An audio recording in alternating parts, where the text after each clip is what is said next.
Hi, I'm back. Let's not switch to that one. Let's have a look at this one, shall we? First, I got some information I want to look at first before we actually get going here. I want to determine what monsters are actually worth having in G-rank expeditions that I could unlock, and which ones aren't worth it because they're not going to give me useful monsters, right? So I got these two open. I'm going to write it all down.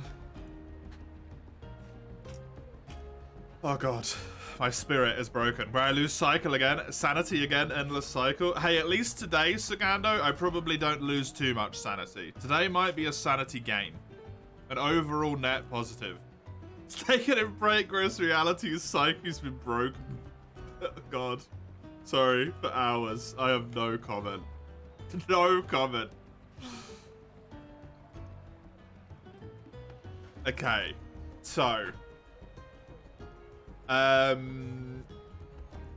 what have I got here? White Monobloss.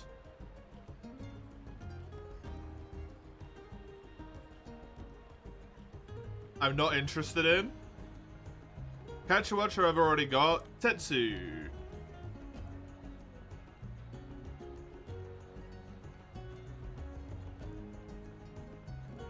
Gives Brute Tiggy and Plum Daimyo, so Tetsu's probably worth doing. So I need to do Chasing Tail in 1 star. Purple Gypceros if I do Purple Pros. Mr. Fandom Wiki, yep. This is honestly the best, like, most consistent piece of information I managed to find. This is not worth doing. This is not useful. Normal Congalala. It might actually be easier just to scroll up and down this list rather than trying to use the search function, to be honest. Congalala is not worth doing. Emerald Conga. Zonoga and Diablos kind of is worth doing. I think I've already done Primate Plunder. I think that was part of the key quest. Primate Plunder in 1 star. Nasilla in Death and Taxidermy.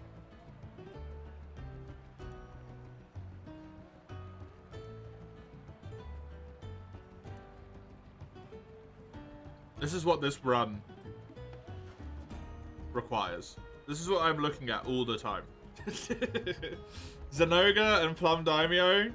It's probably worth Nasilla. Death plus tax in 1 star.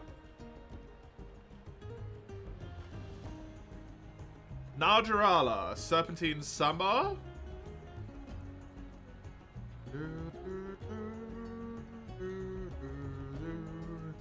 Can give Garuga, Gore, and Tigrex and Brachydios. Najarala is super worth doing. Serpent Samba in 1 star. Pink Rathian is in Pink Problems. Let me do that.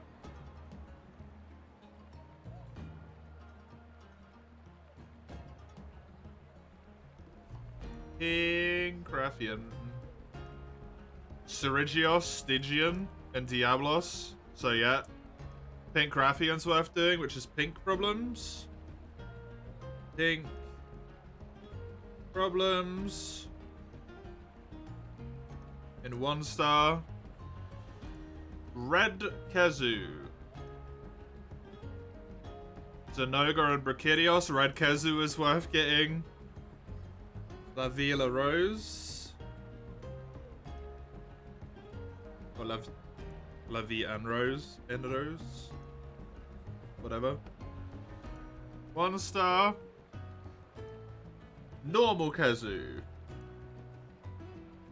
is Gormagala and Stygian, so is also worth getting, which is Hunter Fun Kezu. Hunterfon. Kazu.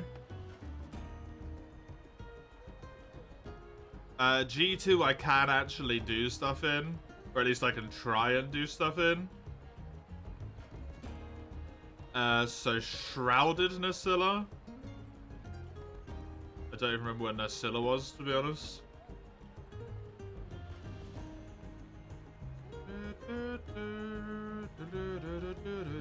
Serigio Stygian. Plum. Rare only, though.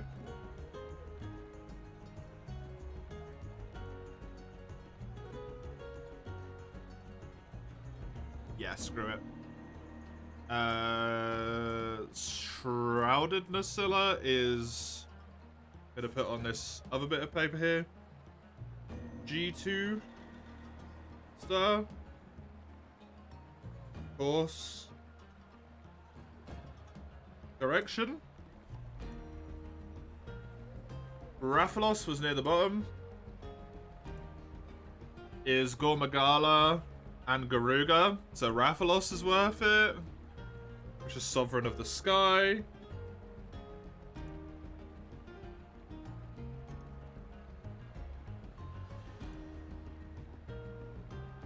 Rathalos, Sovereign of the Sky. The Azure King and the Tyrant gives Azure Rathalos, which is honestly not worth it. And Tigrex.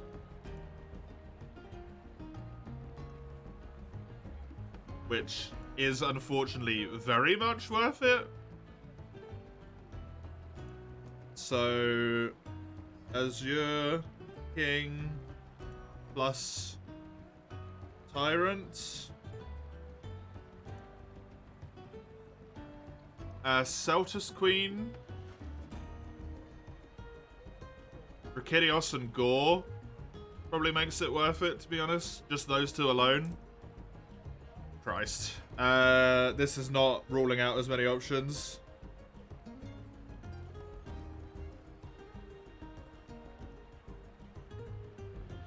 As I was hoping it would. Desert Celtus Queen is also worth it. Fucking damn it. Pestering Pest. That's always worth bringing your headphones. What am I up to now? So the list on the right, these monsters down this little bit here are the monsters that unlock when you do these quests in expeditions. The list on the left, the monsters over here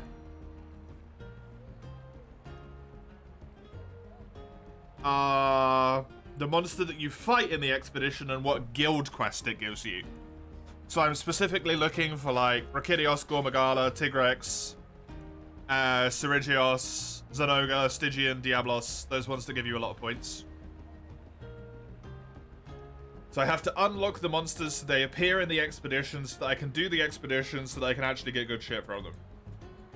So I'm writing down all the quests that I need to do so I can do all the quests today.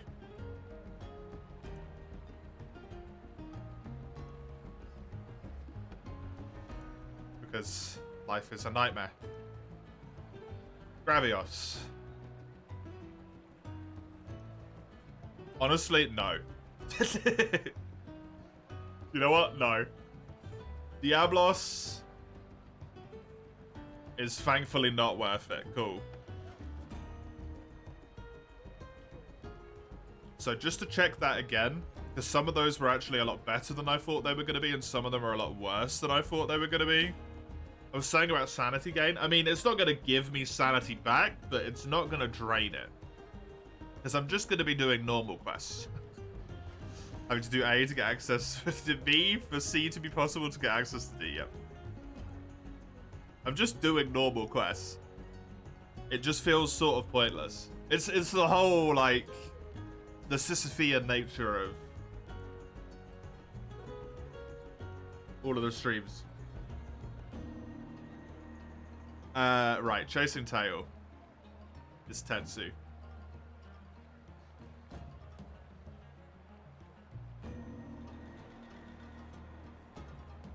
Tetsu only gives Brute Tigrex. Ruby Basirios, Deviljho, and Plum Daimyo are all not really worth it, so I won't actually do Tetsu. We'll leave him out. Unfortunately, because that would actually be kind of fun. Alas. Primate Plunder was Emerald Congalala.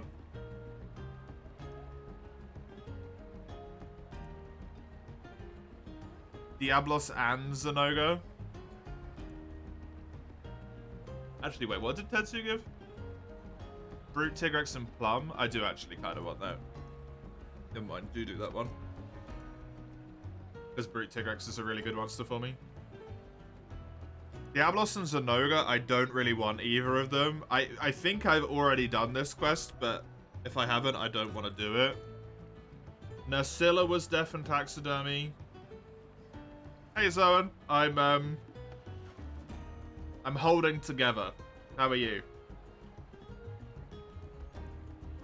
Nursilla's not really worth doing. It's only a chance at Zenoga. So no, don't actually do that one. Serpent Samba is probably going to be Najarala. Yeah, it is.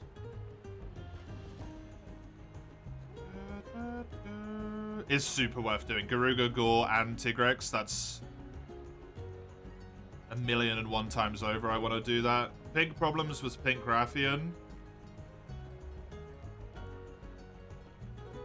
Cerigios, Stygian, and Diablos.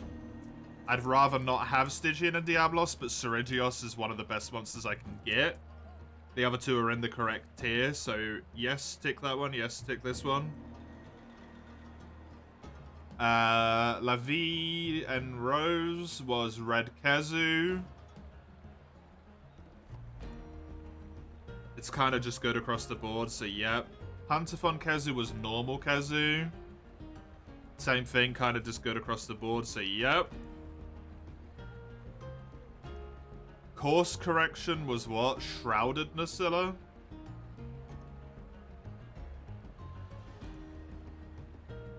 Yeah, that's definitely worth it. Normal Tigrex was definitely worth it, which unfortunately unlocks that one. Strutting the Royal Runway was Celtus Queen. Just down, because it's in... No, it's not in alphabetical order. It's in whatever the fuck order it wants to be. Quite frankly. Celtus Queen's worth it because Gore Magala and Brachidios are both super good as well. Sovereign of the Sky was normal Rathalos, which only shows up on rare expeditions or unstables. Only unstables. Super worth it because of Gore. Garuga's good as well. So yep. And then Persistent Pest was Desert Celtus Queen.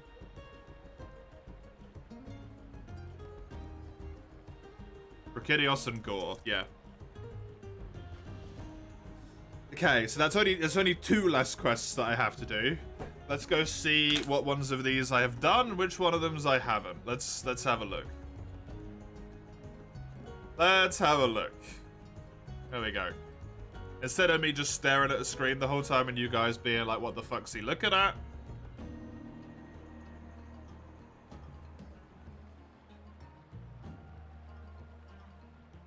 I don't want anything to do with Diablos, Cobby.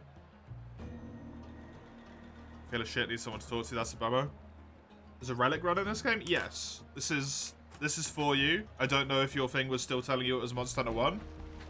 So you only build relic equipment, which is essentially RNG equipment, which is a disaster. This is the wrong game, yeah. This is for you. Not what Monster Hunter 1.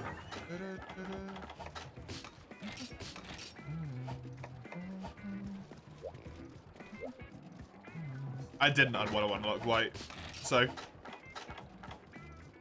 cool. Was watching the other one, you were too lazy to chat. Fair. Fair. Okie dokie.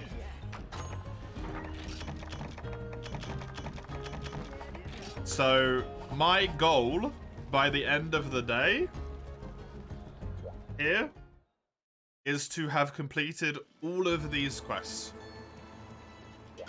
What's the other challenge before this? Just to complete all of the quests in Monster Hunter 1. That's the whole challenge. That's the whole challenge. Chasing Tail, I still have to do. Serpentine Somber, I still have to do. Pink Problems, yep. Avian Rose and Hunter Fun Casing, cool.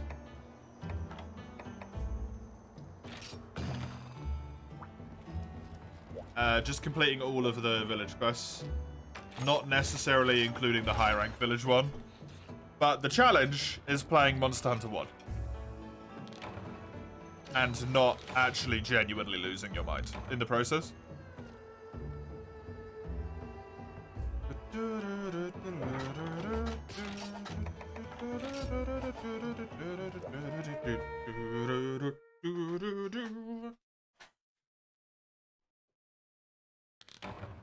Yeah, that's literally all of my goal today. Anything else I get done will be bonus stuff and I'll be very happy with. But at the moment, I need to try and complete 1, 2, 3, 4, 5, 6, 7, 8, 9, 10 quests. Some of those quests might prove too difficult for me, which means I just won't be able to do them. That's fine. So be it. Pardon me. I have overstretched a little bit with what I expect I can do here.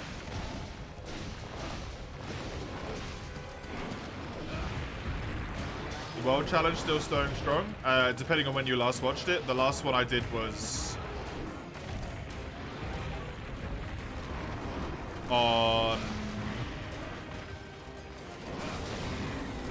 Thursday. And I was on Switch Hacks. Hey, Void Cloaker. Thank you very much for the raid. I will struggle to give you a shout out in a second here once I've... Oh, that's not what I wanted. Hello. Hello? Well, it was there anyway. Slash. Shout. Yep. Bomb. Bomb. Thank you very much. How was your stream? Welcome, everyone. I am enduring suffering today. Mods can shout out too. There isn't any mods here.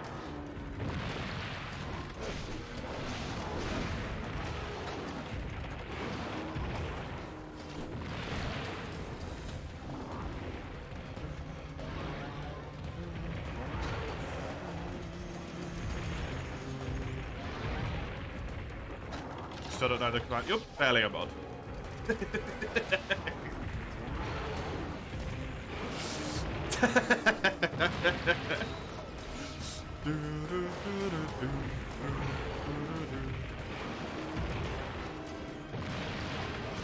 You're less a mod and more a wielder of a sword, I'm.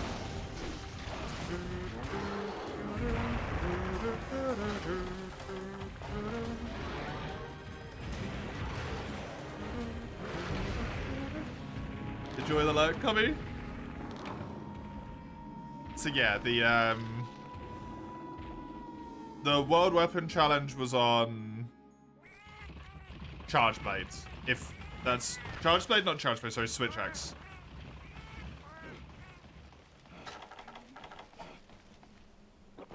But it got to Coral Highlands and it was actually on... I actually had green sharpness, so it was looking... It was actually looking reasonable.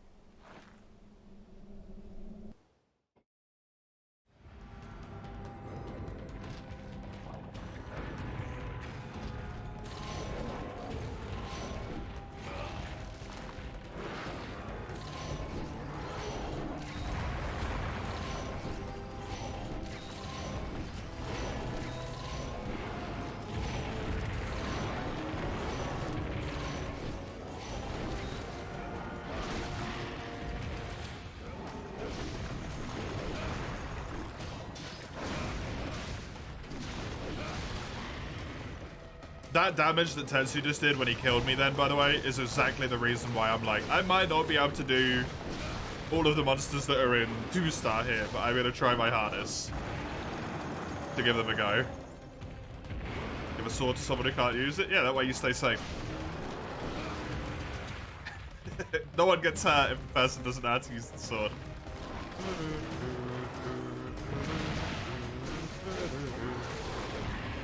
I mostly modded Iron and Crone as a meme. And then Crone actually occasionally did modding stuff. I'm not really of the channel size where I need mods.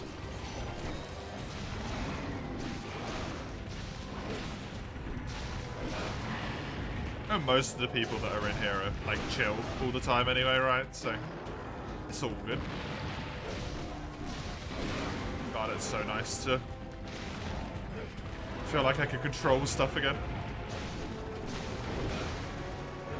I can do stuff. I have a weapon.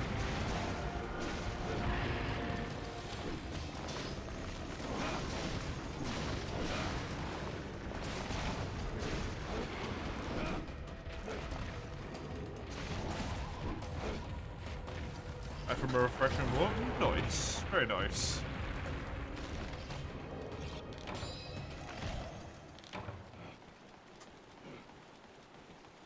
Chill, you're absolutely furious. Well, you know, there's exceptions to every rule.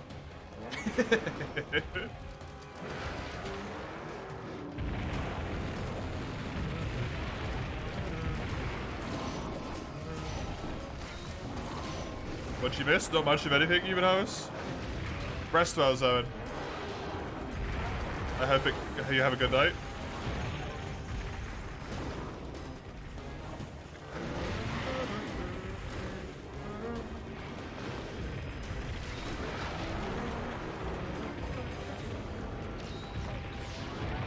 Change with the bots attack. Not really. Seldomly. It's been a long time. Ever since Crone came up with the absolutely ingenious idea of just banning the little link phrase that they put in chat, we haven't had them appear for a long time. Iron is never good, human armors.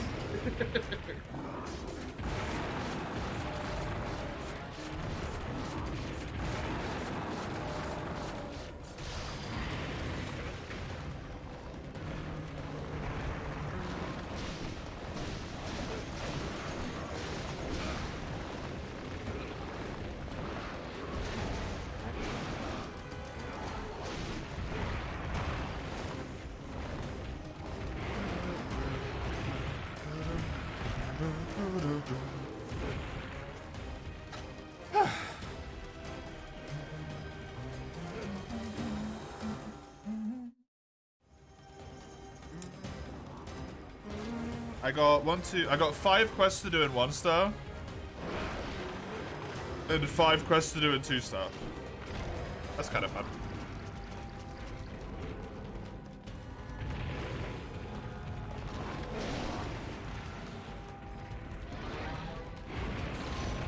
Do star quests, as I said a minute ago. I don't know if I'm going to do them or not. I'll give them a shot, but...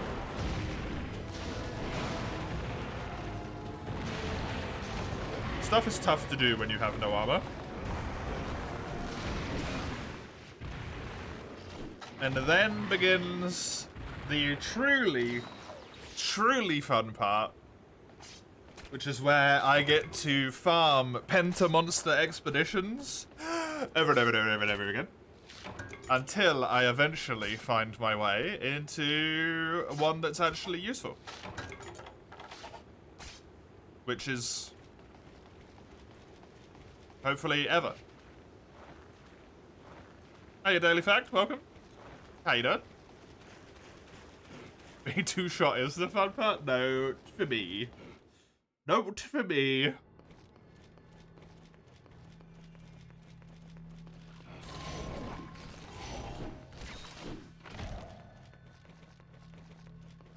Welcome back, Pokemon. Which guild quest am I looking for? One that's usable. Hell on earth. I want a guild quest that is in G2 star, preferably has 2 monsters on it that I reckon I can kill solo.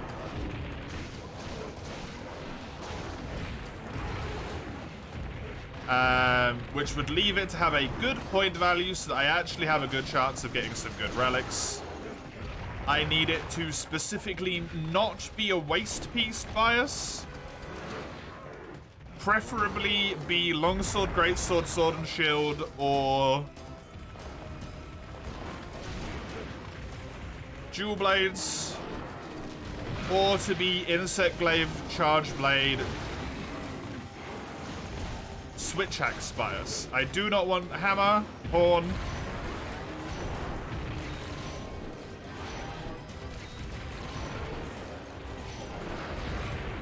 or any of the other stuff. Happy to announce you're 19 since it's your birthday. Hey! Congratulations.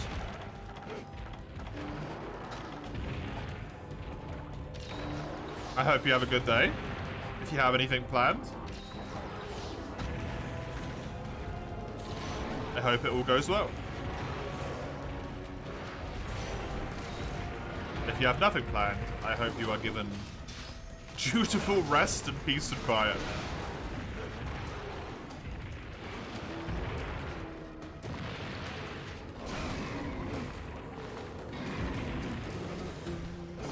As we all deserve. Sometimes some mercy.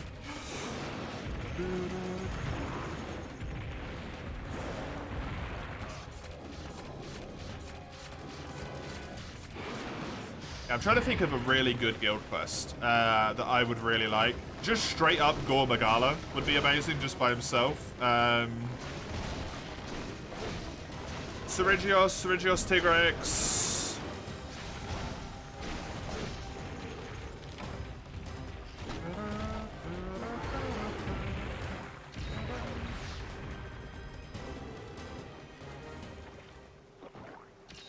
Syringios Kutku would be nice.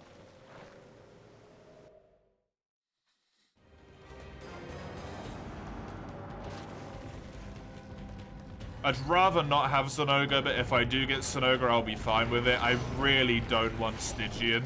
I don't want Diablos. But I will deal. If need be.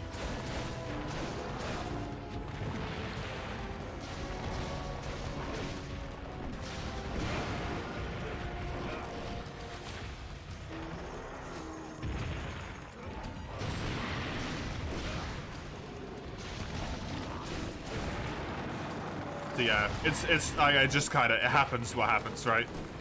I don't have a choice. I just get what I get, and then I pick and choose if I want to keep going or if I'm happy with what I've got. I'm not too desperate to get double monster quests. If I can get single monster quests that have like the perfect bias and stuff that I want, then I will use those instead. Double monsters are just preferable for more chances at more greatness. That's all.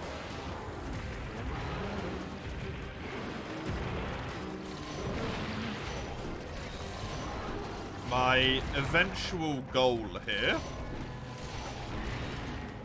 is to grab myself a situation in which every single piece of my relic armor has 3 open slots. Double monkey cannot be done. You have to be G3 for double monkey.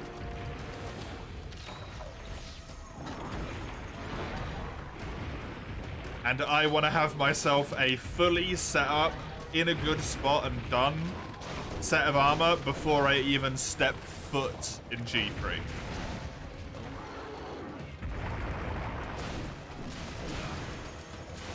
Did I already kill Zhou and G? I did, yes. The thing with that one, though, that's very important to remember is I killed Zhou in the expeditions. The expeditions are scaled for solo, guild quests are not.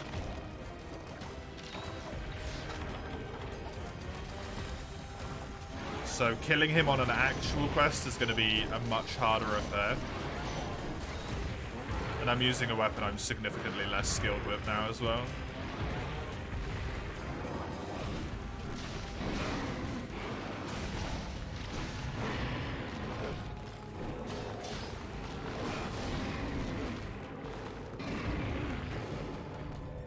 Still good stuff. Oh, yeah, still proud of it.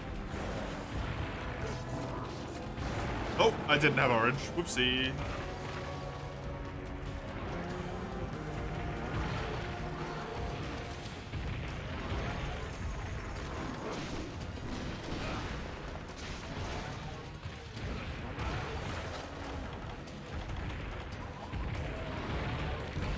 That actually killed me. I did not think I would stand up in time. Neat. I thought I'd be fine there. This is the exact reason why I need a full set of G armor before I go into G3. Because I'm in G1 and I'm dying.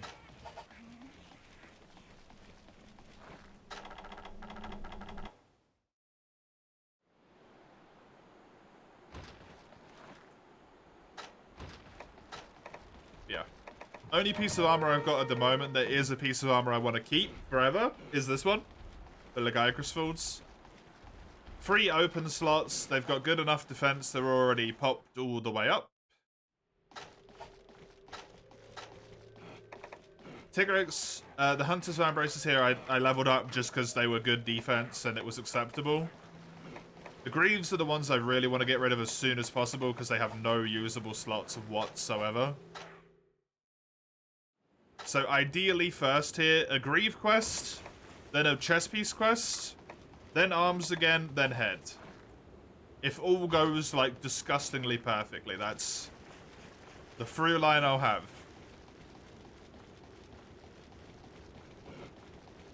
Also, if it all goes disgustingly perfectly, the game will be kind enough to provide me with a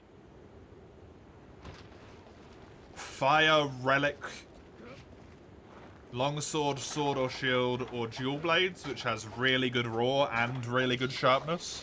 I'm not asking for much, honest. With 3 slots in it as well.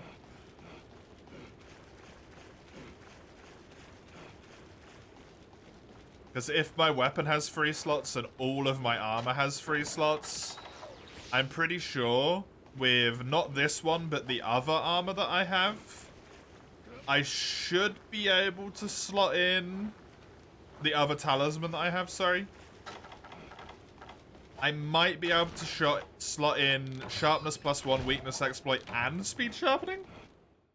Maybe just sharpness +1 and weakness exploit. But if I can get both of those skills, that's frickin' humongous.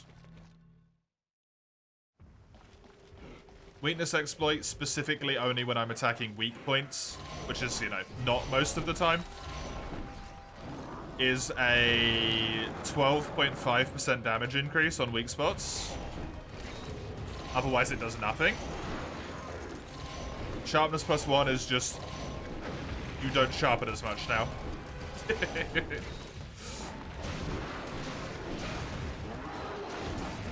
And also you have more of higher tier sharpnesses, so higher tier sharpnesses is higher tier sharpness modifiers. I could also get really lucky and get another good decoration.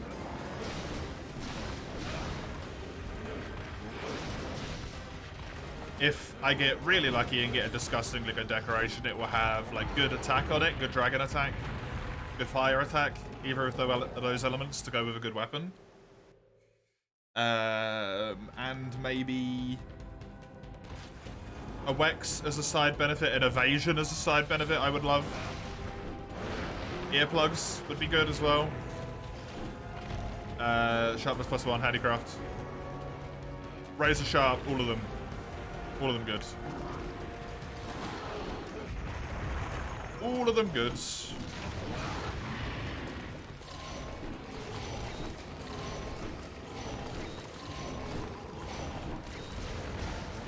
Actually pretty happy with this bug speed now. Bravo, you're gonna watch his favorite move over and over again? Oh yeah, Stygian in World loves to just spam. He loves to spam. So, 1 quest done. This unlocks Tetsukabra. 9 to go.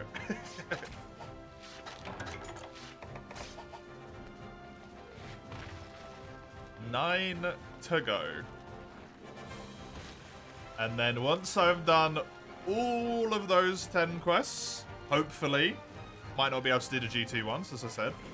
Once I've done those quests, I go up into G rank expeditions, and in said expeditions, I fail to kill the monster I want. Or I failed to kill 5 monsters, which is the way you get double monster quests. Get forced to leave all of them early, and then... I don't know. None of it goes as planned.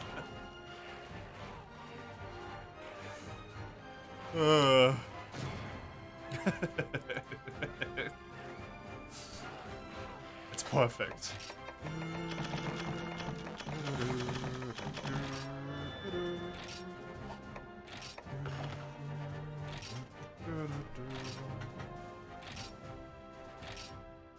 That's Tetsu.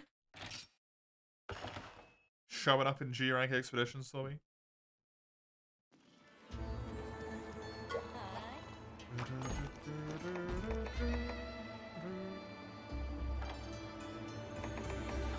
Serpentine Summer.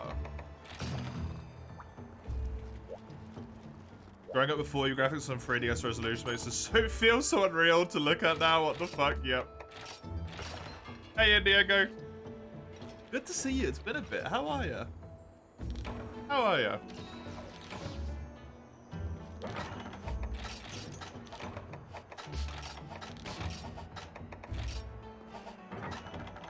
Yeah, the like HD textures that you can get on the Citra makes this game look so damn nice. It looks really, really good.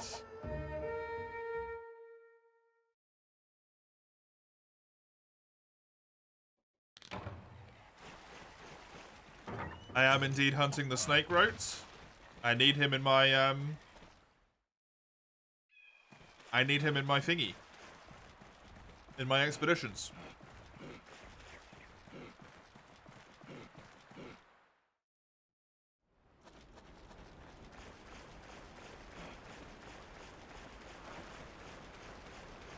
So I can turn him into a corpse.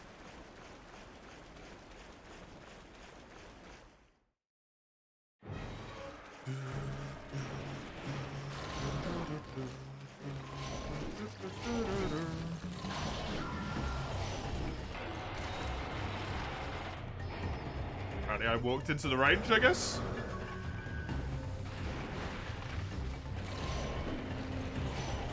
No, give me the leg.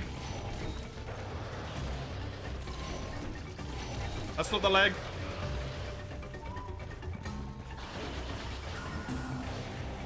Why on earth did they put the white on his legs? Who decided that was a good idea?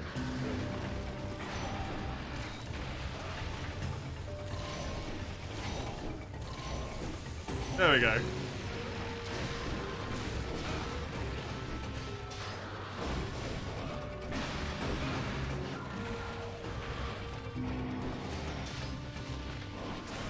They just want everything about Najarala to annoy everyone, I guess.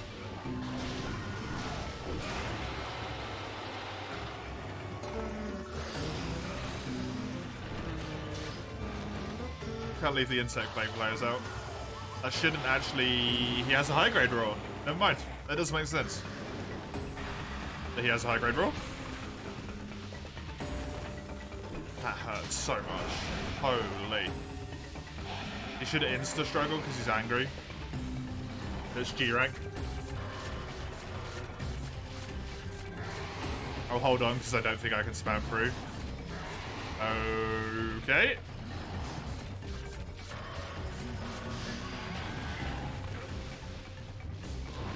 And I get no damage off.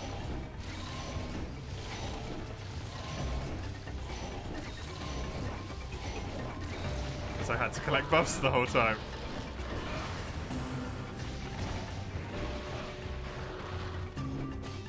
Insect Glaive.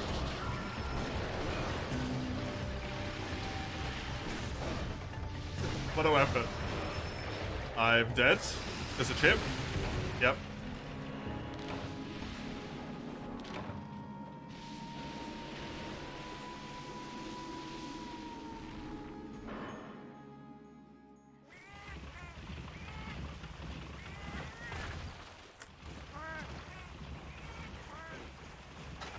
I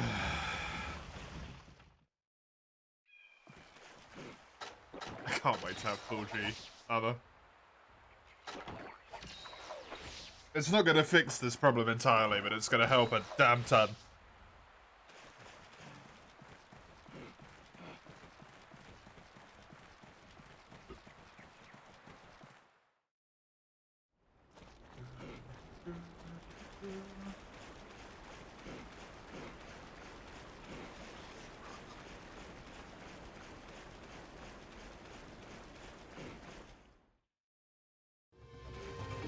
Hi. Apparently the ruling around here recently is that I have to die on every quest real quick. Or then I play like not complete crap afterwards, so if we could get to the second part of that right now, Najarada, that'd be great.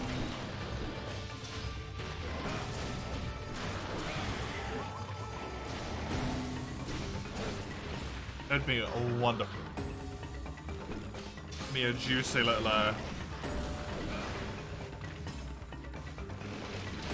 kill.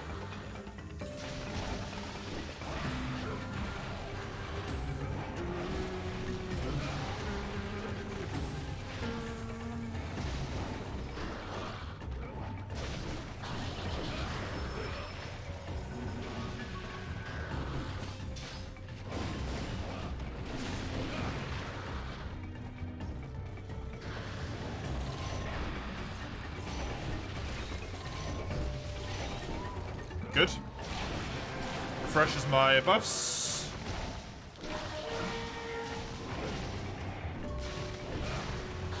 It's the same for you. Die into the dumbest shit to come back and have whoever limped it, yeah. I usually die within like 5 minutes of the start of the quest, then I'll just play like absolutely fine for the rest of the quest. It's like, why'd I even die? In the first place.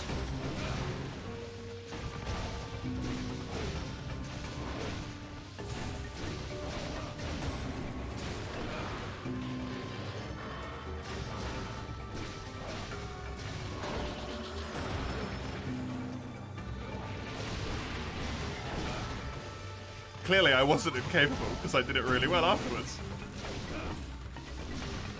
Lapse of, like, just not paying enough attention, I guess, and then once you die, you start paying a little bit more attention. That hurts so much.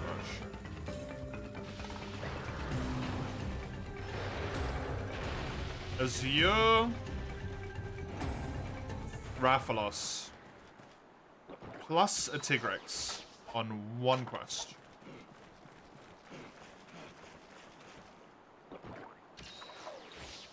That might be really difficult.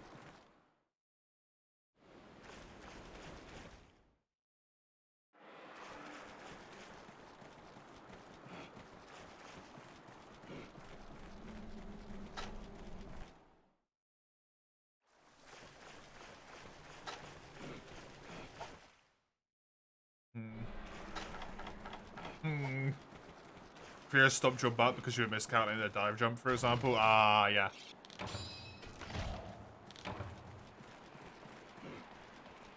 And that does a lot of damage as well. Furious. He does not mess around. If he hits you, you feel it. Even when blocking you, yup.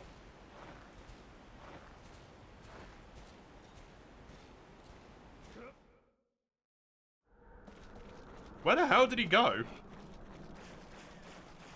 He didn't go to 4 to 10 or to 3? Sorry, 2, not 10.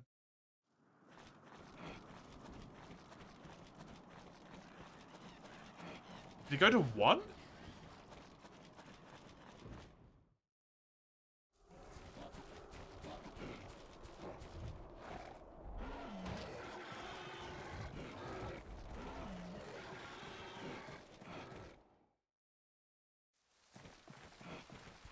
I am really confused, actually.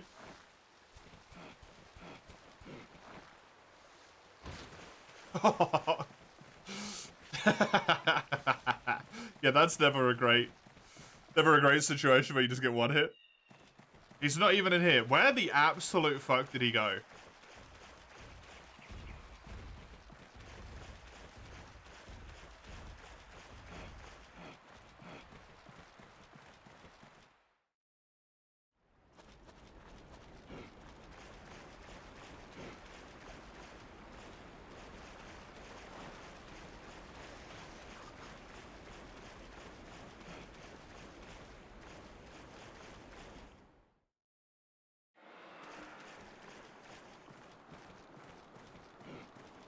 I have a balloon right now? No. Are you in the cave?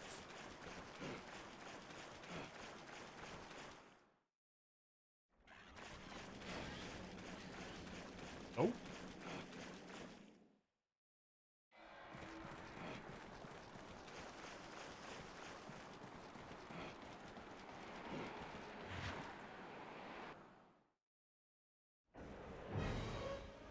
Apparently he's in here.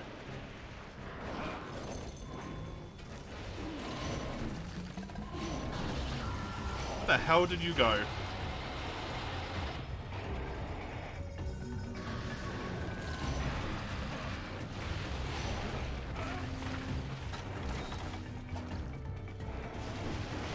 This casually does half of my life with a single hit.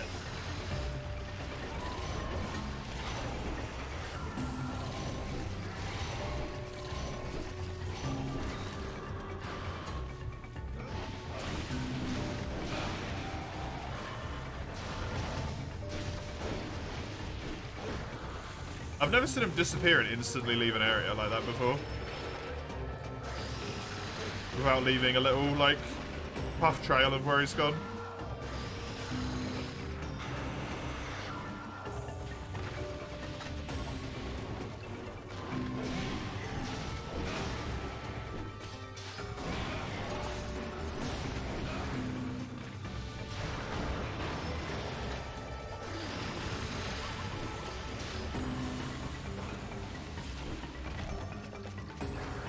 He must have gone to 1.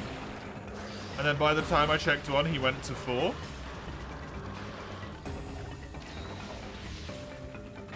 And then moved from 4 into here, I guess. That's the only thing that makes any damn sense.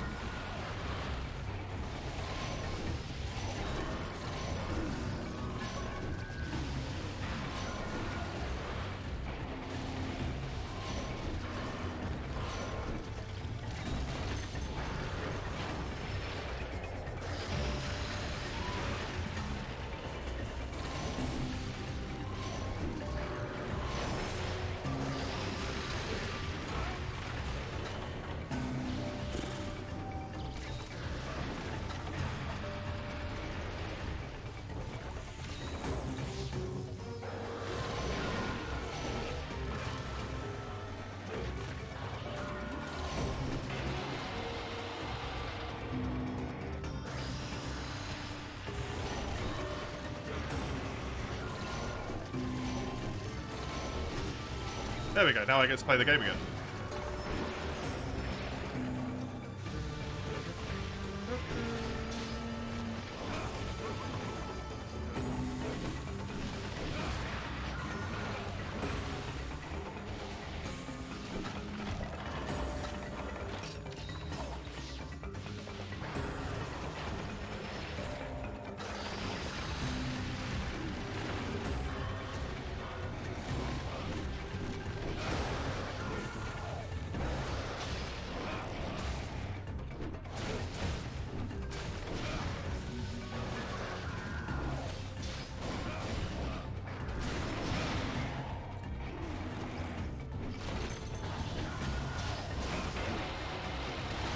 Really want to nag Narjarella, man. I really do. Everything they do with this monster is just so irritating.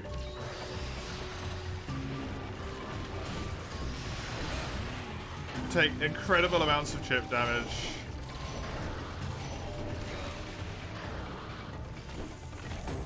Massive hitboxes. The little things he flings out have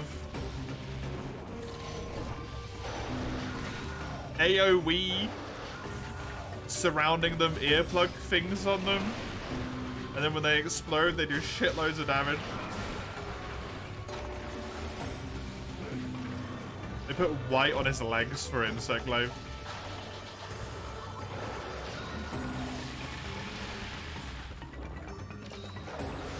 He's super aggressive.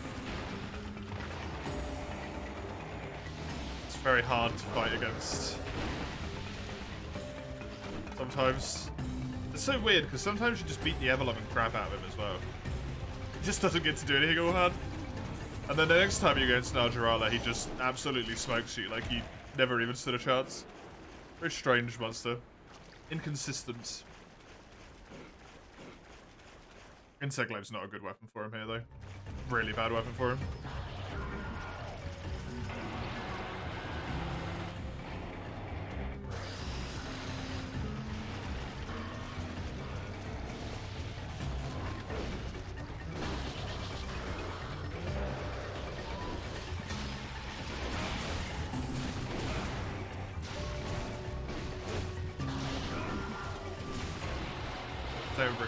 Brachydios I find relatively consistent.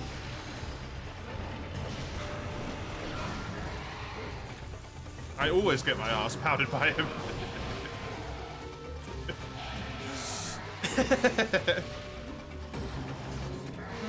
I failed this mount. I forgot about the insta. Now I get the glory of trying to get white again. Please give me white, crab. You give me yellow. You give me orange. I know you do. It's just gonna hit me because of the earplugs.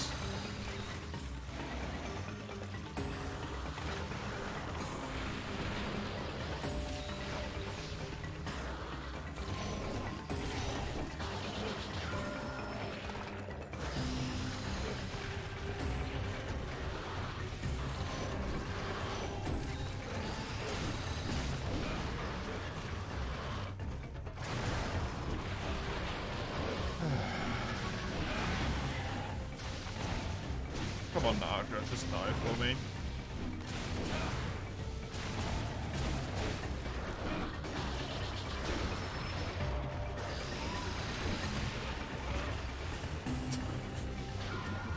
Genuinely don't even know what just hit me, but it caused me to nearly die. That's gonna hit me as well.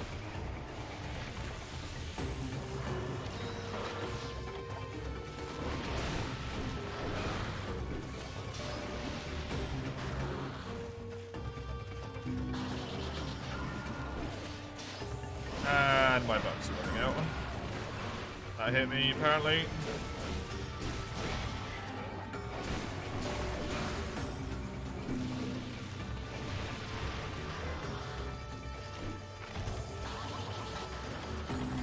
Guess I'm crafting additional megas.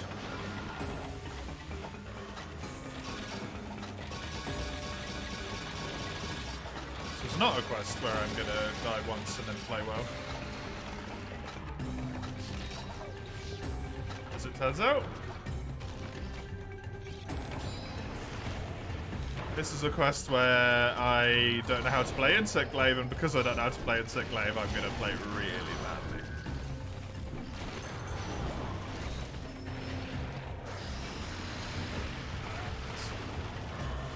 What the fuck am I meant to do, man?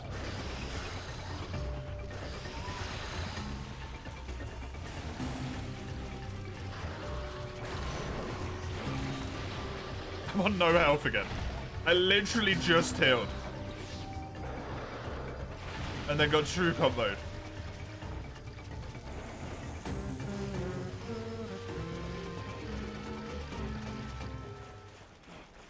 No, I need a different weapon. I'm not going to be able to kill Gore with this weapon.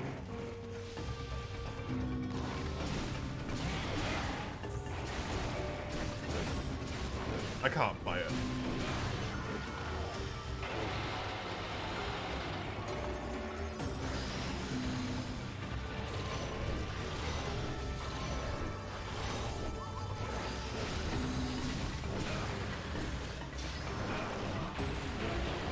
You love Bracky? Bracky's one of the only brute weapons I actually enjoy fighting.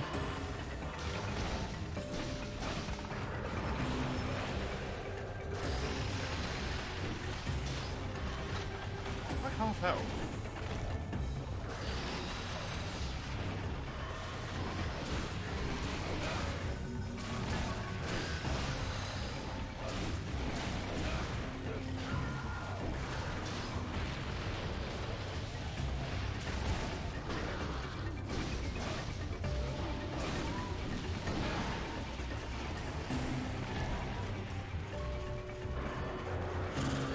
Proves this might be a little bit more trouble than I thought it was going to be today.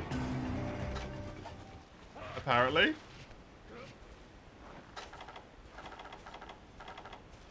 I, one, forgot that my defense is maybe just atrocious. And two, how bad I am with this weapon.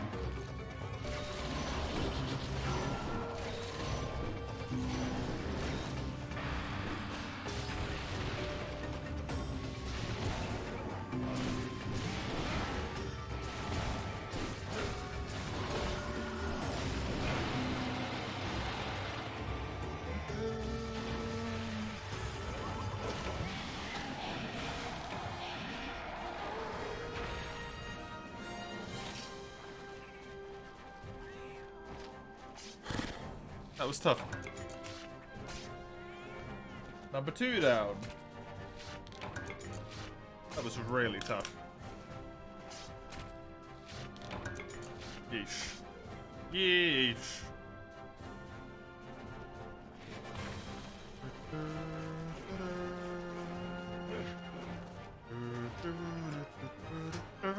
I'm now really glad that he can show up in all of my expeditions. Woo!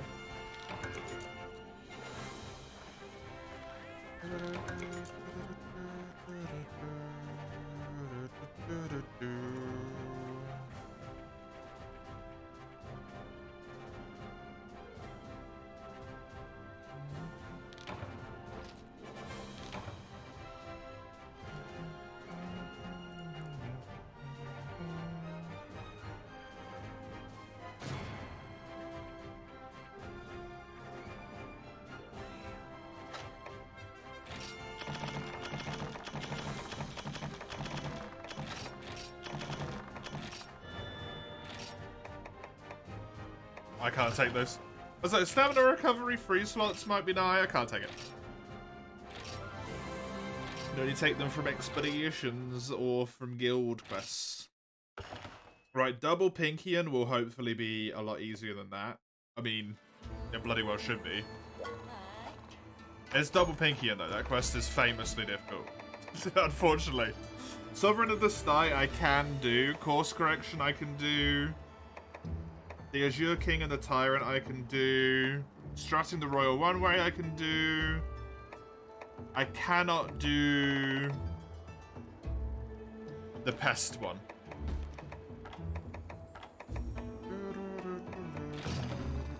So I'm going to give that one a little question mark here.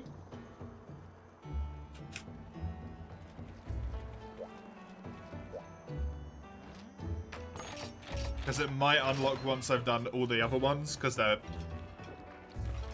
That little collection there seems like they would actually be G2 key quests.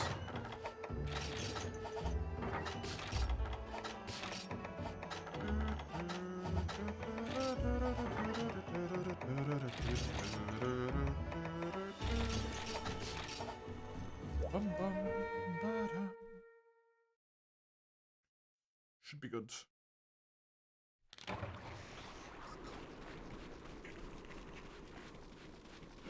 I'm looking forward to actually doing the expeditions.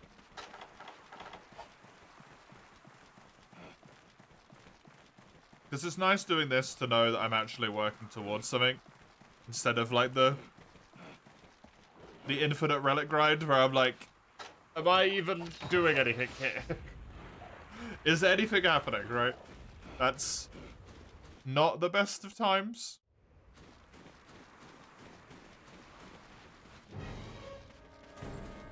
These are nice to know I'm actively unlocking things.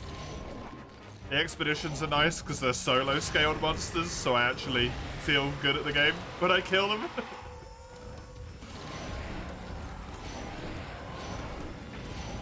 So I can kill them in a reasonable amount of time.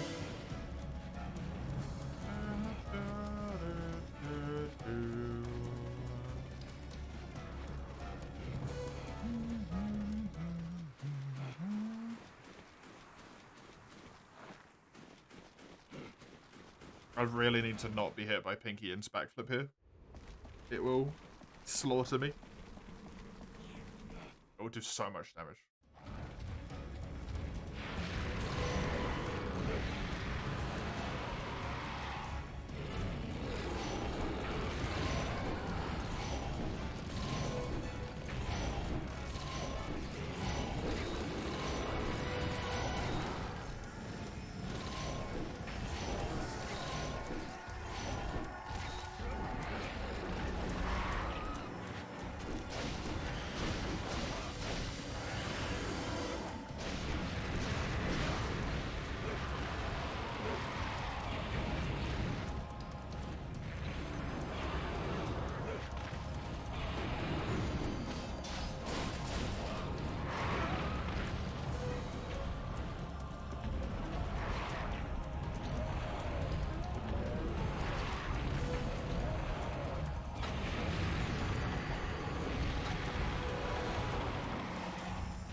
My buff starts running out every time I get him out.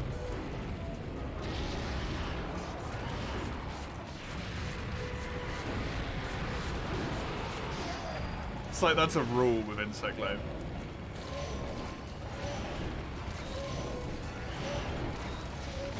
Your buff has to start running out the second you mount the creature.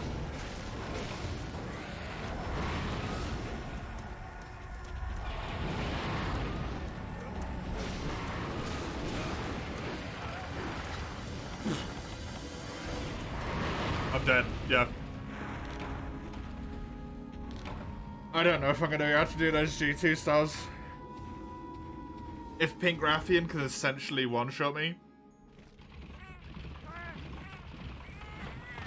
I don't know if I was full health there, but I'm relatively sure I was almost full health.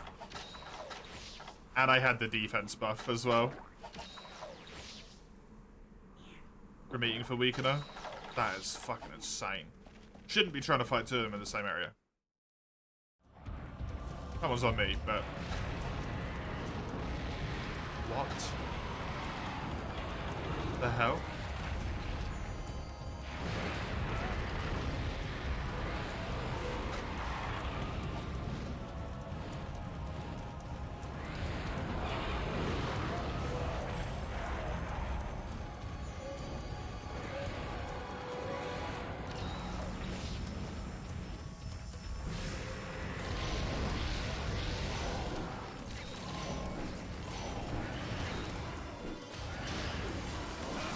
I'm just gonna keep fighting this one. I don't know if this is what I was fighting already, but...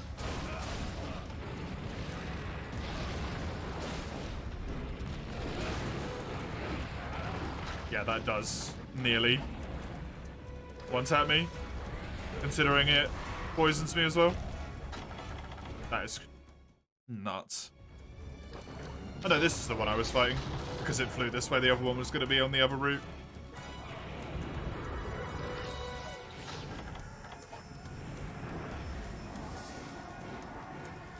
One also might appear to have a broken back.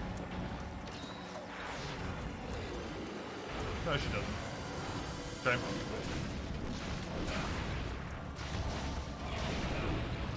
Doesn't matter, I need to kill both of them. Please. Ugh.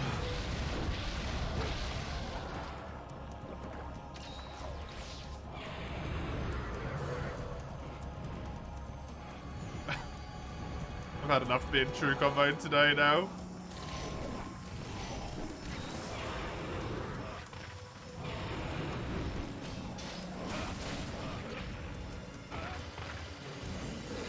Why did that hit me? I don't even know what hit me there, but I got hit.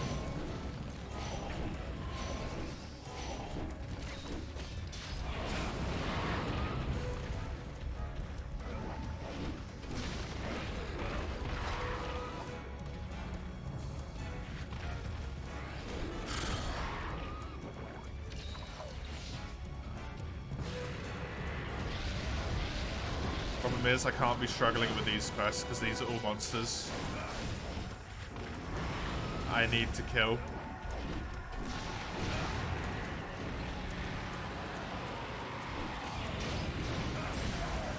Like, the reason I'm doing this is to put these monsters into the land to kill them.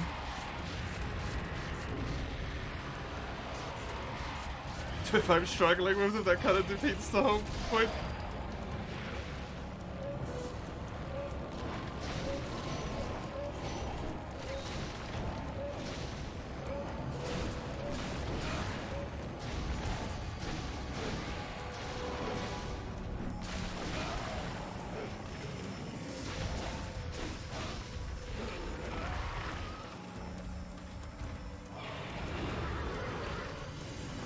Might be dead.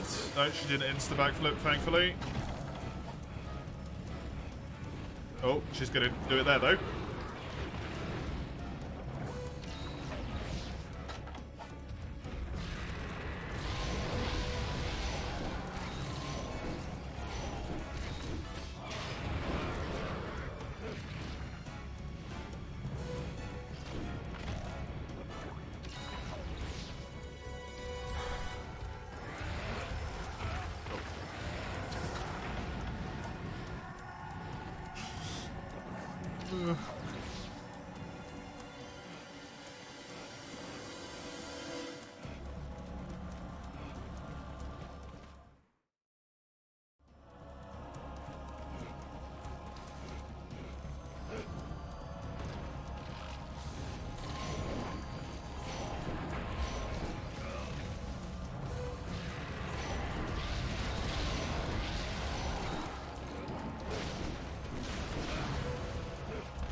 I don't think I can fit Tenderizer and Focus in on the same set. It requires too many free slots and I don't have a good enough Focus deco.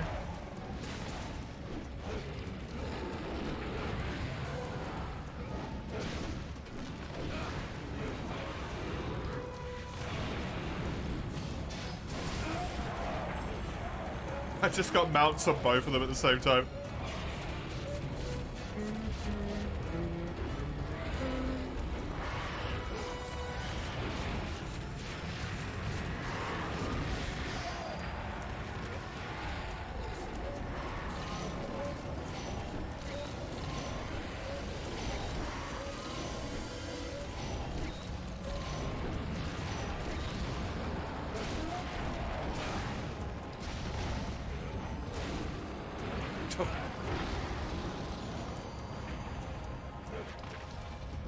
Nope, dead. It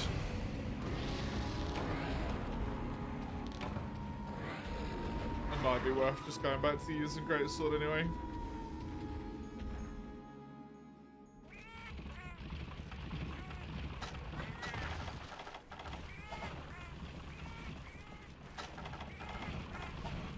Even after doing all the effort I did to upgrade this glaive, clearly I just cannot play glaive.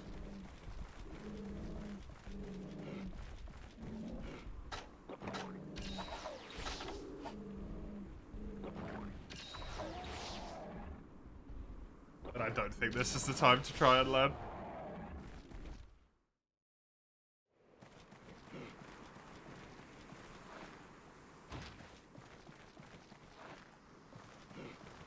I'll have to look to see about the slots wise. All of that fishing for naught.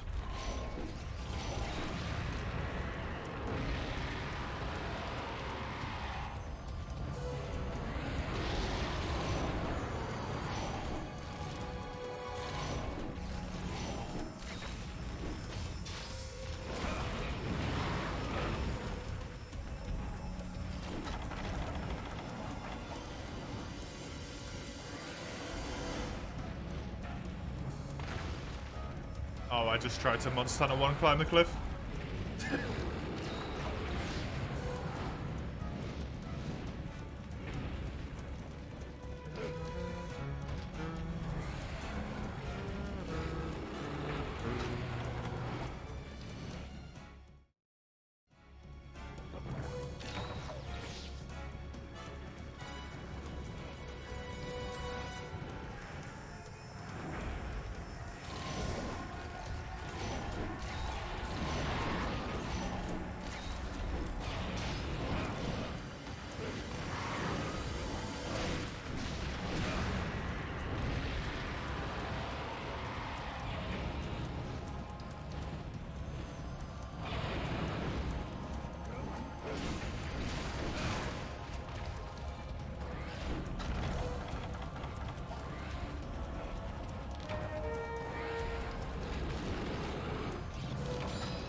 I only had 4 slots still open.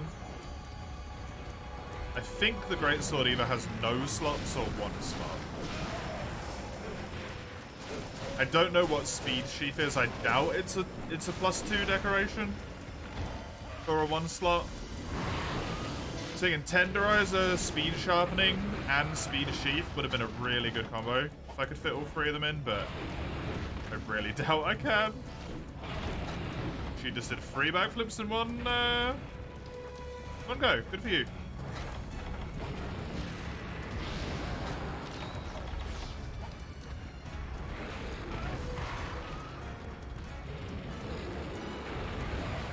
I know this quest is infamous in G1 in this game, but come on, man.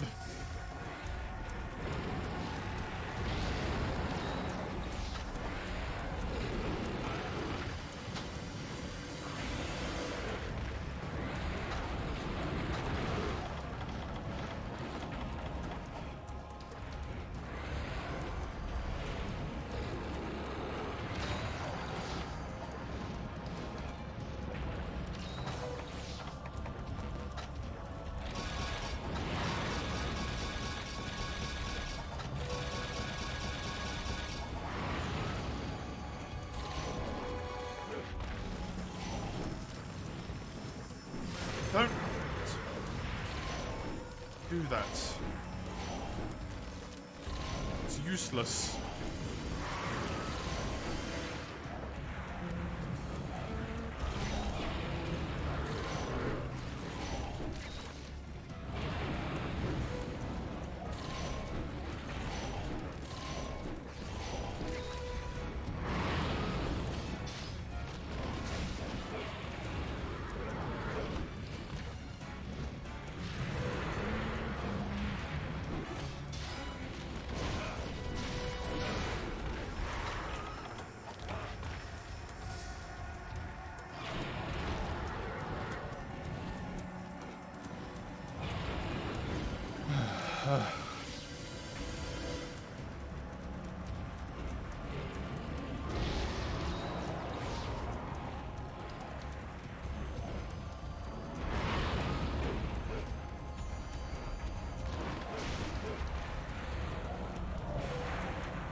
Chip damage.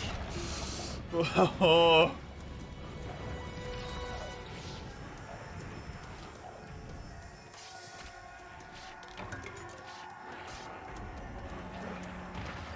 Thank you, Cephalos.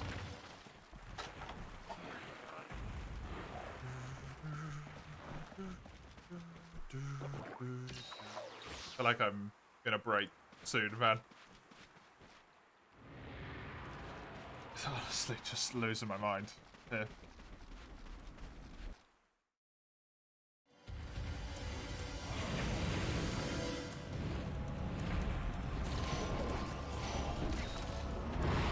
Is that why I'm playing so badly?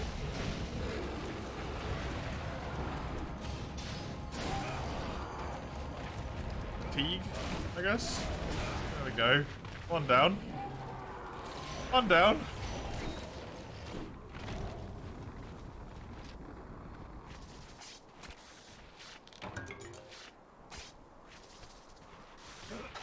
Just need to do the other one without dying at all.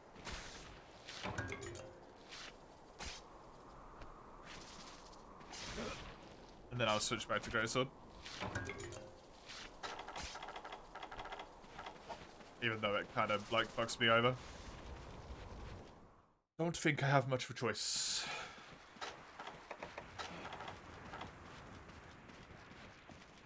Three.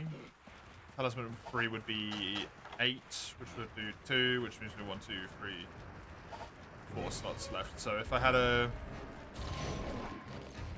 4-slot talisman with a good skill.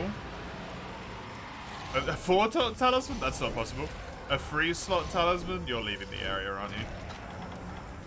With a relatively good skill. I could get in focus.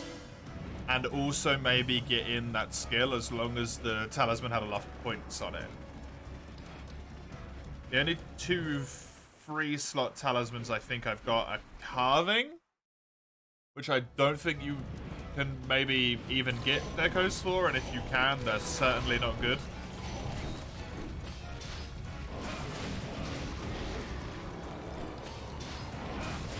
Because I don't want you to slot that one in easily. I don't know what the other one is. I know I have another one, I'm not sure what it is.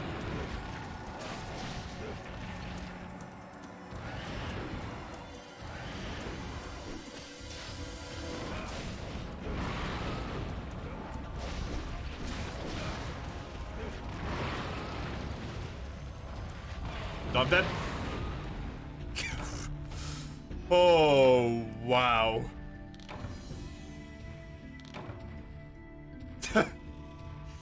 I am taking damage.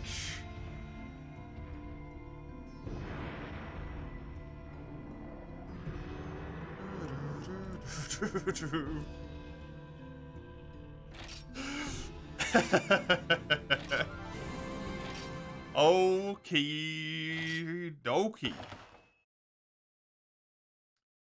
That's just half the cost of that one.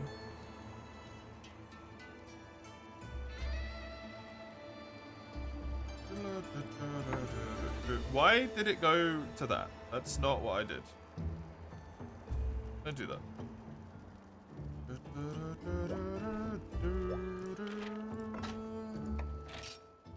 Go to my house. Let's fix up Greatsword again.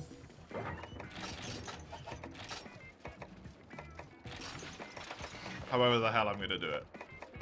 Tenderizer is what I have, which is not slottable in.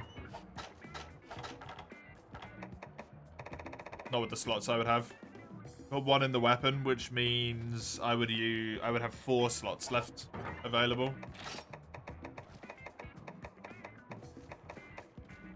Can I even get carving decorations? Let's open Karanico. Carving decorations a thing? Doesn't help me, but it gives me 2 skills. But what that's worth. Carving. Skill.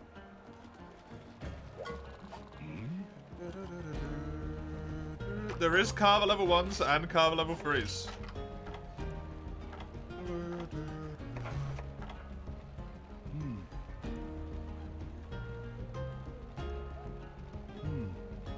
With level 1s, I could technically get it.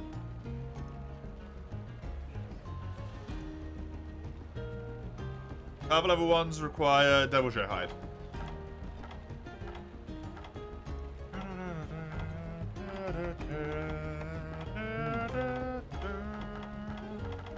And maybe even more importantly, would require me to be able to build another one of these, which I can.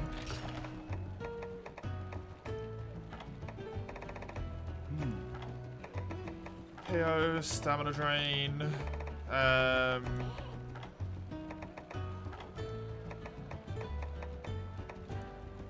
I can only build 3, which is not enough, which means I couldn't do it.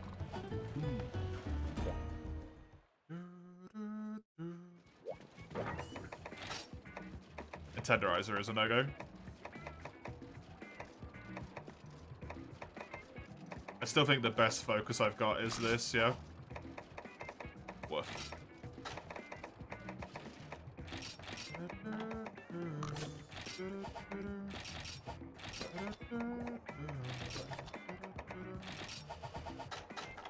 I'm on 8 points of fast charge, so I need 2 more.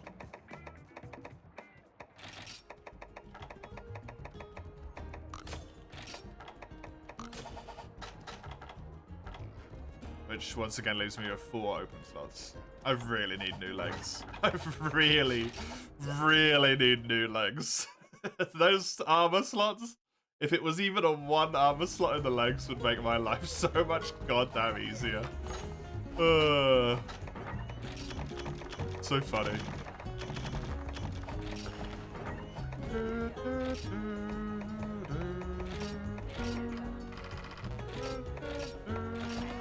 Hey, welcome back. Not a surprise the series has turned 20. It's been 9 years since you got a 3DS and 4U, yep. It's been a while. It has been a very long time.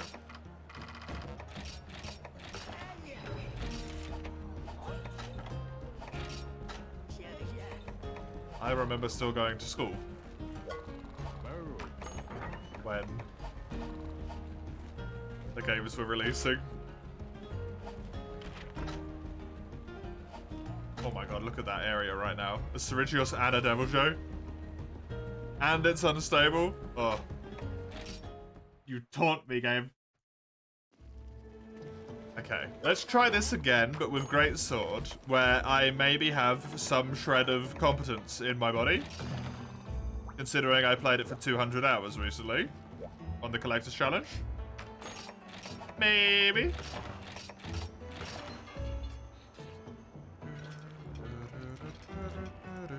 Insect Glaive, turns out, is a really good weapon.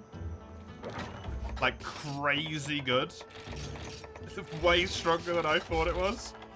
It sucks when I wield it. It was 200 hours. It was 230 something hours. Sugando. That Collectors.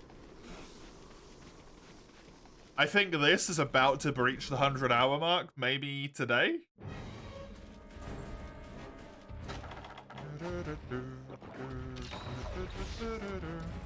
Holy crap, that's really lucky.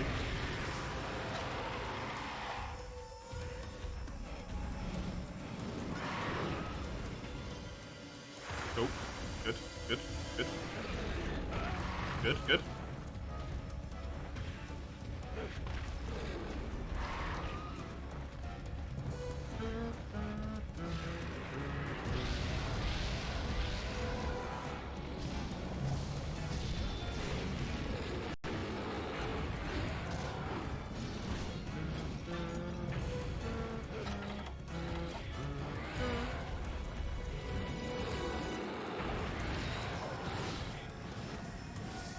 Hello?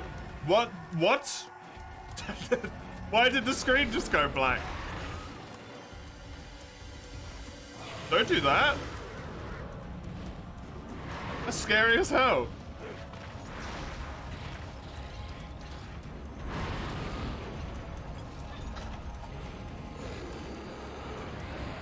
This doesn't seem like it's gonna be as long as Collectors. We'll see.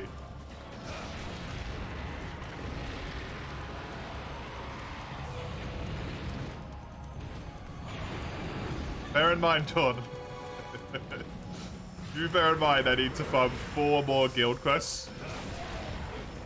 And I need to unlock 4 more guild quests. And then I have to grind those guild quests all the way up.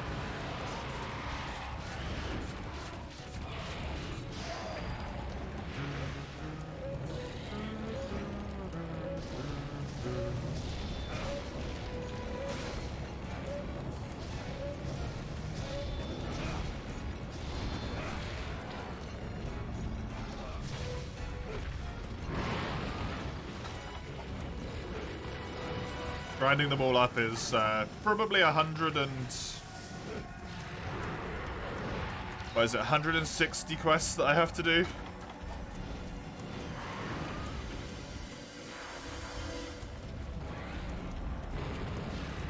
The fucked one is going to be the last one.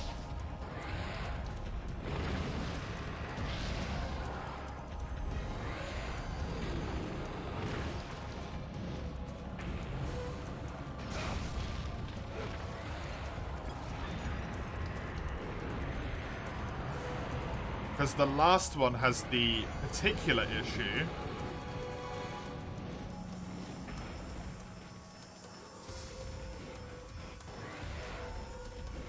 of I have to get myself an expedition that has a good amount of reward chance, so that's like monster has to be worth, I don't know, let me have a look at the list here. Monster has to kind of be worth like 5 points or above to almost guarantee that I get a free slot armor piece. Obviously I have no way to actually guarantee that, but just a vague estimate.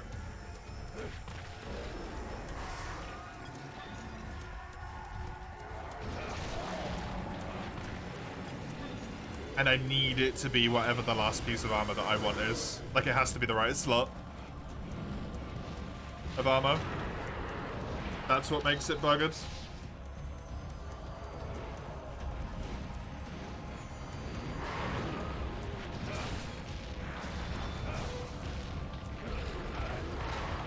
And I might have to keep rolling weapons until I get a good fire longsword or dragon longsword.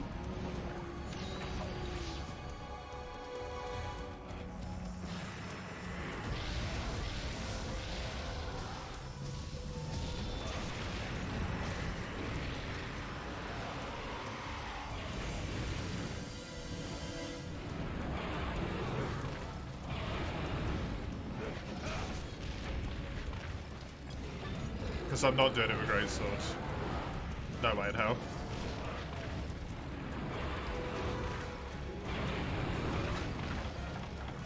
My performance on Insect Glaive just now has proven I'm not doing it on Insect Glaive.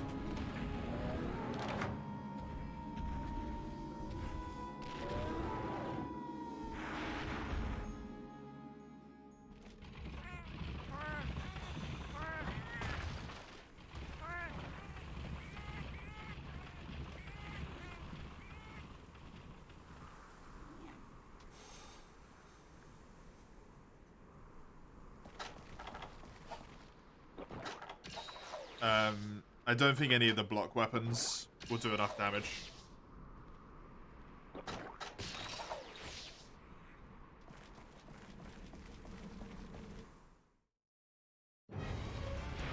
Oh, goody.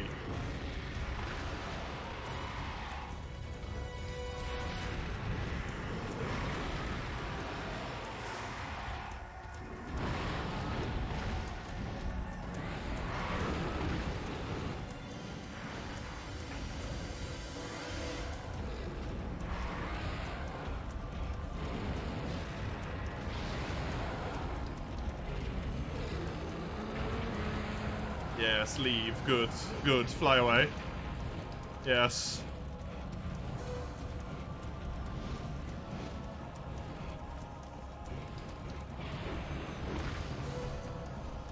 No.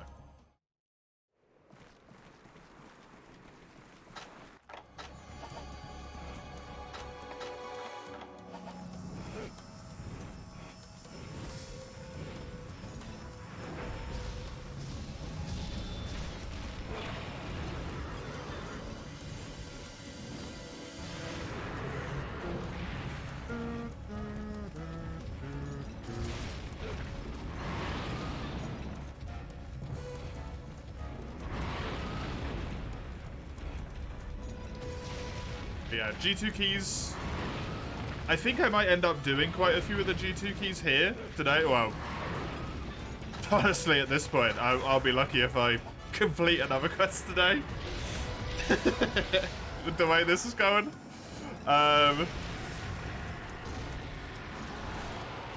G2 keys, I will hopefully just coincidentally do some of them today. Just to unlock the monsters to show up in the expeditions.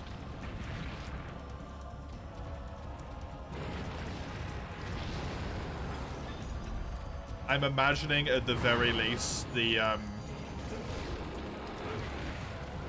Azure Raphalos plus Tigrex is probably a key quest.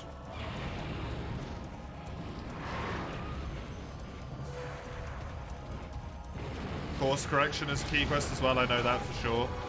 Shroud and Nacilla.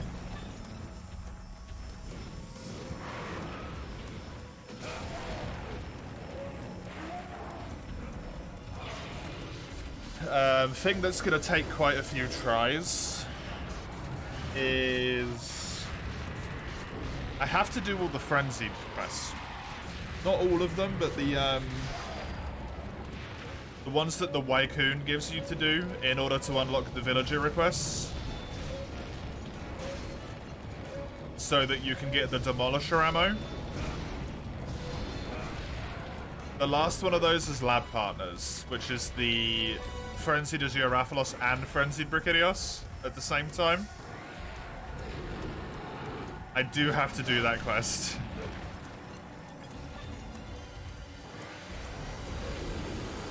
For damage output reasons. I need the Demolisher ammo.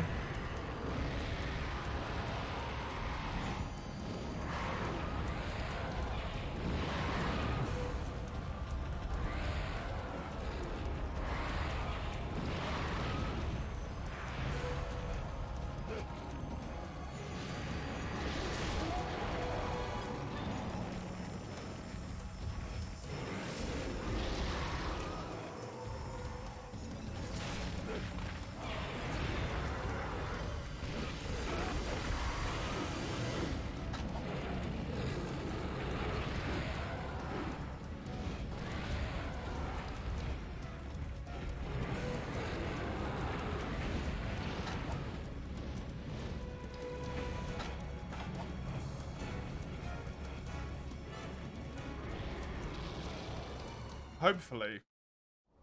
The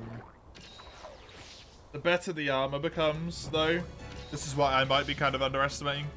I might be overestimating how long it's going to take by quite a lot. The better the armor I get here, like the quicker I can get better armor as well.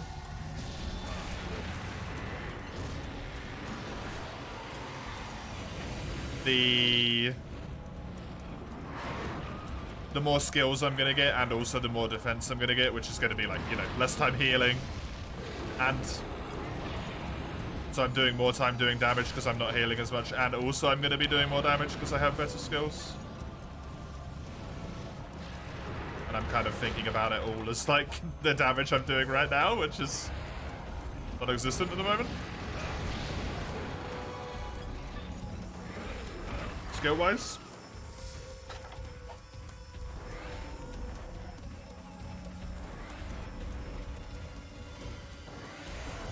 I just...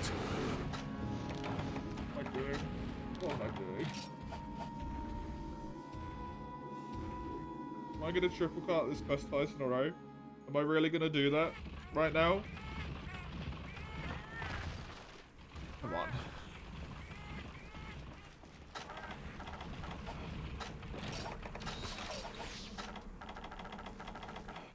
I'm not that bad.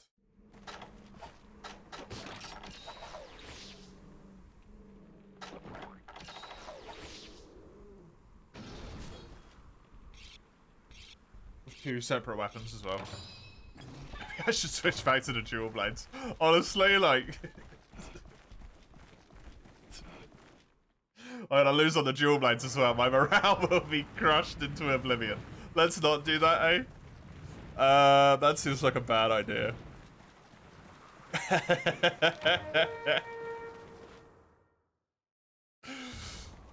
This Pinky is about to come and join this one, so they're both about to be in the same area again. What the hell was that?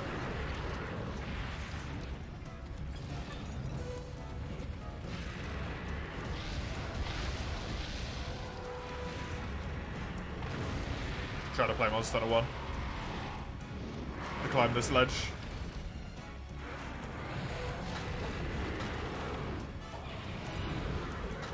It's honestly messing me up so much more than I ever thought it would.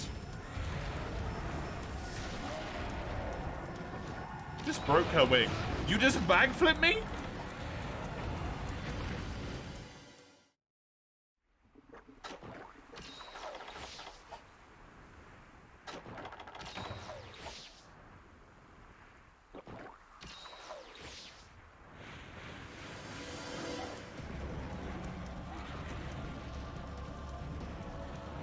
But you were flying to go up to the next ledge. You can't transition that into an attack, can you?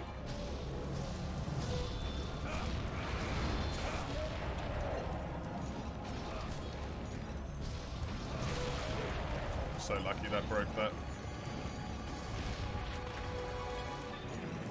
This Pink Rapian's quite big as well, because I can't hear her.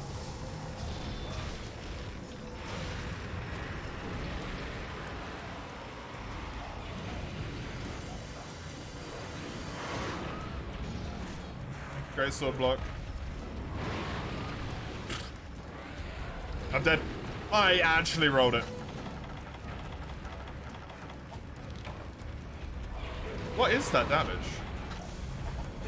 I have -4 fire. That's not... Like, it increases it, but that's not that bad.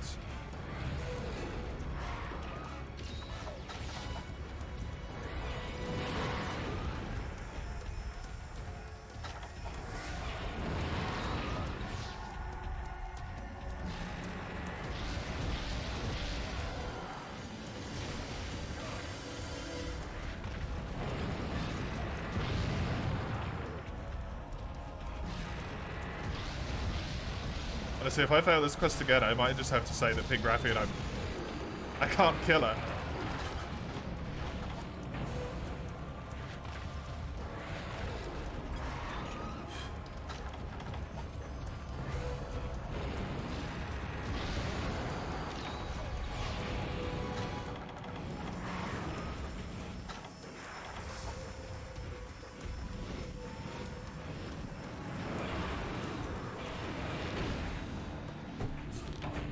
Okay, I can't do that one. That one's just not happening.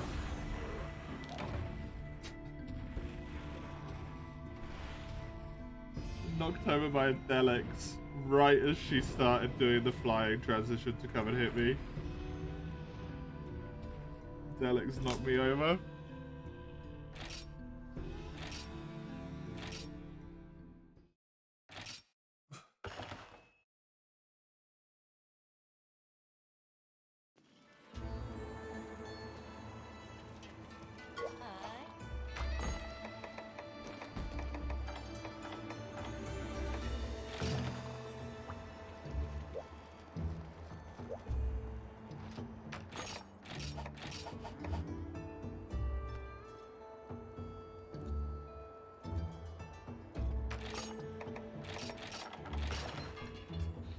Please, show me.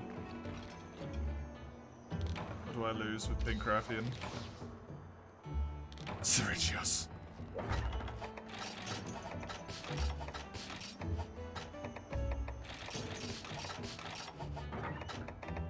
She's one of the best monsters as well. Oh, that stings. That stings a lot. She is one of the best monsters to fight in the lands for me. Sirigios, Stygian, Zenoga, and Diablos. With a Kirin on a very low chance as well. Upside here is actually looking at this. A lot of the monsters, seemingly, that are the tier 2 ones actually start at like level 94, 98-ish. So that actually cuts like 10 quests out from every single hunt, potentially. If they start at a higher level. That would be really damn good. Okay, come on, man. You could kill a Kazu.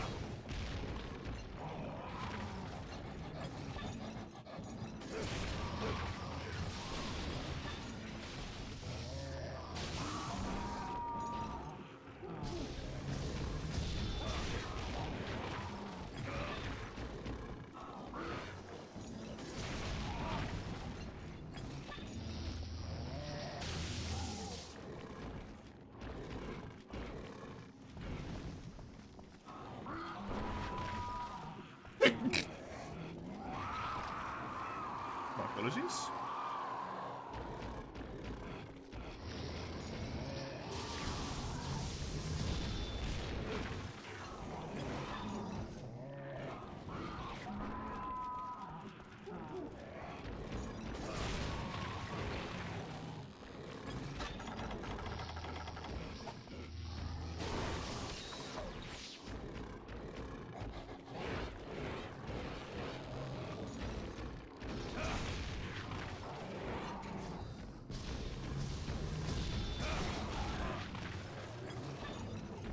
I might be forced to upgrade my chest armor here as well.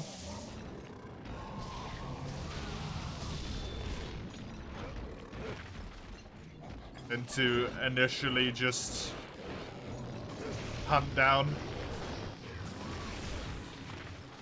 specifically a leg expedition, because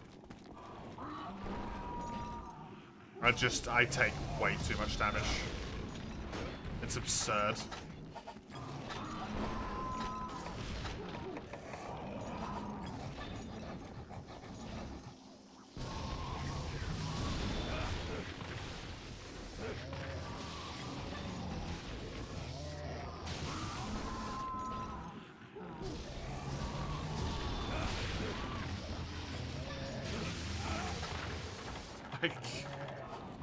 What is that?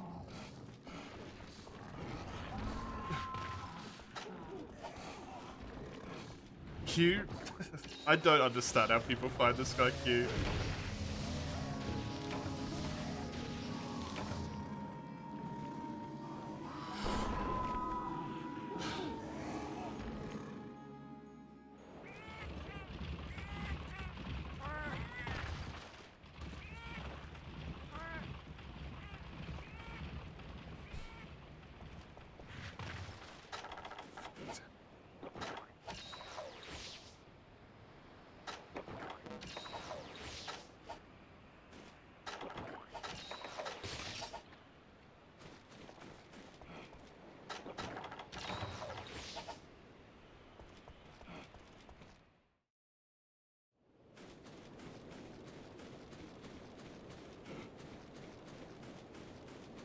If you imagine Kazu as a chibi, it's adorable. I mean, most things are adorable. That's what it's...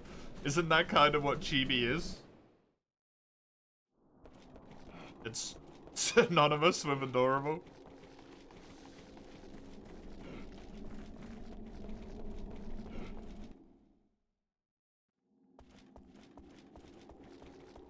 It's a little cheaty.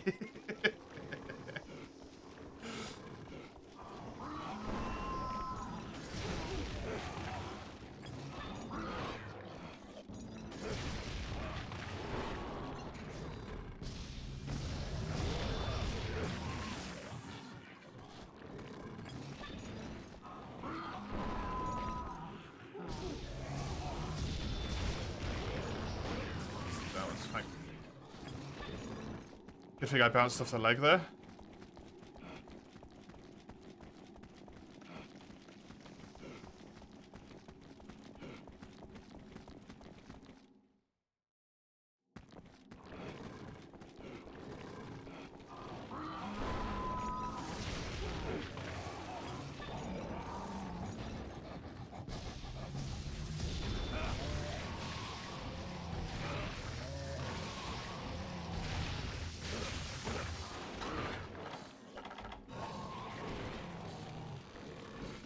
I don't even understand what just happened to me.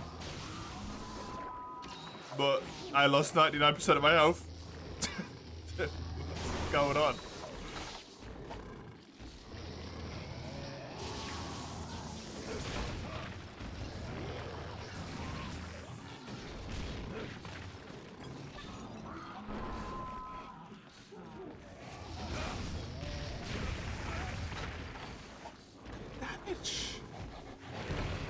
Why is that damage? I have -3 thunder.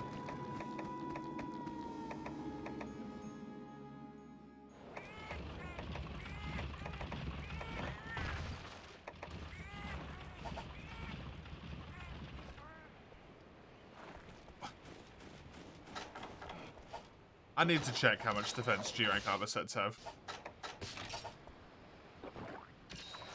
I need to check how much defense the G rank armor sets have, because I genuinely feel like I must be 200 defense behind the curve or something at the moment. The sheer amount of damage I'm taking is nuts.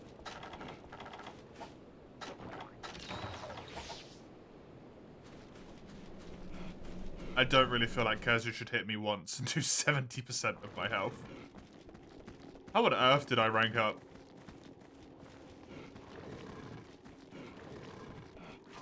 How on absolute earth did I manage to rank up?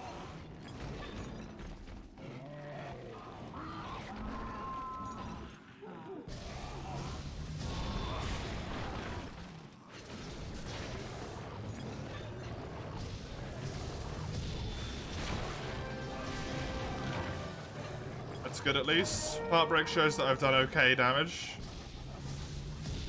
Although the fact I've got 1 part break and 2 carts is a bit awkward, to say the least.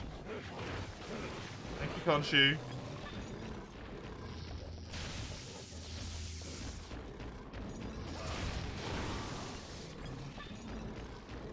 Yeah, not really helping the situation right now.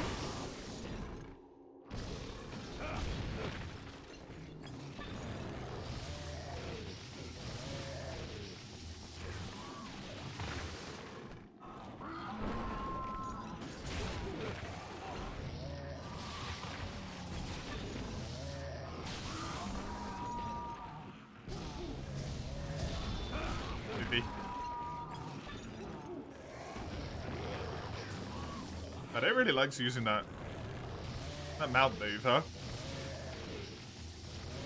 Spams that sucker.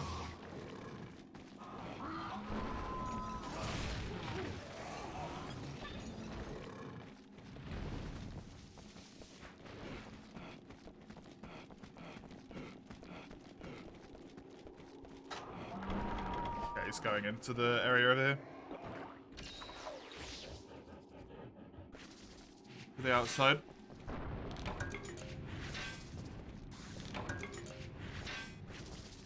Please just don't. Weirdly aggressive, can't you?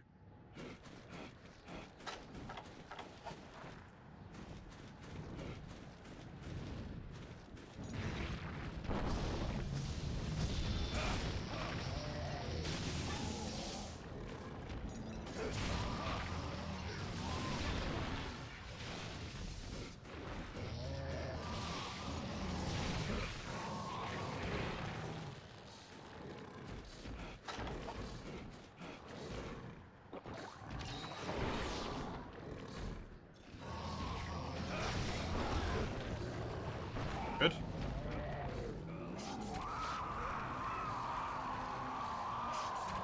I think I can safely rule out it's not Insect Glaive at the moment. I think it might be me. It's either me or my defense. One of the... Oh, both. It's definitely me. I also think my defense might just be, like, balked beyond belief.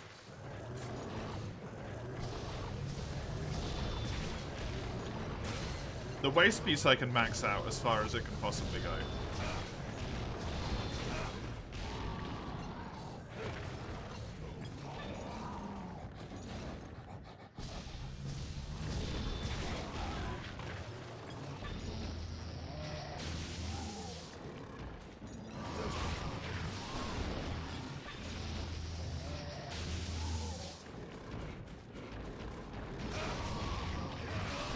I'm dead. Didn't hit me. Lucky.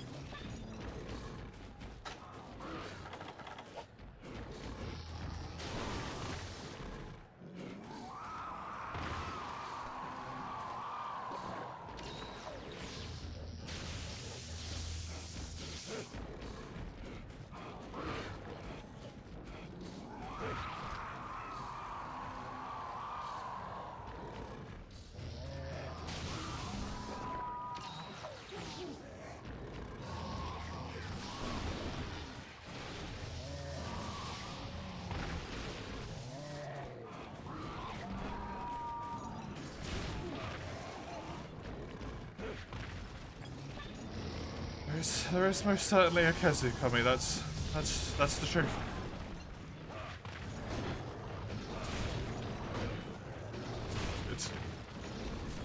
It's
That's the back broken as well.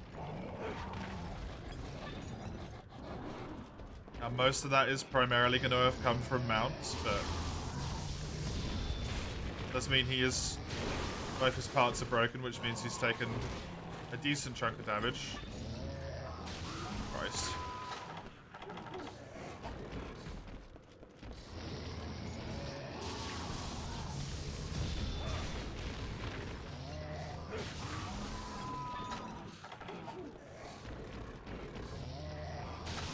Game is running at 100% speed. It's not just weirdly quick. I'm just weirdly slow.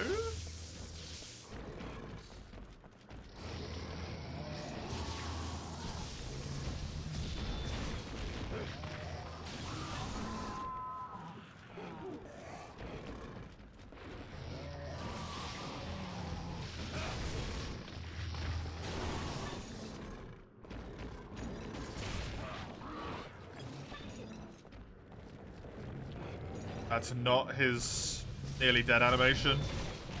That's him being hungry.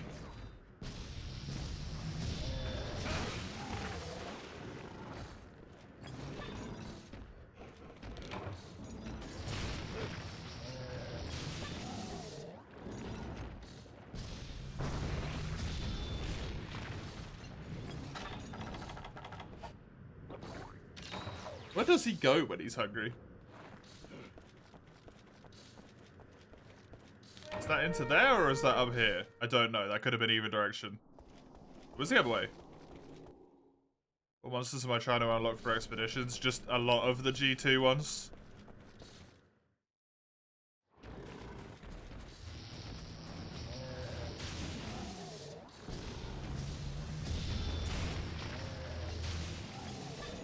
Yeah, Kelby in his intro video?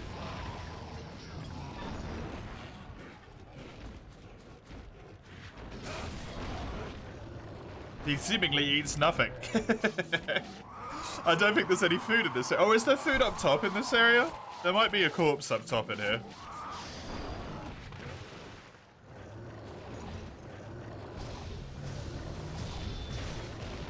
I don't know if I've watched this ecology video. Honestly, you could have said yes, Berserk, I just would have believed you.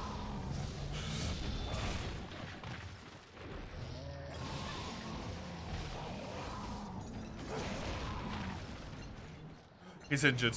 He's injured.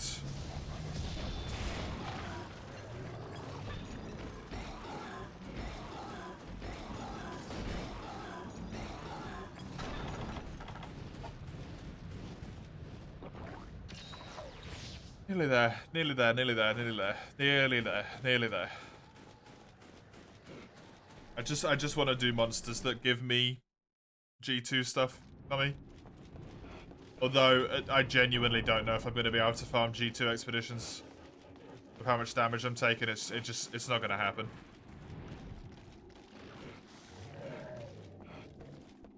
It's just not going to happen.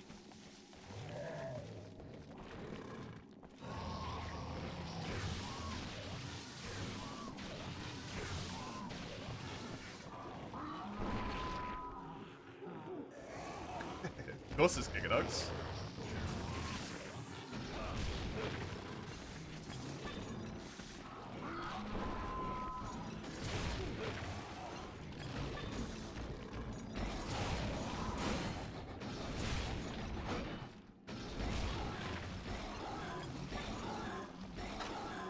You're probably just gonna unlock the couple of creatures to drop gore at good rates, then farm gore. That's fair.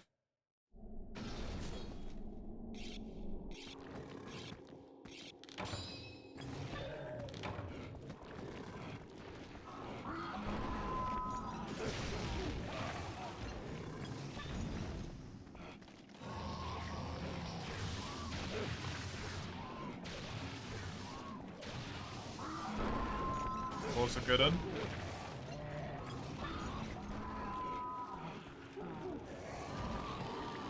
I don't want to just do gore over and over again. Gonna drive me a bit nuts. That might kill me, I'm dead. Please give me the frickin' mount indicator so I can spam out of it. Please, no. How much damage does it do? I got out of it, good. Oh, Christ. Oh god, oh god, oh god, oh god.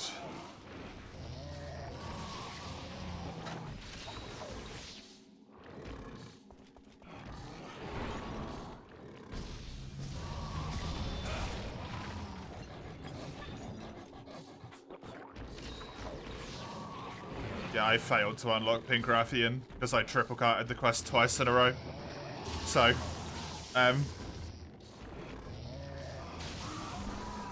can't do much there. And if I can't do Pink Rathian, I doubt I can do most of the stuff in G2 style. I double carted to this guy. Already. I've nearly triple carted to him multiple times in this quest.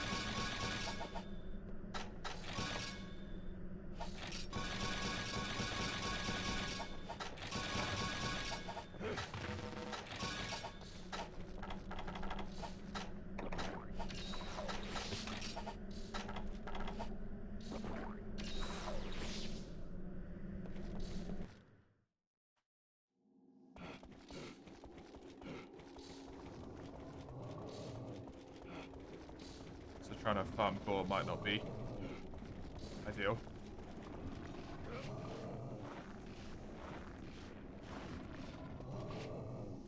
Can't hit him from there.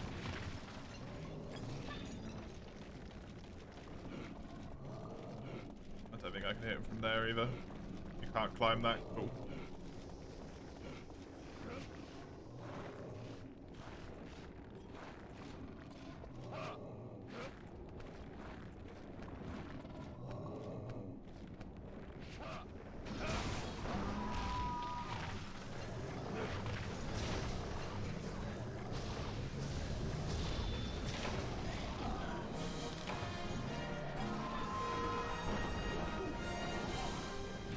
Fuck for that.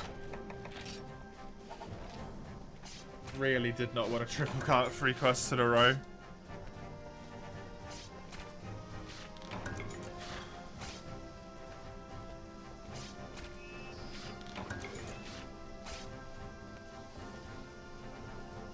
That would have stung a lot.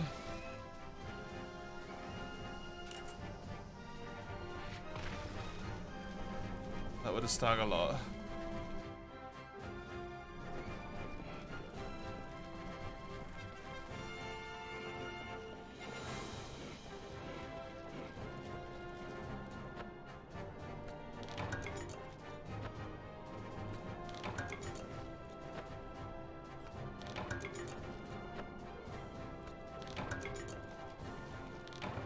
I should switch back to Glaive. I do think it's going to be better. Because I'm not doing good either way. Glaive does just have more raw. So that's the obvious choice there.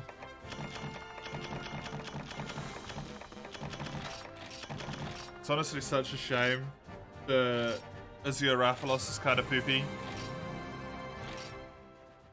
as an expedition monster. Because Tigrex is so damn good, and it makes me not want to unlock Azure Rathalos. Because he's just so damn bad.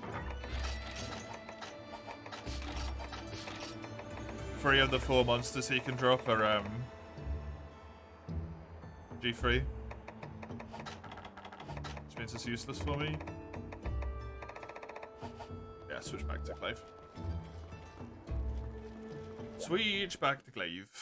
Don't do this. This is not going well.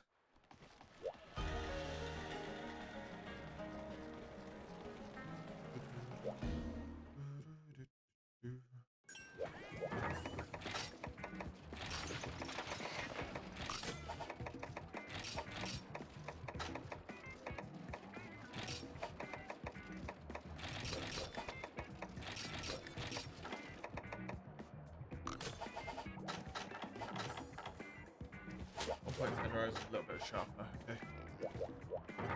That's it. Welcome back. 1 point in 10D, 1 point in sharpen.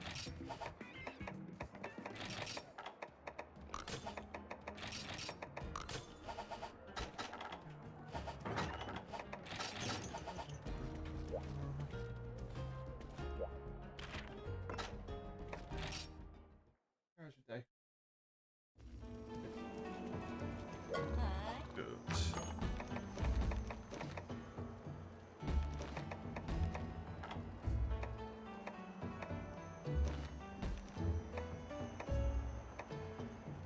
Course correction. Shroud and Nacilla should be okay, maybe. Just a normal Rathalos will be fine. This might be really, really difficult. Capture a Celta should be doable.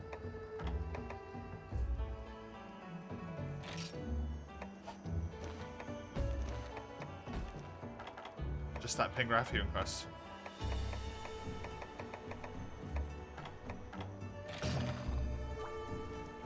Alright, Hunter von Kezu unlocks Kezu.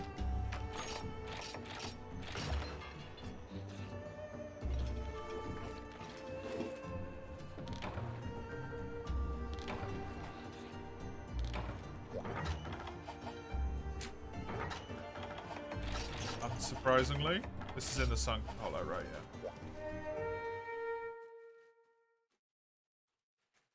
Thank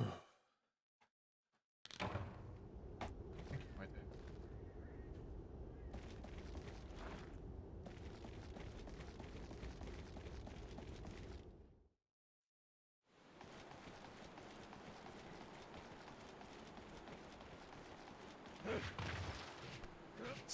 Scare me. Thanks. Don't entertain the idea to unlock these in multiplayer hunts. No, because it's kind of a core part of the challenge.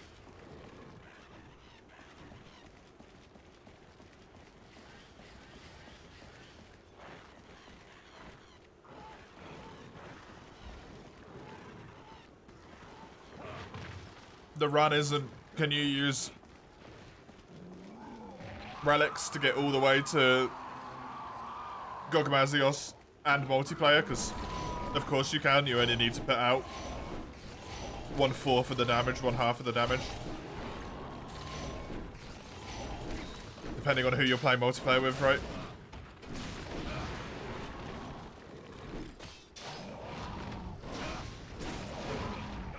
All of these quests.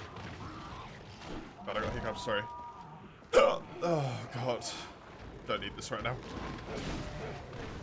All of these quests are like relatively crucial part of me unlocking the monsters right now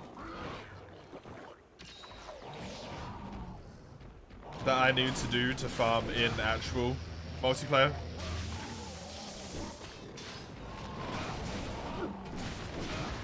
to if I couldn't solo these quests.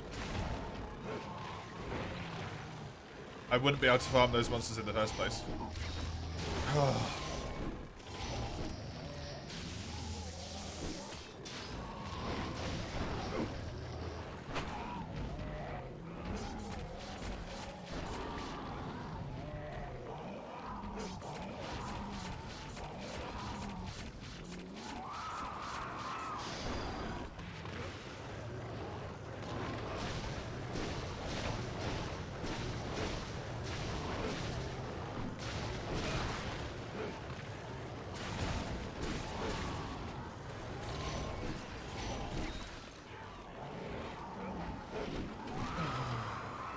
What do you mean, unscrew some music, Cubby?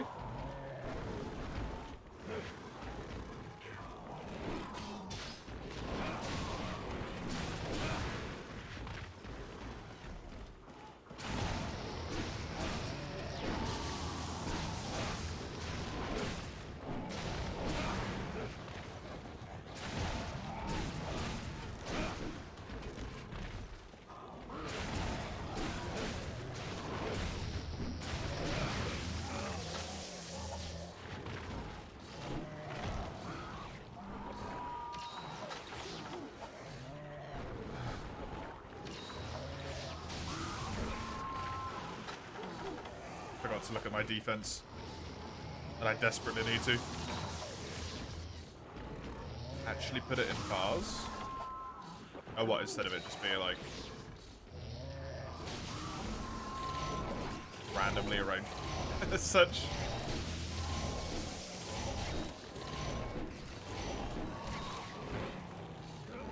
Got a bunch of stuff for Ocarina. Oh, nice.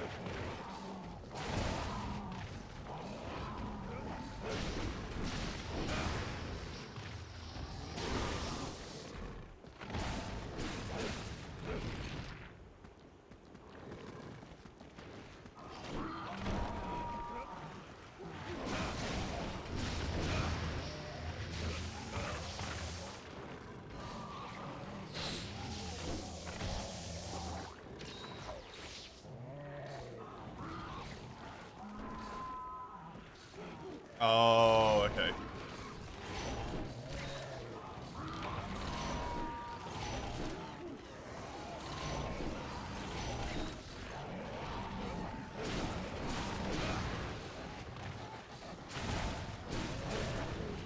You're basically converting music into a different instrument. From what it's been shown us.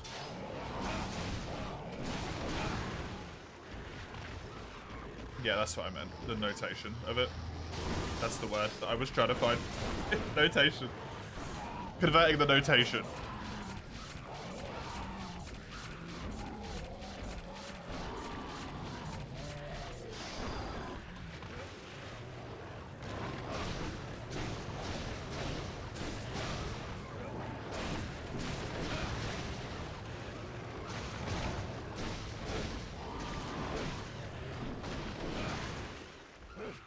Injured, nice. Does make sense, it is a hunter-thon. I would expect him to get injured very quickly.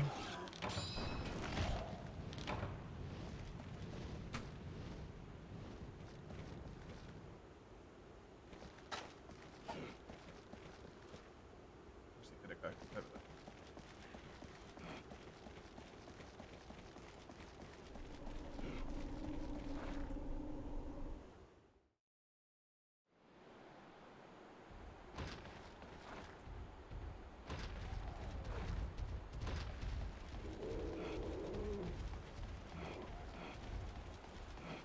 Okay, auto attempts and essentially translating them into power keys is kind of scuffed when you're actively playing at the same time, yeah.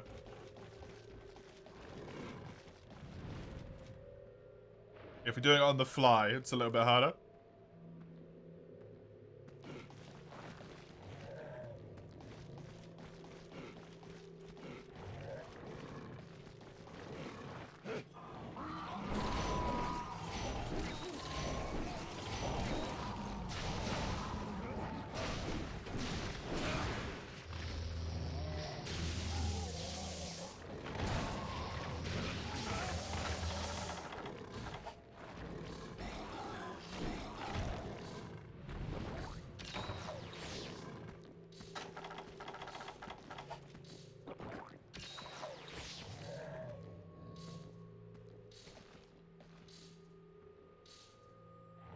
He's going over there.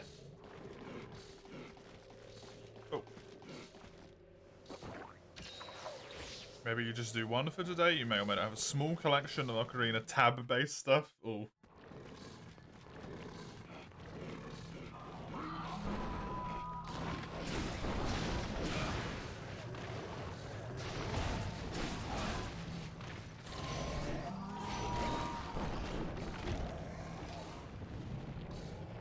Okay, one down. Just need to kill 2, and all is good.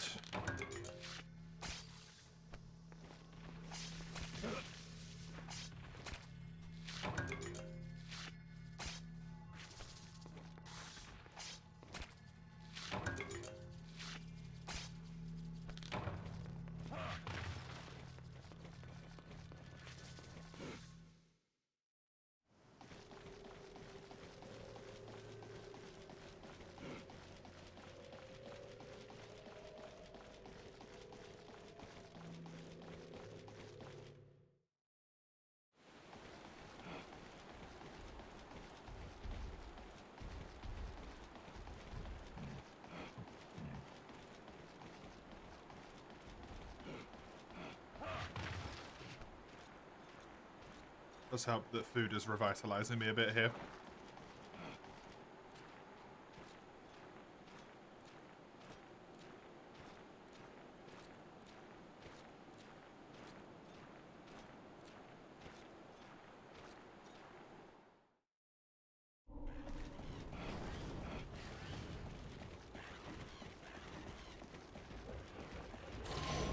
Perfect timing as well. Got hit right as he did.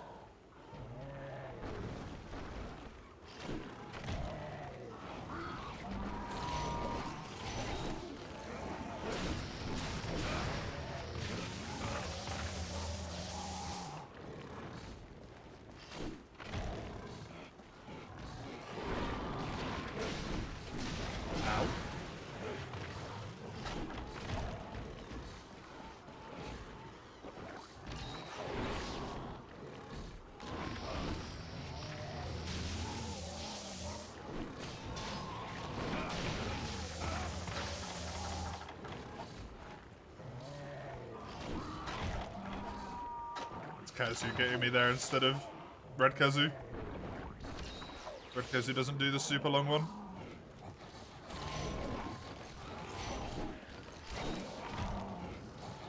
I'm not right fighting Red Kazu.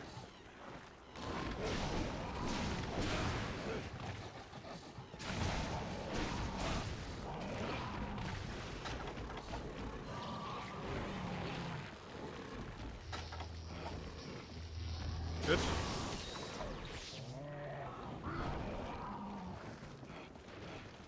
Come on, come down.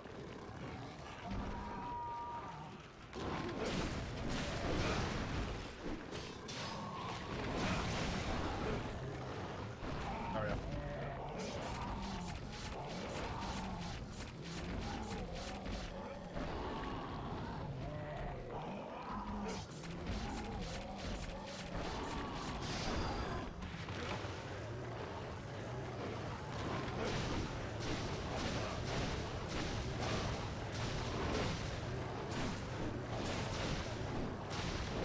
Nice.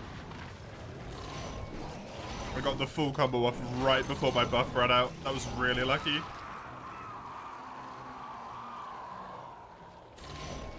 Really, really lucky.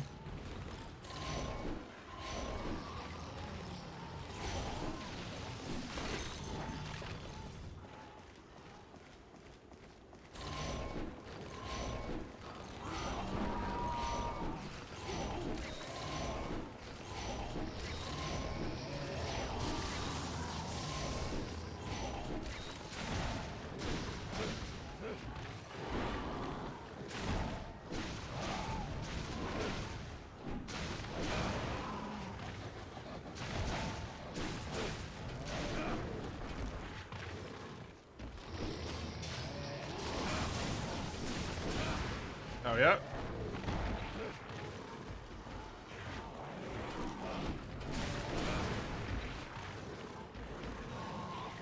It's good to do this as well, because If I can get good enough with Insect Glaive here, this weapon is fully usable.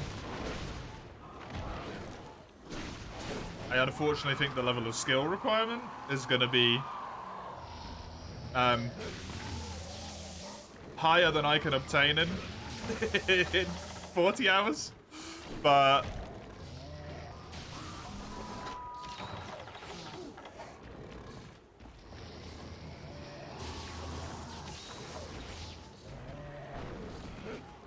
maybe if I just pop the fuck off with Insect Glaive.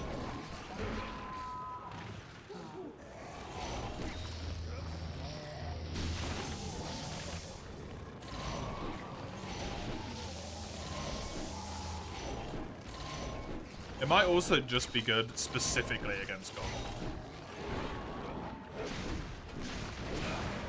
Another thing to consider. I don't grab myself another weapon here that I like.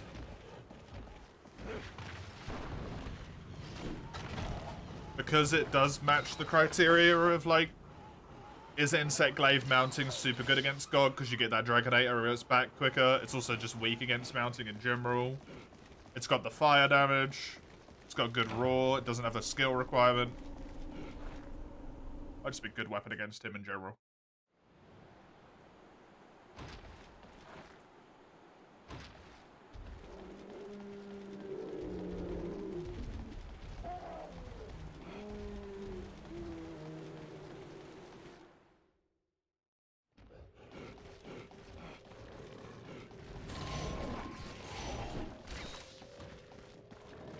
Our tower have dropped red, apparently.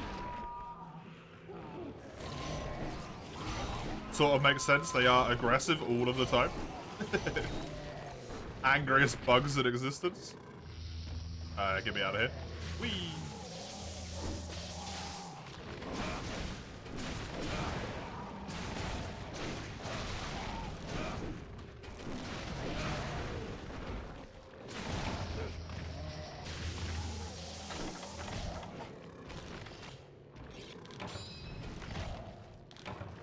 Also, that is incredibly useful. Don't get that with this with the great sword.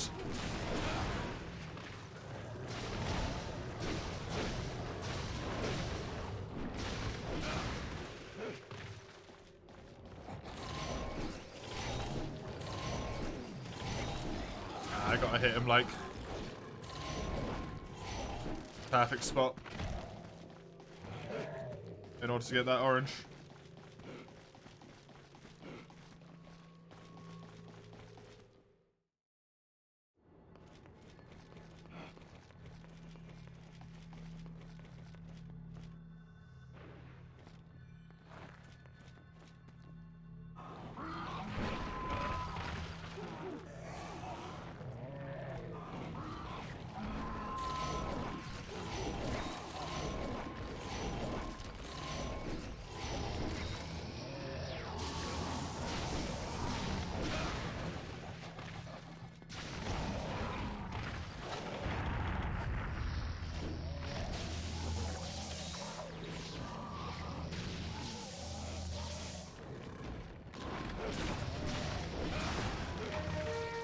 Nice. Done so. Go back up, hand it back in. And that's Kazu unlocked. So other than the fact that I couldn't complete their Pink Rathian quest, that's all the monsters in G1. Now I have to do the, in theory, harder quests. Rathalos won't necessarily be that bad.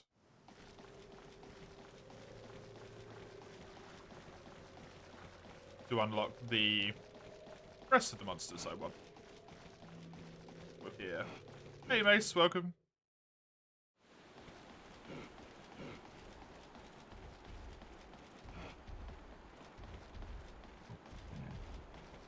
Nice.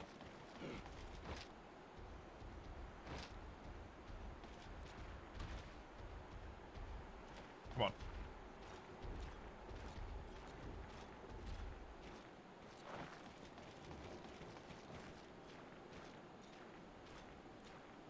Did you have a survivable day?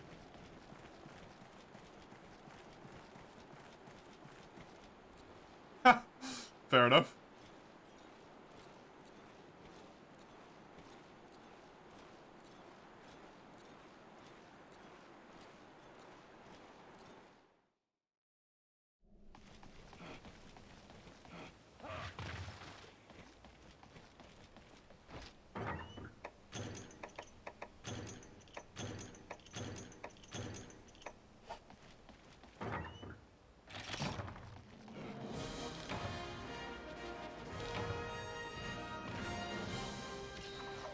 Keep it a secret from your sibling. You've been entrusted into a plot. That was the Monster Hunter 1 and the 4U that you've missed. Monster Hunter 1 was Monster Hunter 1. It was a rough time. I discovered that dual blades are essentially useless.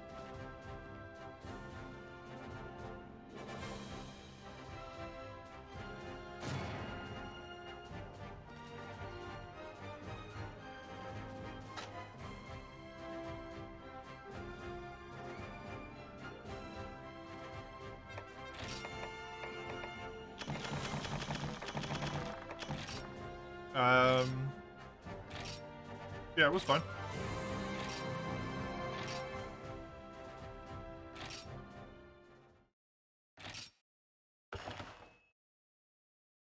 You have amazing news. You don't just have work off this weekend. The weekend is also 4 days long. Nice. Very nice. You get a particularly long one.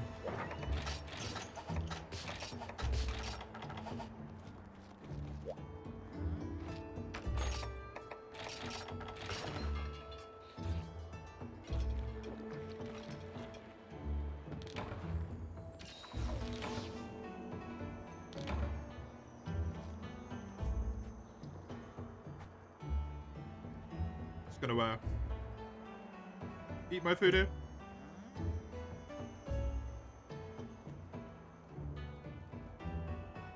So that I can play without distraction.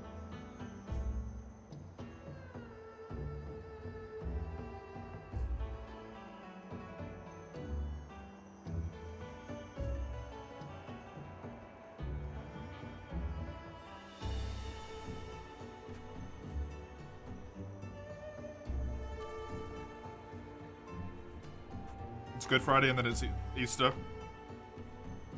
Praise the Christian faith for it stays up.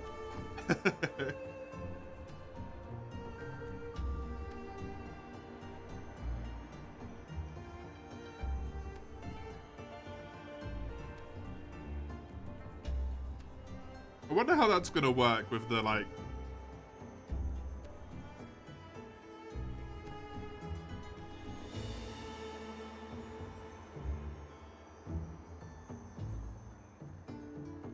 general trend of people becoming more non-religious. Because in a lot of Western countries, a lot of the holidays are specifically, like, Catholic faith-based.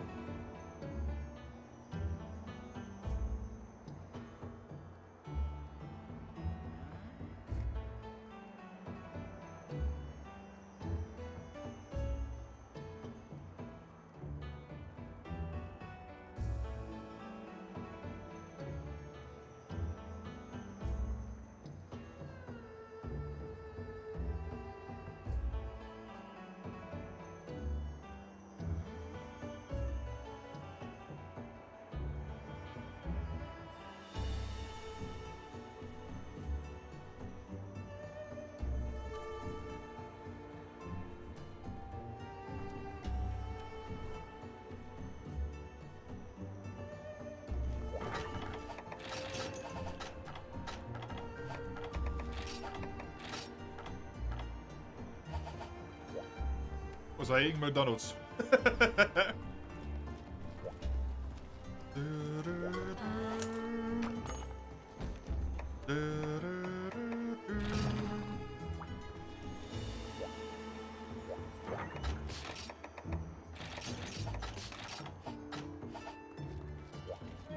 Oi, are you taking April 1st off? Yes.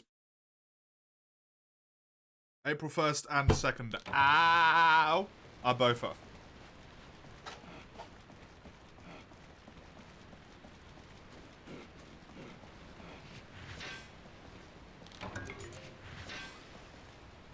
And then April 3rd is just a day off anyway. Come back Thursday after, correct. And then it'll be 8-hour weekend streams for all of the rest of April. And 12-hour 8-hour weekday streams for the rest of April and 12-hour weekend streams.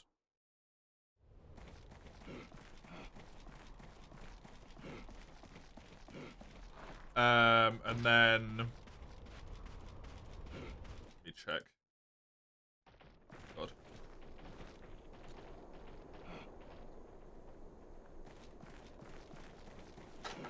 I maybe will have the first and the second off. The first being my natural day off and then one extra day. I don't know. I need to look into that one. That date may move. I'm gonna need a day somewhere around there off.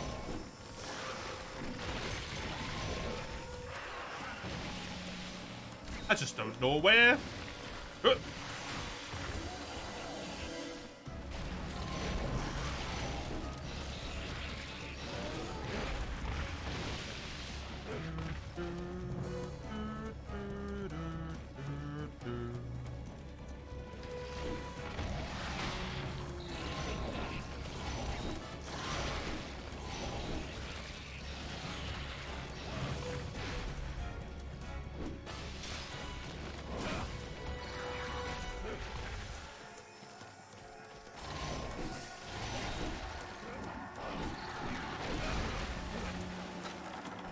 Forgot to look at my armor again.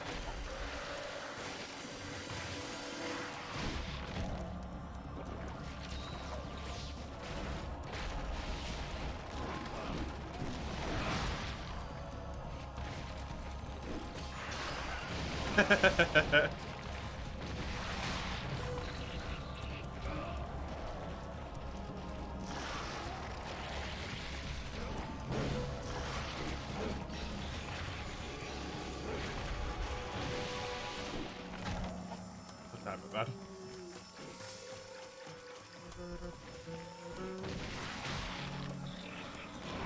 Frickin' big. Responded with silence. Absolutely amazing.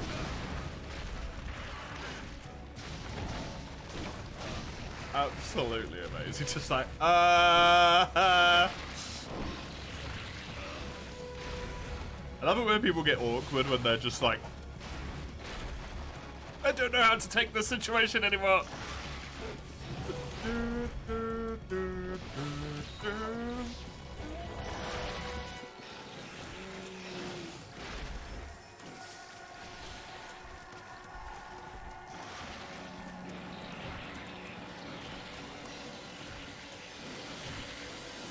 Delish. You did, yes. Not of picking up your passport, no.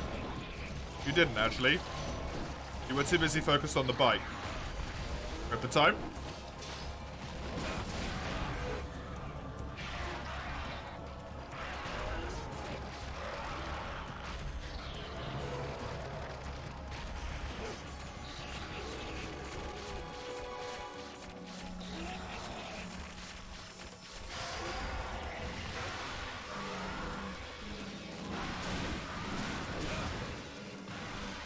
Best mountain minigame? 100%, Frenchie.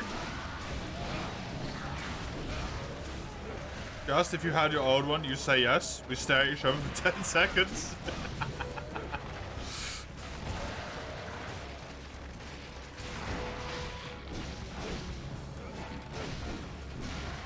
She says I'd like it if you don't mind, yep.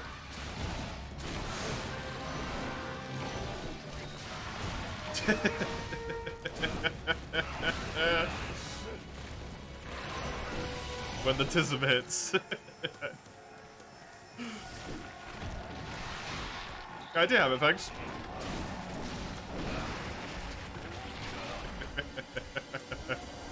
Amazing. 100%, yeah. The purely literal interpretation of that sentiment. Do you have your passport? Yes, I do.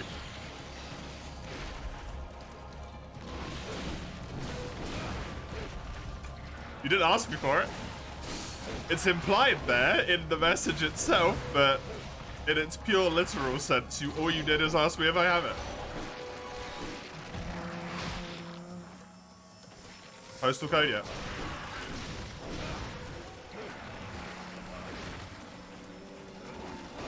Had to look it up. Nice. Oh, what a roll. There we go. I'm back. I just needed food.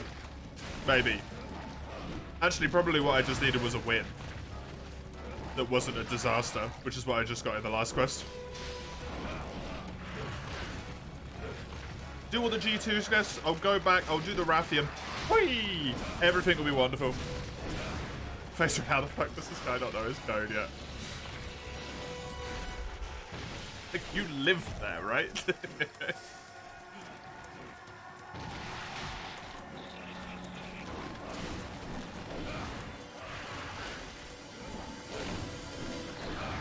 The fun thing of being young enough that you don't really have to deal with it, and now being old enough that you suddenly have to deal with it. And also having 2 addresses, so you're not entirely sure which one you're meant to do, and then the one you do know isn't the one you need, but then the one that you remember eventually isn't the one you end up needing in the future, and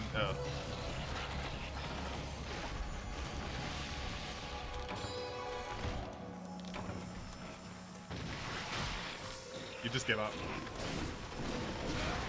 Spider which is able to use friends and thin air, yes.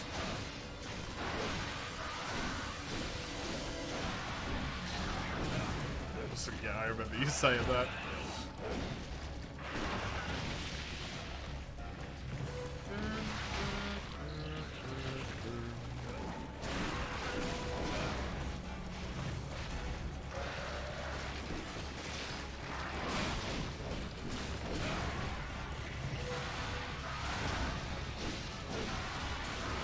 It only took you a week to get your passport. That's actually a pretty quick turnaround.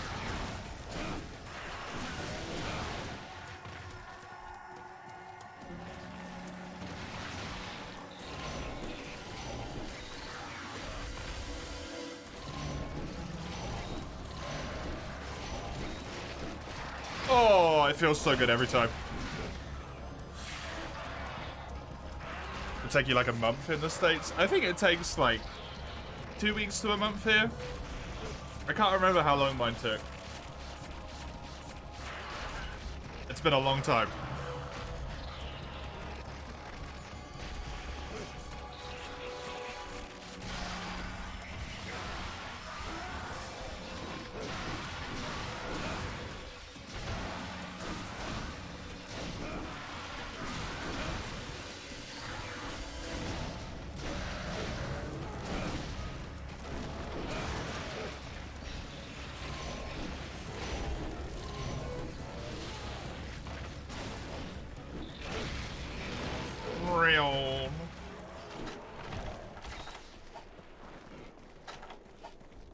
I said it would take till last Friday at max, and you'd forgotten you'll have it at that point, yeah.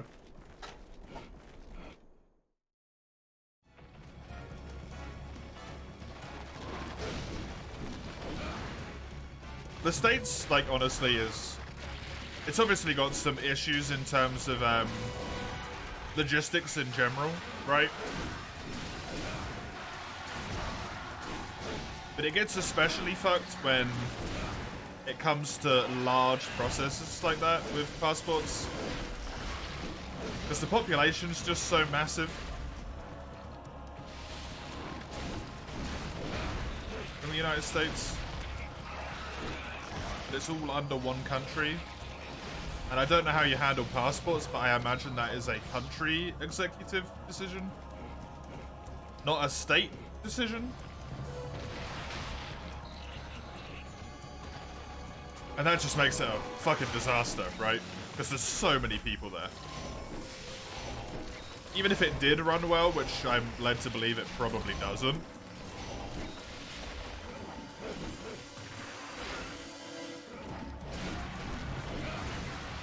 Because it would almost certainly have to be a state level.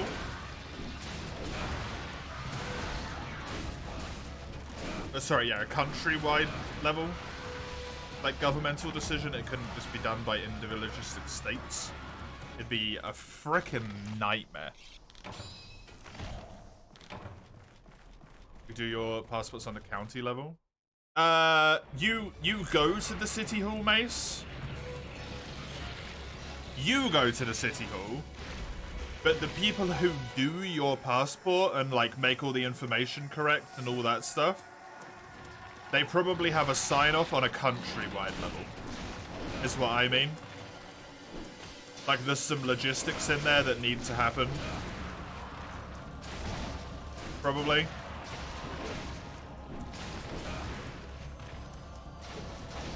Might not be the case in European countries, but specifically with America, because they have, like, individual states which have their own laws, but then they also have federal laws? Whatever their, like, overall laws are. Country laws.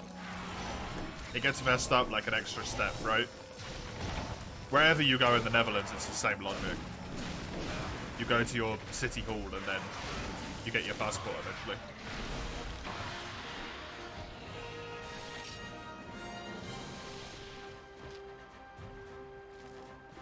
That's true for the states as well. Like, whichever state you go to, you probably have to follow the same logic to do it. But I imagine each state probably has slightly different administrative systems and the way in which they do their admin workflow because of the way it works. And the fact that they're allowed some level of autonomy, but not full autonomy. It's a reason why a lot of their bureaucratic stuff is incredibly difficult for them to get sorted, like driving licenses.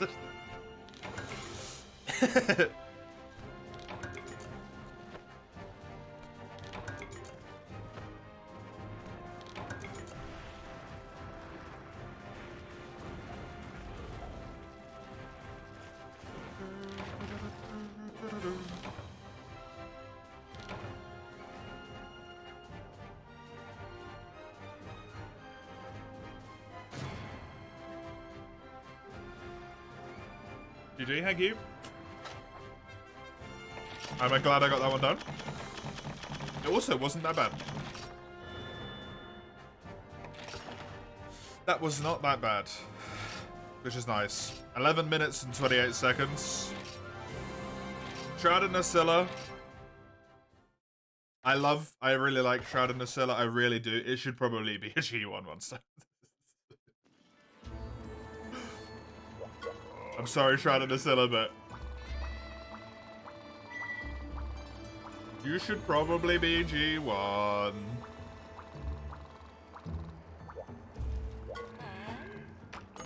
Hey! Thank you, old man. For getting halfway through your explanation and then just shitting yourself.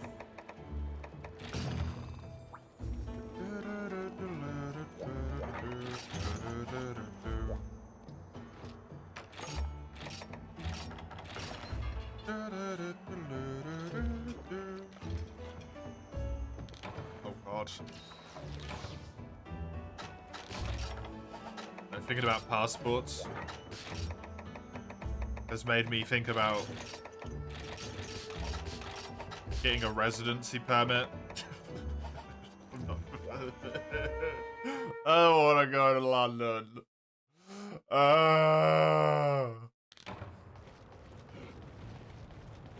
I don't wanna. It's shitty there.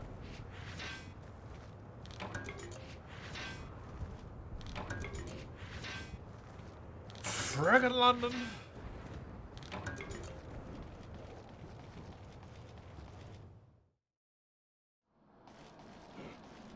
It's the matchup. This quest is Rafflos.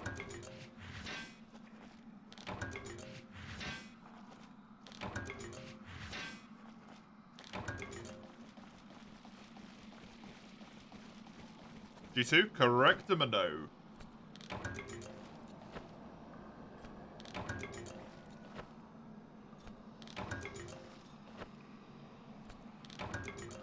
I got one. Way. Butterflies. That's what I'm here for at the moment. Big time as well. Would be really nice if I could actually get enough butterflies to upgrade. You assume it's a farming Rathalos? It's a Rathalos. The core point is if I kill this Rathalos, I unlock Rathalos for expeditions. Rathalos in expeditions has a 35% chance of giving me Gormagala, which is perhaps the best monster I could get for a guild quest. And a 25% chance of giving me Angaruga, which isn't ideal, but it's G2, so it's a really good monster to fight in expeditions. Subquest break head or back? It is back. Which is gonna be really easy.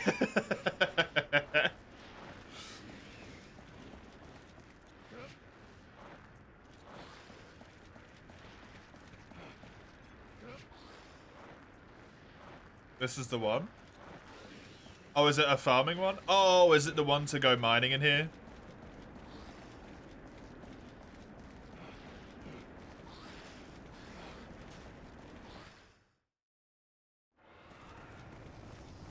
Oh, oops. Took too long.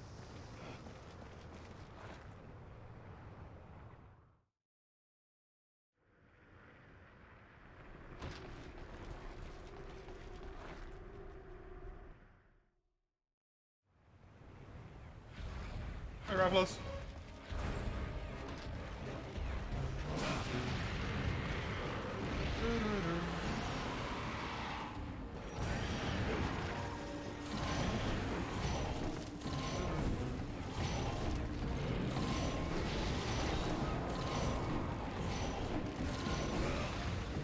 His claws give red? I need to hit his wings.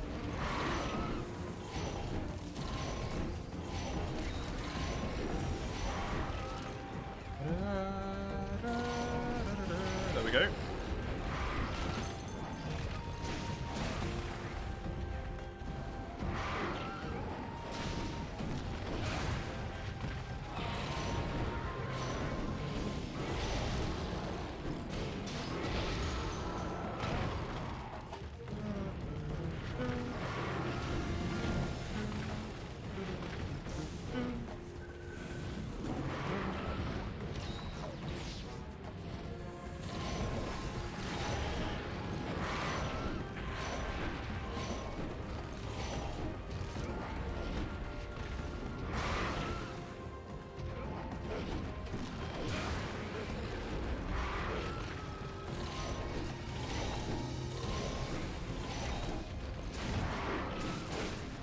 How the hunt's going?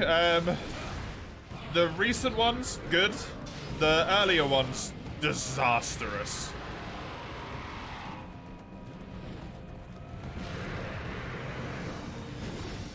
I triple carted twice in a row to the double pink Rathians.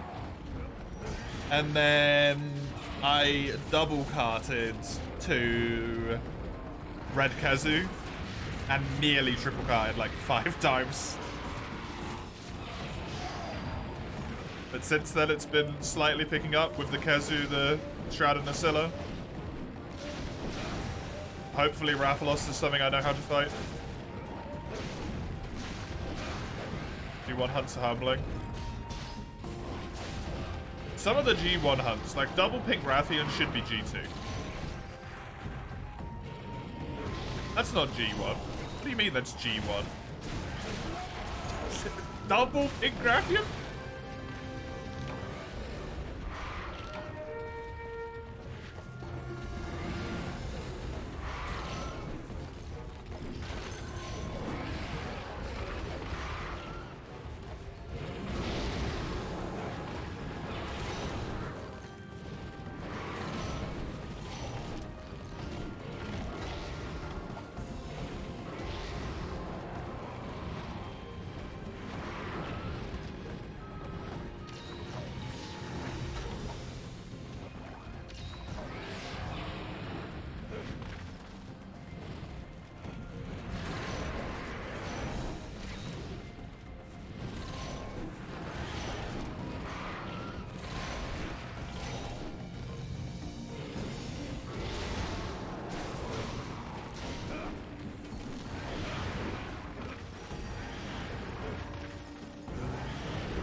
Not your granny. Human harvest? It means that you run to all of the village until Tigrex. Why on earth it's called Not Your Granny? I have no idea. But the goal is to kill Tigrex.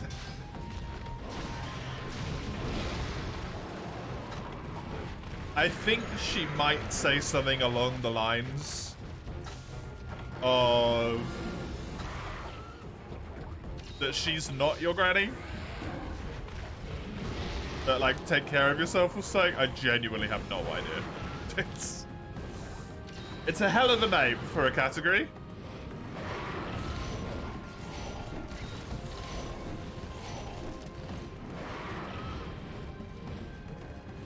Speaking of Rash, you found a quest I could do. Oh, yeah? Is it the one in HR7?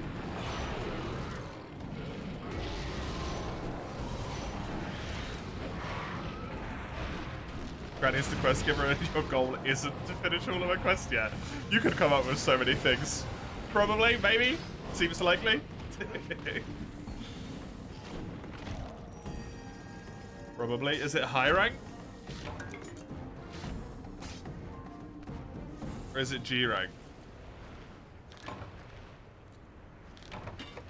This is an evil high rank one. Yeah, it's called King Slayer or Queen Slayer, right?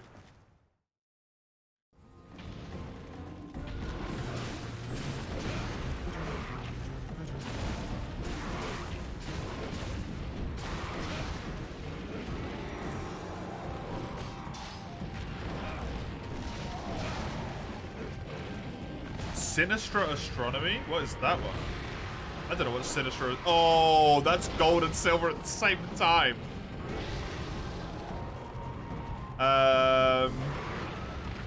Don't know if I have that one unlocked. I might not actually be high enough level.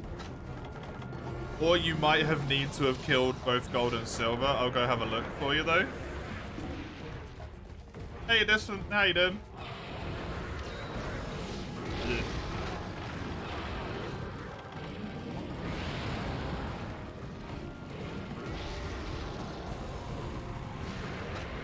I get the distinct feeling that my HR is not high enough. But I will have it unlocked at some point. Pretty good. What about me? I'm alive today.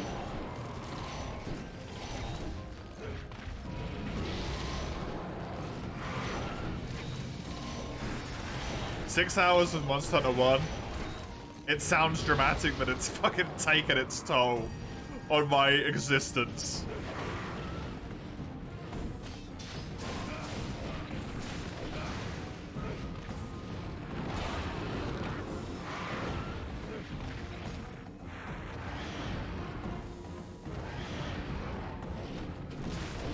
You forget. Is this just progress? No, it's for, if I kill Rathalos on this quest, Rathalos is eligible to show up in expeditions. And Rathalos has good monsters in expeditions. Like the guild quests that those monsters can become are really good.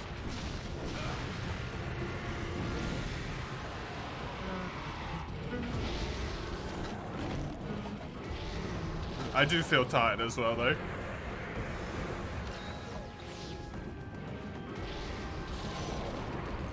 12-hour stream followed by a 12-hour stream is it's enough to tire the soul. I'm hoping that somehow against all odds, because I've got so much MH1 tomorrow, I'm hoping I might finish it. Have I taken a break yet? I took a 15-minute break, yeah. And I've had some food now as well, so I have energy.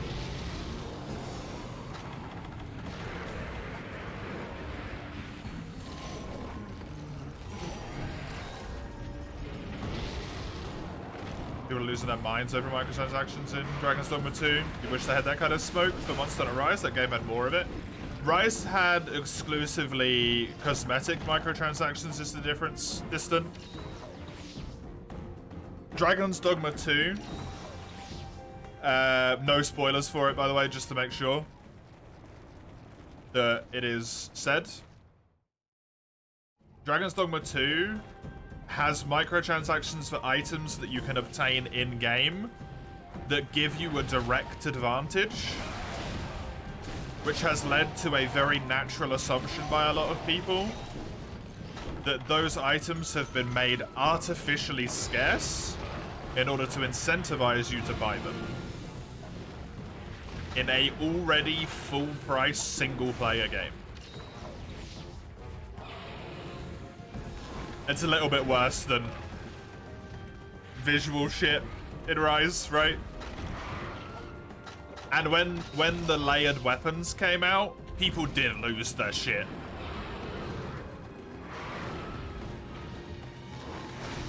People did lose their shit.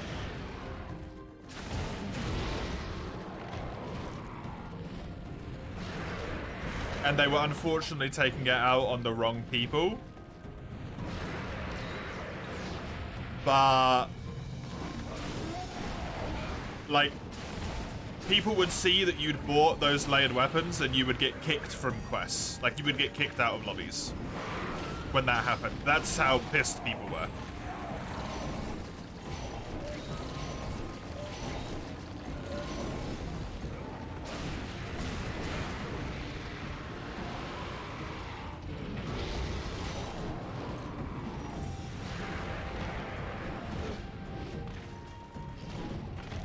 Doesn't seem like too much of a stretch. Yeah, exactly. I do only have, like, one more weapon to farm. 2 more upgrades, but 1 more weapon. And then I just gotta kill all of the 5-star stuff, which is a lot, but I gotta do all of that. I got 10 hours to do it. I've got tons of money available.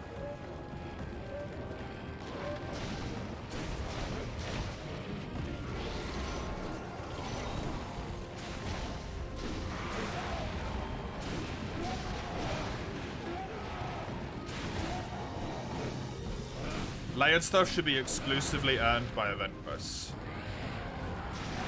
To me, it falls into 2 categories, which is, if you are adding event quests and you have layered stuff as well, why are you not adding them together? If you have no more event quests and all of your event quests already have rewards and then they add some more layered weapons, I mean, there's nothing wrong with that necessarily. Right? The only reason people gave a shit is because they actually look nice. I know that sounds like such a rude thing to say, but if those layered weapons looked like absolute fucking shit, no one would have cared. Everyone just would have been like, hey, whatever. Right?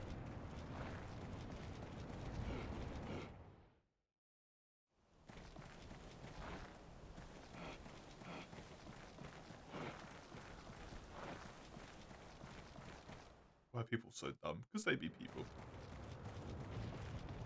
Hey, make sure, thank you for the luck. I need it. I'm not playing fantastically at the moment.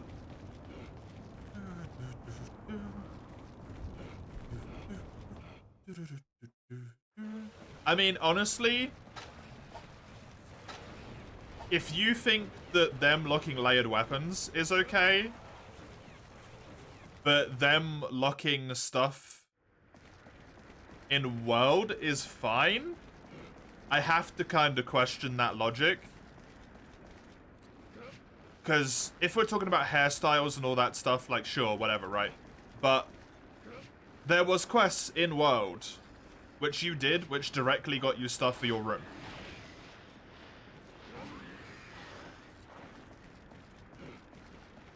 They got you different room options. There was delivery quests where you could get paintings and like chandeliers and all that shit, right?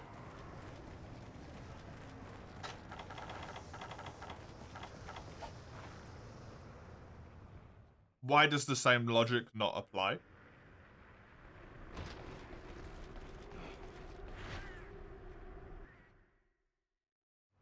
I am on this quest, Frenchie, but some of the previous quests were an absolute disaster. it was bad.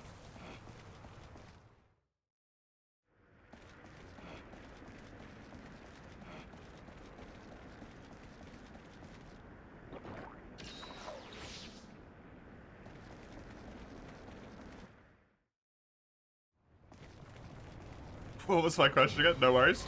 Why is it okay? Or why is it unacceptable for there to be microtransactions that are layered armor, but it's perfectly okay for World to have microtransactions that are for your room, your house? Different layouts for your house, different wall textures, different bits of furniture. When the same logic applies of that stuff is already obtainable in-game. You can do deliveries with your house cat for paintings. Your house cat gives you quests for like steel walls and stuff like that, right?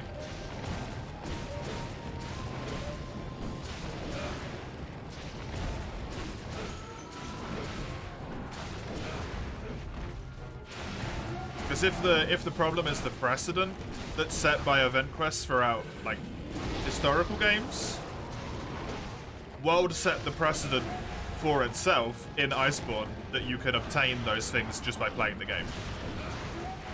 But then when they got added to microtransactions, it's fine.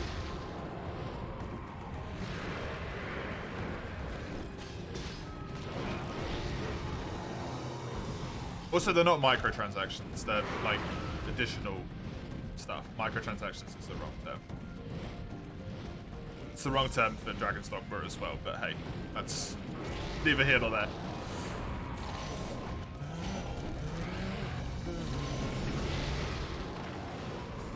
World sold 25 million copies. Is that not enough? Yeah. I completely agree on that.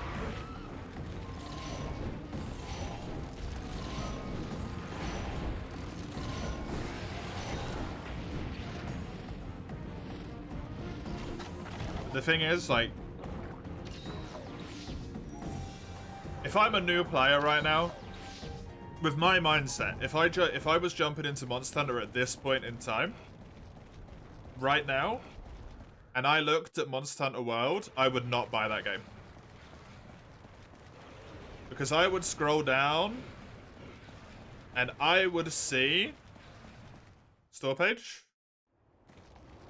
Let's give this a pause so it doesn't autoplay the video. Content for this game. Browse 200 DLC. I'm okay, thanks. I just wouldn't get it.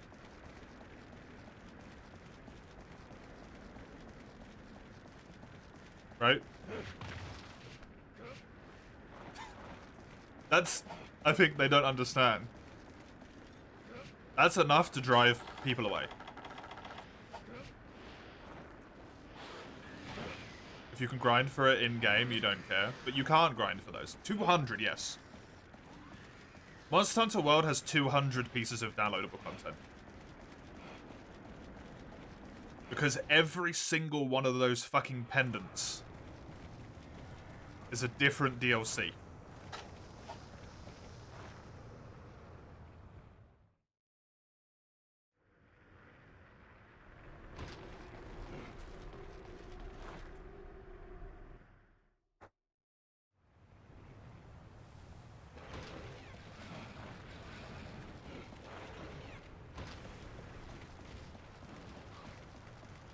Is it strictly fire damage or both? It's fire and roll? If that's what you mean?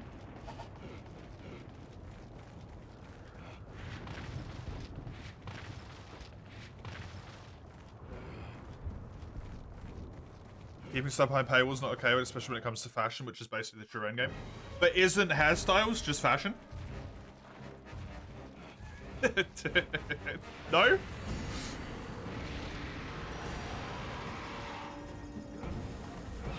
If you like playing female characters, isn't being able to buy the lady who runs the French lady in World? What's her name? One of the store people. I can't bloody remember what it's called. The resource center. The French resource center lady with the cool hairstyle that she has, where it's like cut on one side but long and flowing on the other one.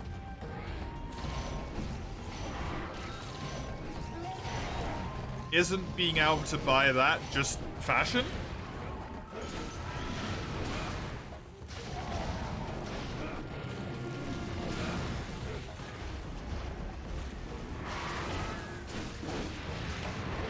I'm not trying to make you, I just want to clarify here. I'm not trying to point out logical flaws in your argument for no point.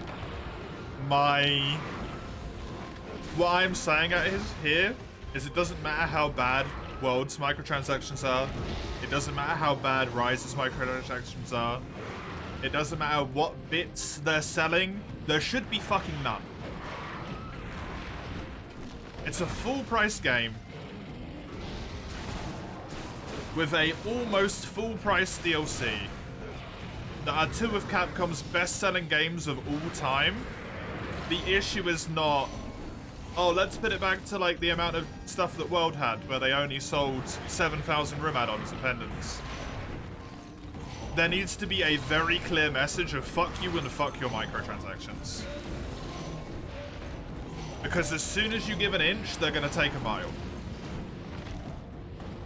Right?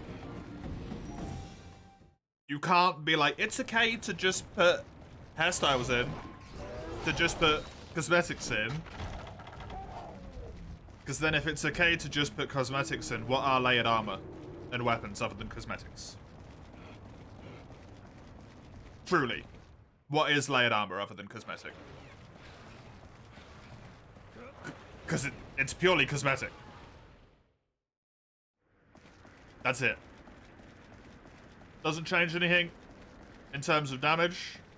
It's just a visual difference.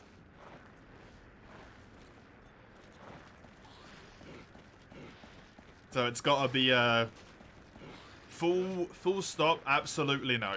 Unacceptable.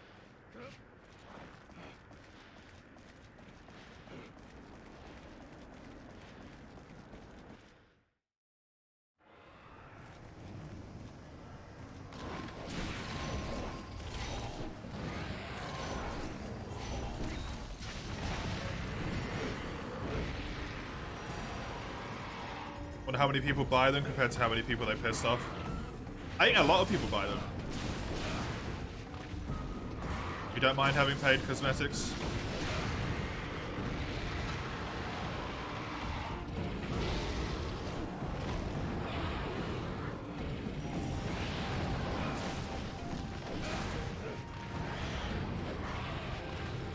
Here's my issue with it. When World is finished, the game has something like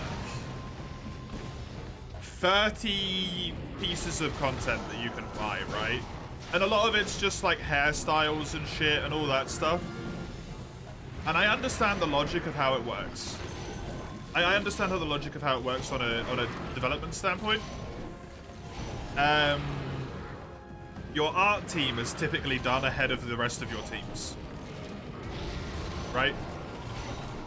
They get done first because you kind of need the artwork to be done fully for a lot of the like other development aspects to be able to go into place, like, you know, making all of Rathalos's moves here. If his model is a like half done mesh, you can make them work. But then you don't find out until the model is fully complete that, oh whoops, his ear is attached to his back left foot. The back of his left foot on this one specific move. And because we only had half the mosh and it like didn't have his head involved in it, we didn't see that every time he flies at you, his head does this. And he just flies like this, right? So they get done early, which means they have more time to be able to do stuff like make the cosmetics, which they can then sell ahead of time.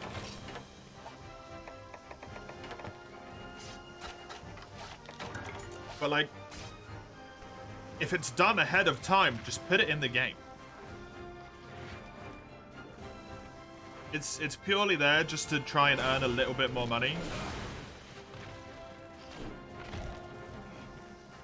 And you're already paying 60 quid. How much is World right now? Iceborne is £42.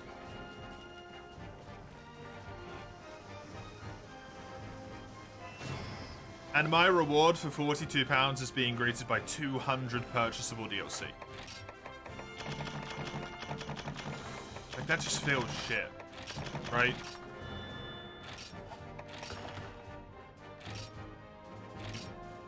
Having lots of good cosmetics readily available, then adding some paid ones is fine. It doesn't work like that, though, right? It might work like that for a game that's already been made. But the issue is, when you show that you can get away with it, the next game has a few less readily available ones. And a few more paid ones. And then the next game has a few more paid ones. And then the next one.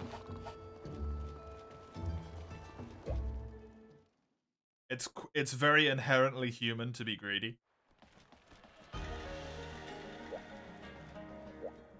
And they will push it. Because, like, Capcom has done 2 releases that I care about in recent history. Monster Hunter Rise and Dragon's Dogma. 2 games. I'm not going to speak about any Dragon's Dogma spoilers, because I don't want any myself, and I know people are trying to avoid them. Monster Hunter Rise literally released unfinished. And then they used title updates, as they called them, to finish the game. Which is, I mean, straight up unacceptable as far as I'm concerned. That should not be allowed. No one really seemed to give a shit for some reason, but, you know, hey. If that's where we're at, then that's where we're at, right? Sure.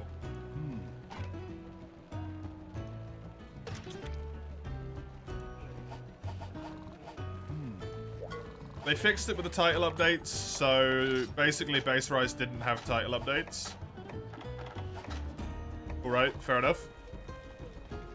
And now Dragon's Dogma has released. And my computer is pretty good. It's not a beast. It's not the worst thing in the world. It runs at 20 FPS. In big city. 20.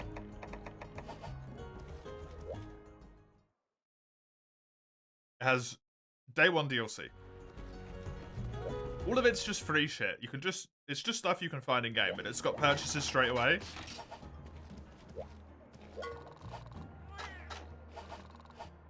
World had 200 DLC, Rise has 252 DLCs.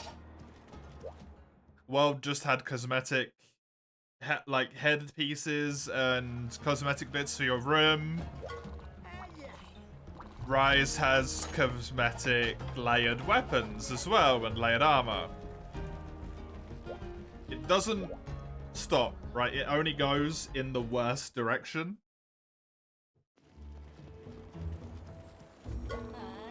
Pokemon and Splatoon 2 with Blind Buy DLC, yeah. It sucks. It sucks so much, and I hate to be the one who's like doom and gloom. But it really needs to be a situation of like, it is unacceptable. It is unacceptable to release any sort of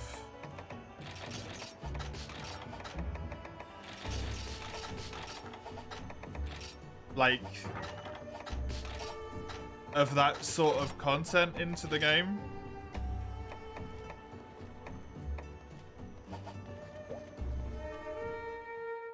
Because they will always try and eke out a little bit more.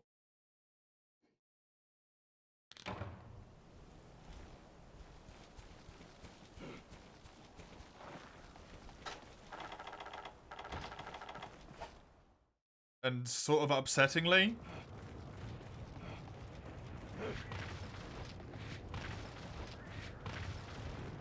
if you normalize cosmetic DLC, it becomes a lot easier to justify why the game has non-cosmetic DLC, because you've already normalized cosmetic, right?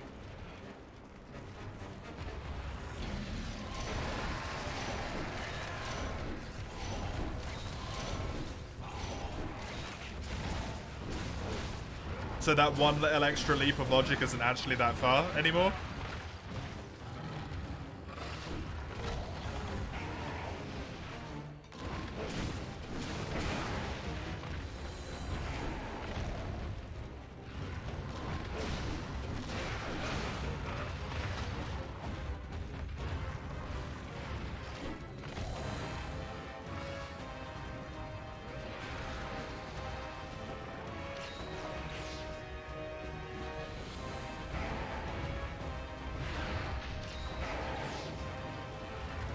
Imagine Wilds shipping with any low rank and high rank be a free title update. Honestly, purely because of Rise. Because of the way that Rise release, and because of the way that Dragon's Dogma has released, I am not day one buying or pre-ordering Wilds.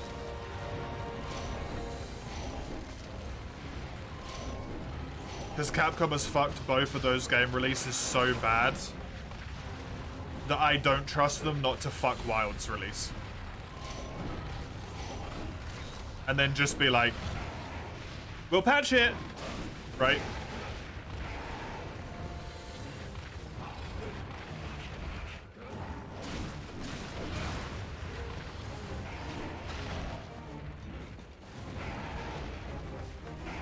It takes a lifetime to build up traffic. It takes an instant to destroy it.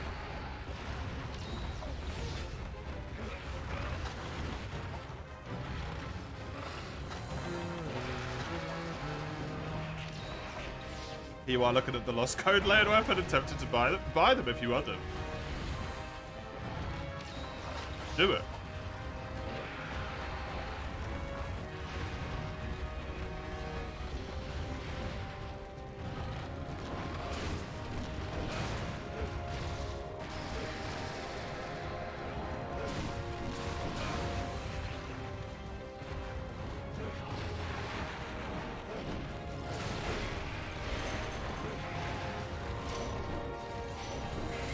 It's just, it comes with the risk.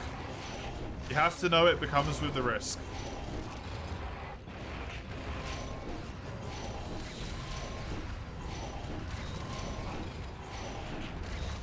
Look, don't start insulting people.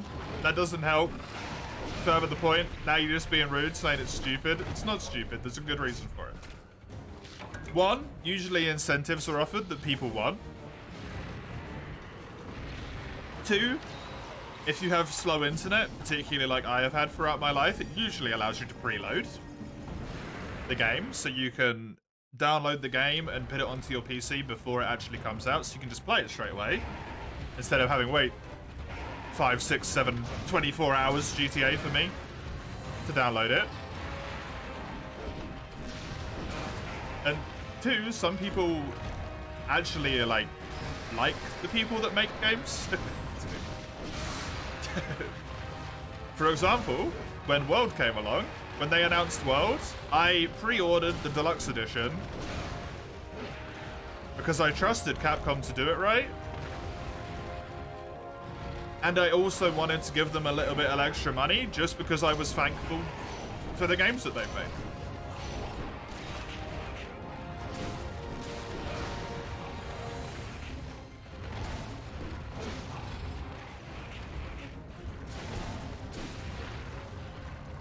Hey, Fango Ivan, welcome.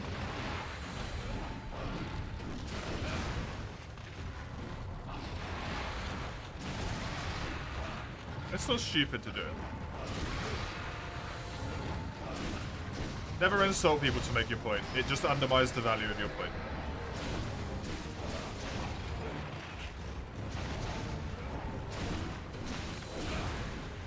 Never bought day one unless it's an indie game. You also never pre-ordered any game. I've pre-ordered loads of games.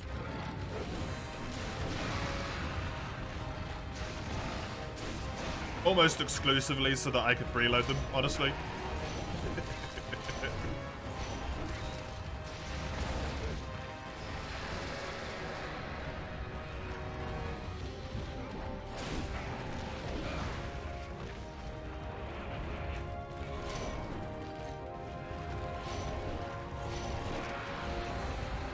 I knew Dragon's Dogma was going to have performance issues, and I purchased it day one regardless.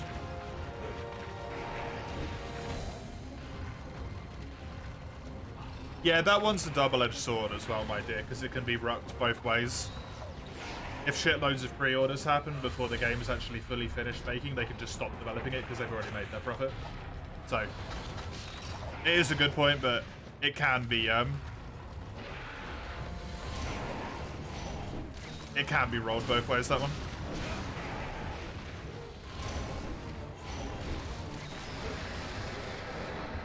Simply from the company's perspective, yeah. Then it's useful for them to have for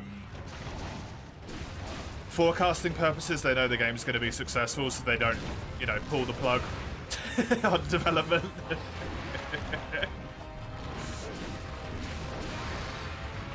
And it also allows them to maybe be like, hey,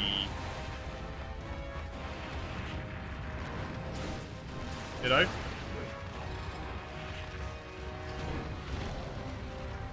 By calling the decision stupid, you are calling the people who made the decision stupid. Listen. That's the issue, right?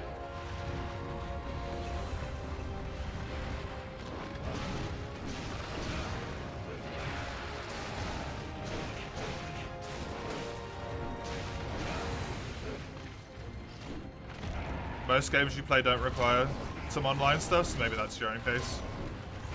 Yeah, that's another big thing, like, a lot of games that get pre-ordered by people are typically like multiplayer things, right?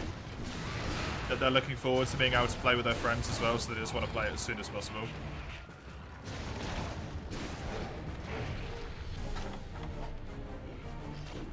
Hype is a thing. You're not a fan of some games' obsessions with data numbers and stats like that? They can be misleading or bloated, yeah. I agree. I agree. There is far too much basing your game's success purely based on how it did in day one. Week one, month one. Cinema's a lot like that, right?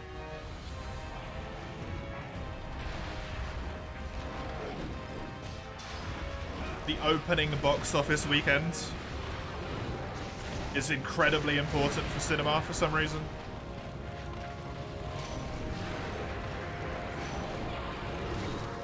Even though in reality, for the majority of people are probably not particularly clued into movie releases.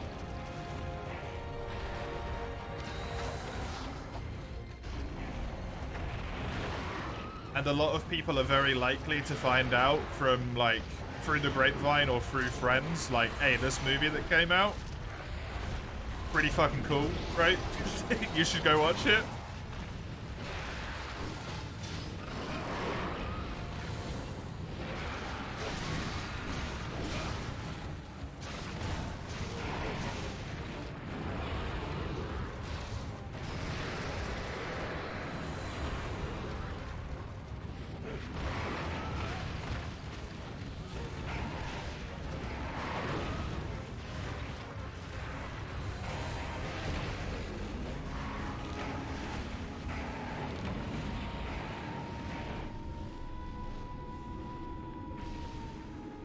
Day one numbers are hype numbers, not quality numbers, yeah. For investors, they want to recoup everything in a day. Yeah. Too much hype ruins the way devs and companies make games, but also shareholders match it with equally bullshit sales requirements and deadlines. But this is why, like, AAA games are kind of dying right now.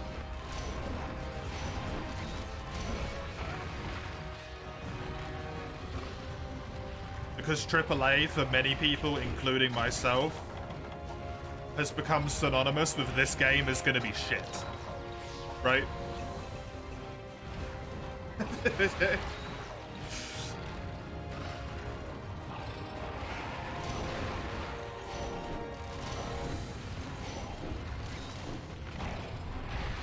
It's not that simple, Mace.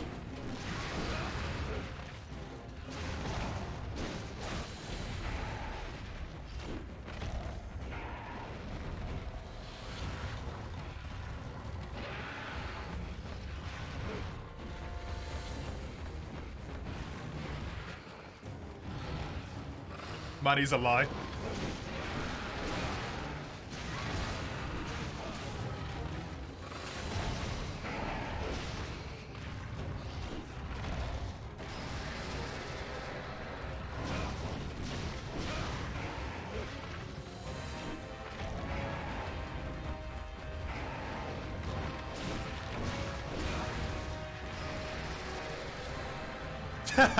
Ubisoft was, yeah, be true.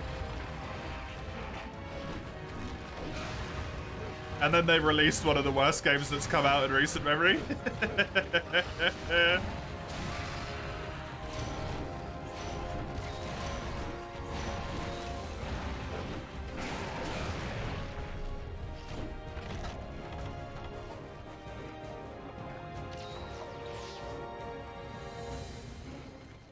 Very on brand for Ubisoft, quite frankly.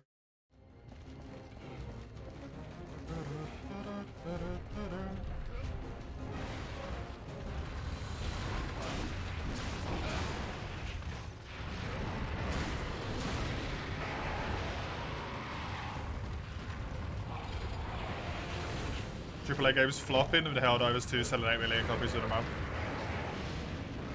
Yeah, it's the thing is, like, a lot of people want to play games that actually have, like, hearts in them, right?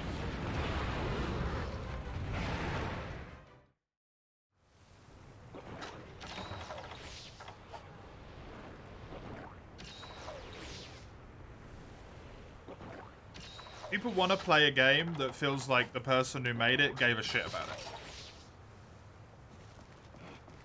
It might have some, like, errors, some problems, some flaws, but they can add to the character. The problem with, like, AAA games, kind of like Fangwyvern has said, stuff has become standardized to be... it's clean. The UI is similar, so you know what's going on. You know what to expect going into it. It's got a map. You know what the quests are gonna be like. All of it's very... samey. So in order to stand out, they have to do something to stand out. And what that trend has been at the moment, and it isn't working, is pumping the graphics to be as physically realistic as possible, right?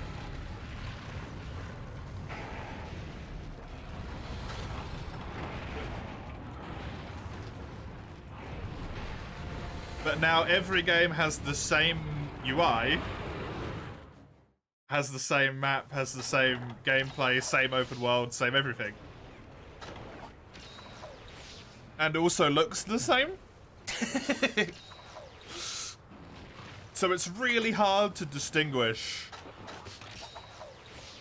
one game from another until something with a little bit more heart comes along, right? Dave the Diver is a good example. It visually looks different. It's pixel art, came out last year if you're not aware of what it is. It is a game about a man named Dave who dives to collect sushi for a restaurant. That's the core premise. It ends up being a lot more than that. But that's the core premise. And the love of sushi and the love they put into making that game is evident in every frame of every goddamn animation. It's just immediately visible.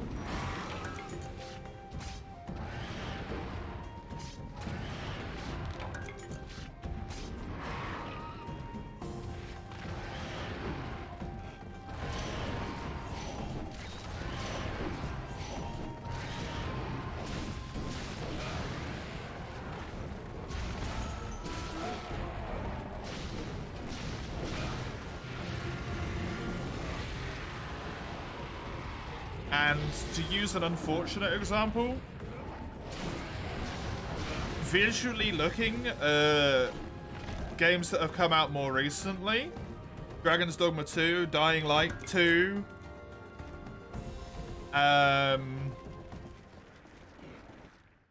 any Call of Duty release in like the last 4 years, they all look the same. The locales might be different, the areas in which the maps are different, right? But they don't visually stand out because they all have the same filter on them. Exactly the same filter. So then they have to stand out in gameplay, but they've already popped all of their budget into visuals.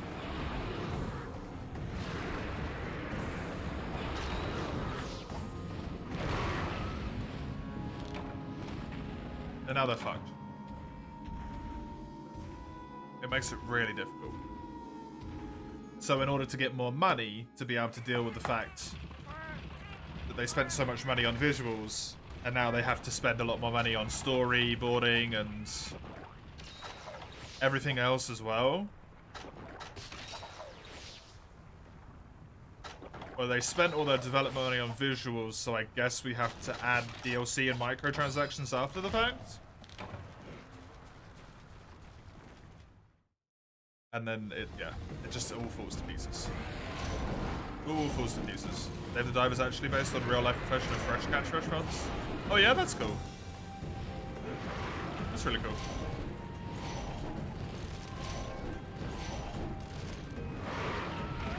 It makes sense though. Even the art style, like realism has to be kind of Chekhov's gun to an extent, in your opinion. What's the point in the art style? Yeah. What does it add to your game? How does it convey the meaning of your game that extra bit further?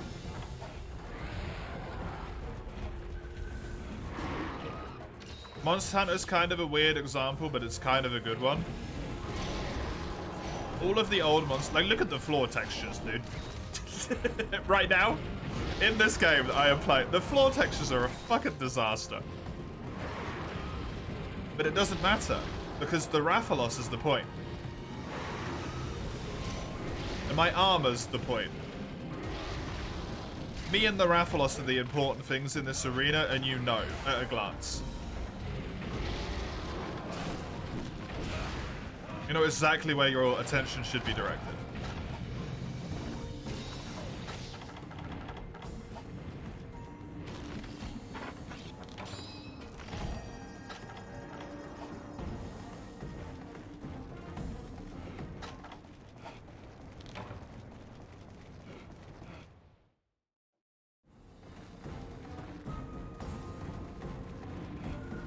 Wait, is the other company that sold so many games did that? So should we, yeah.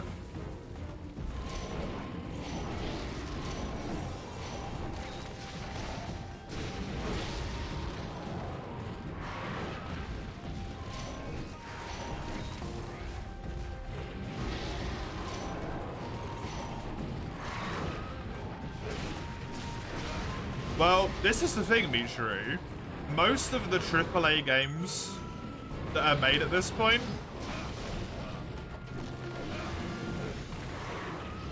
are made using in-house engines, which you can't just buy a Unity pack for, right? Monster Hunter, for example, is made using the RE engine, which is Capcom's own engine. They can't just slap a Unity pack into that bad boy.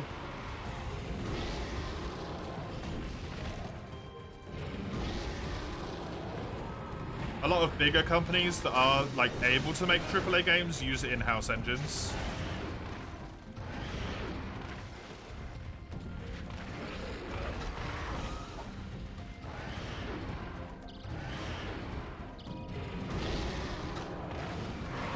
Fuck.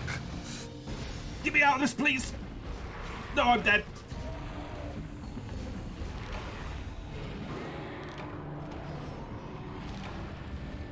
Ubisoft probably uses Unity. Helldivers uses a really old engine, as an example.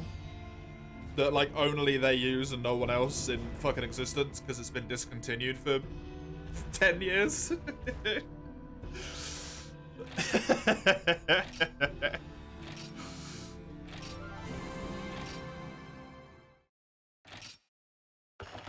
I can definitely do that quest.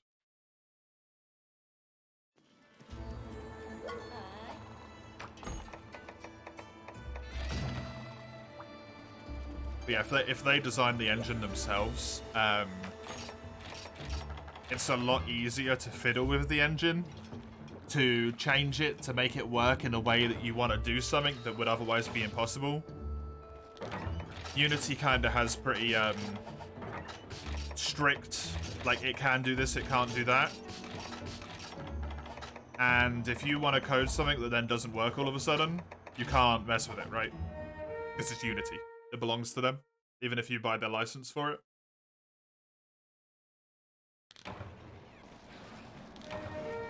Where if you have an in-house engine, you just go, let's change this. Let's fix it.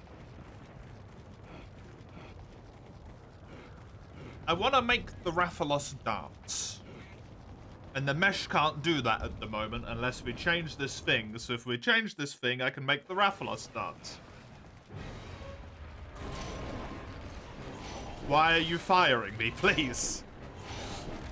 It's a great decision.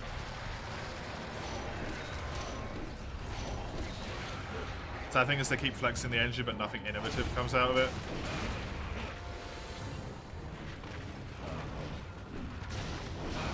Yeah.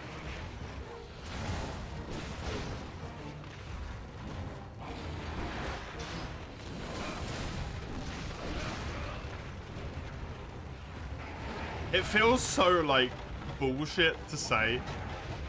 I just think the focus in games is in the wrong place at the moment.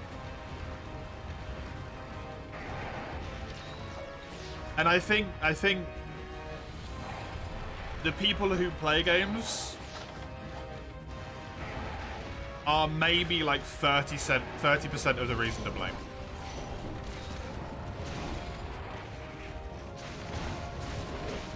Because to take the comment from earlier of all the UI and all that shit's exactly the same. It's because every game that everyone buys, they want a perfect game, right? It can't have any flaws. It can't have any issues. It has to be perfect, every single thing.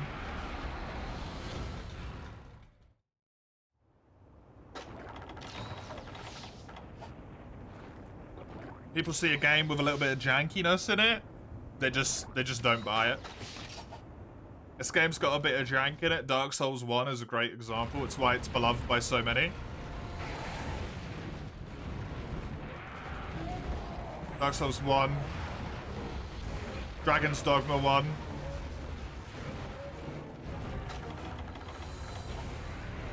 The jank itself you might not necessarily like, but it's also what gives it character.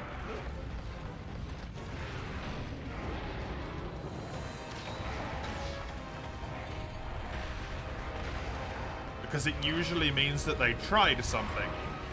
They tried to innovate in a way that maybe wasn't done before.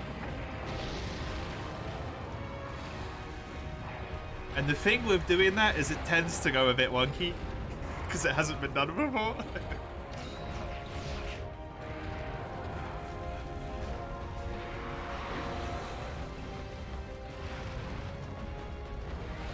But then because it goes a bit wonky, people just shit talk it and say it's terrible. So as a game developer, why do you try and innovate at the moment? Your reward for innovating is thousands of angry reviews and people refunding your game.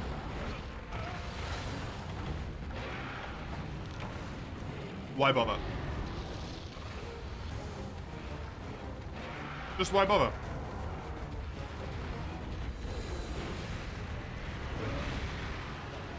When you can copy paste what already works. Make Skyrim 50.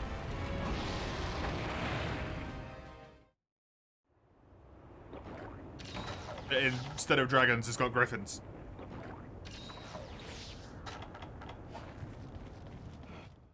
Right? Like, why not?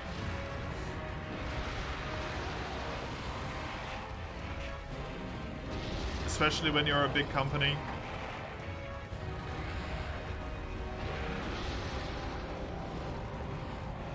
Ten years later for someone to make a retrospective on a badly reviewed game to make people realize it was at least good, yeah. I mean, I hate to, like, put the attention in the wrong place. It's not what I'm trying to do. Monster Hunter Tri.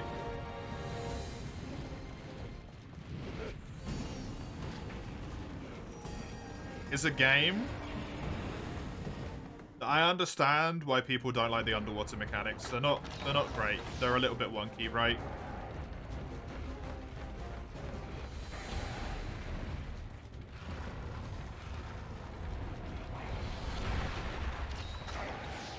But it's the first time they ever tried underwater. In Tri and in 3U. And it's never come back.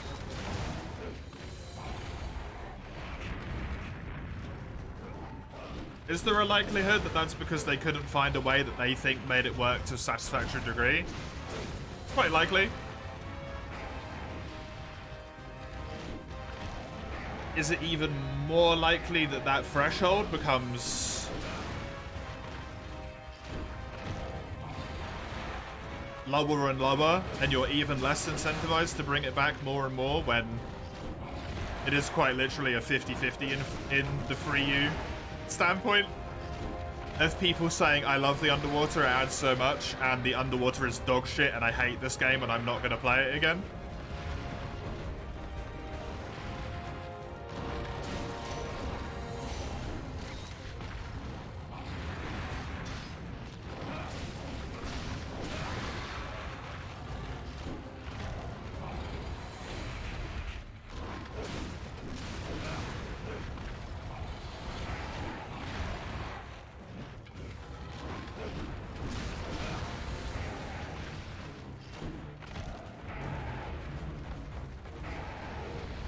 Undercooked in a sense, but not Ubisoft, EA, etc. Undercooked, yeah.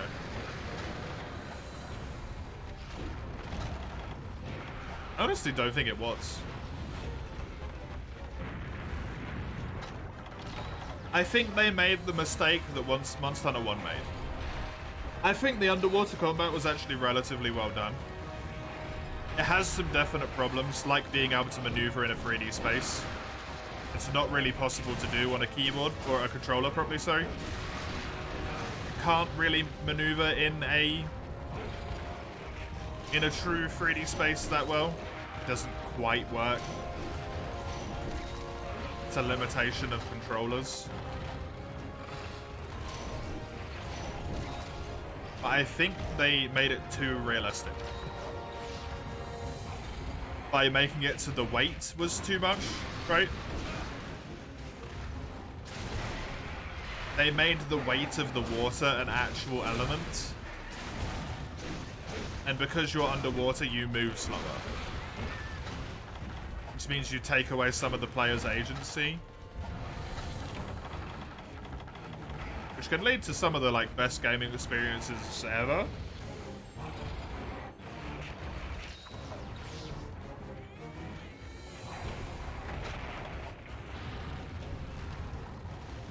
But it makes a lot of people unhappy.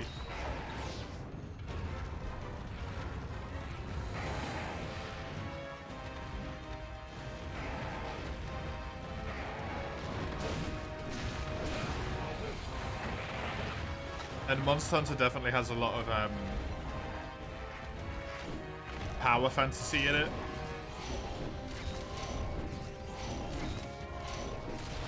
For a lot of people. You're fighting this big bad scary monster like Tigrex here, right? And you're just beating the shit out of it. And it doesn't stand a chance against you.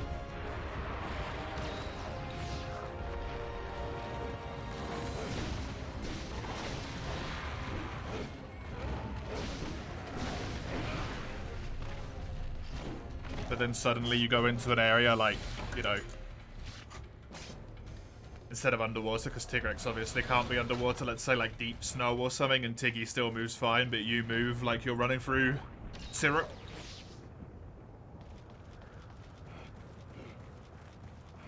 Doesn't feel as fun anymore.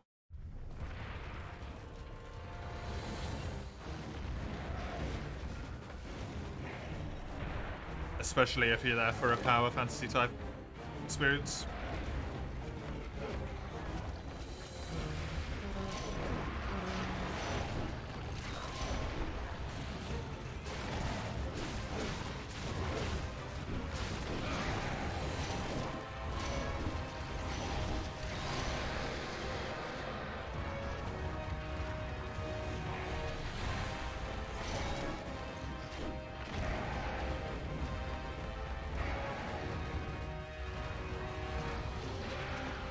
Monsters especially, it was peaking for Lance, yeah.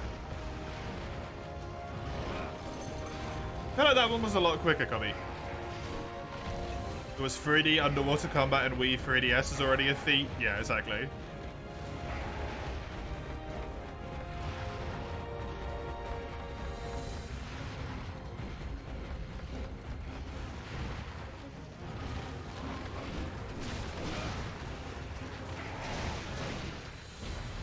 It's a toughie. It's a toughie.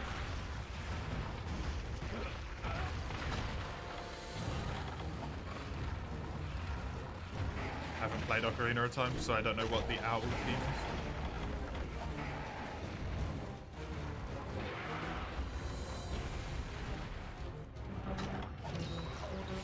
I only know the windfall thing.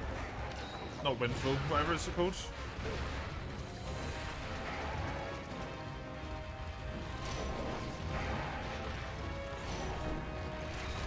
Windmill? Windmill. I forgot what windmills were called. That's going well.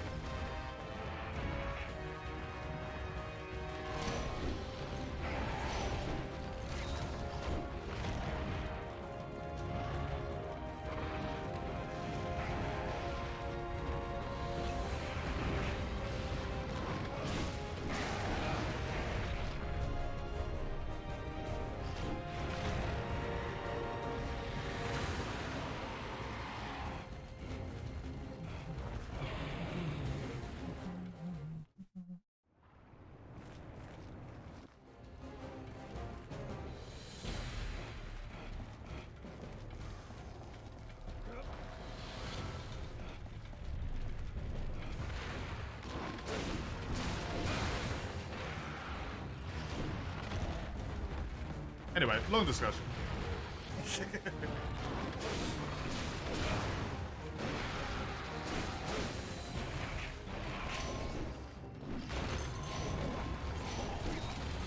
What's up about microtransactions, man? Such a controversial take.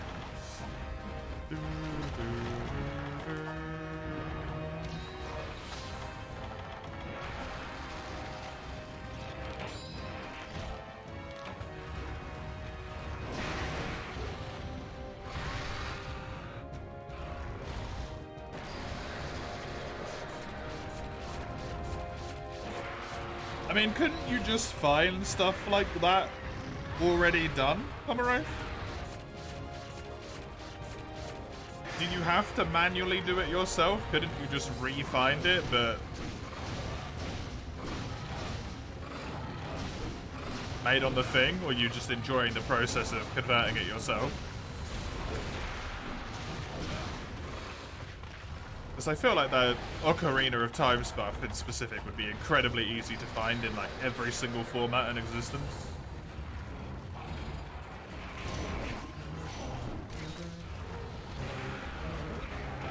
Because it's Ocarina of Time.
Fair enough.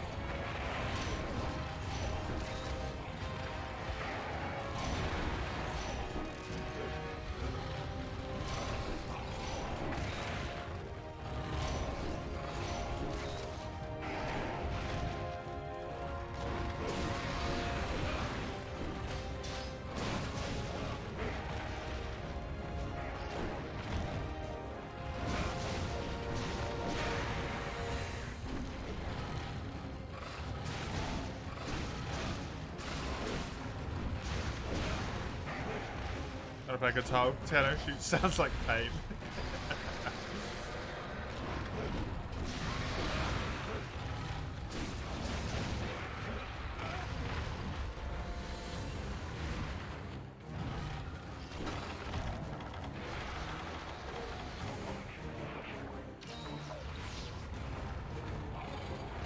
Why so, mate?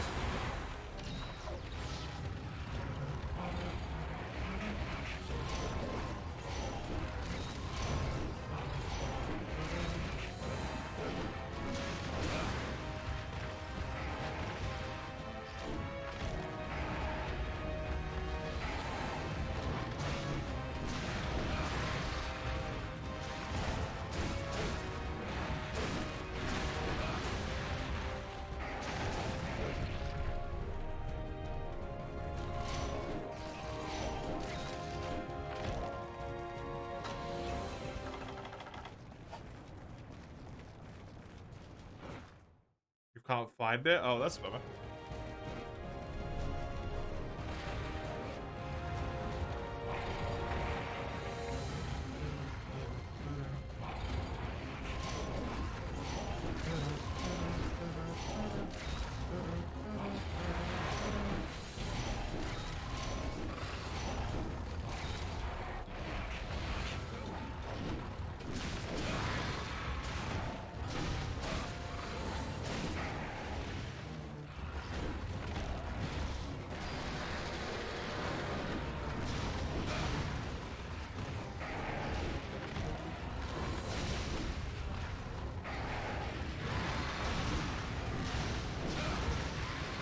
Thank fuck he died, because that Remobra was about to screw me over if it kept staying alive.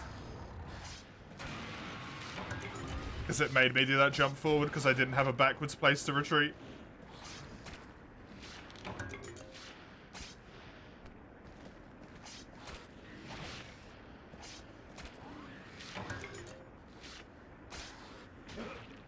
Thank you, Remobra.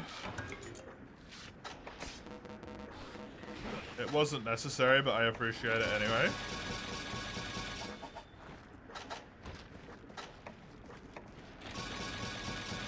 I was perfectly fine not being poisoned.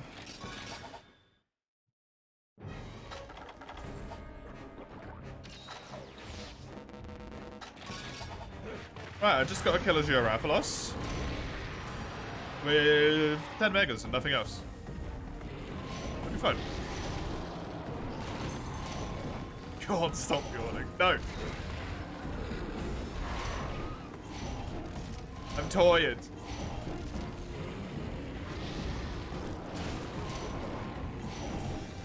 I'm a tired boy, I'm gonna yawn.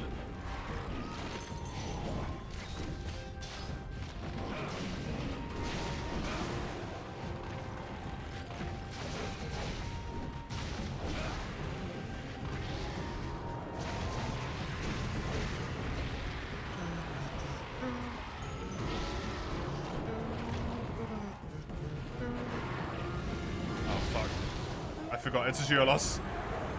I got away with that one, thankfully.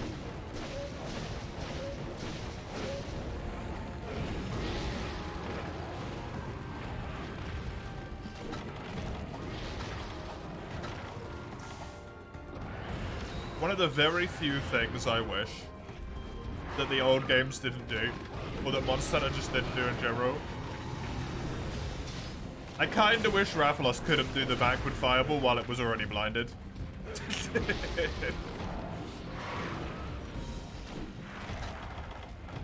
Jump back into the air fireball.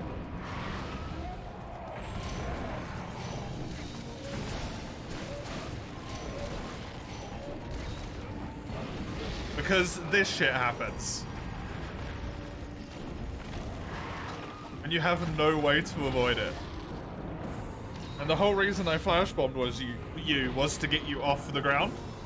Or get you out the air. And you're just putting yourself in the air, landing and putting yourself in the air again constantly. And it defeats the point.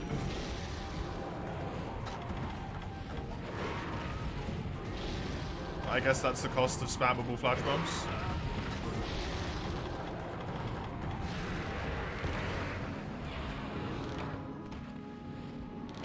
Yeah, it doesn't really look very good, like I'm gonna be able to kill Geolos. I think he might just keep killing me over and over again here. But this quest might be off the running. Which is a real shame, because Tigrex is so good.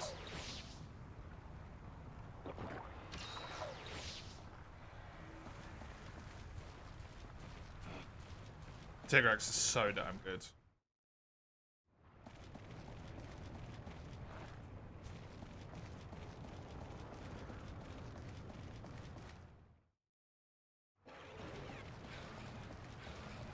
Only has a 15% chance of giving me a useless monster.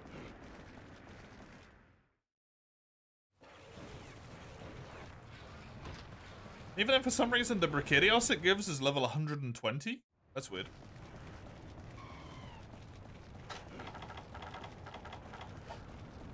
Next time someone misplaces your stuff, you're stabbing them. What if it's you?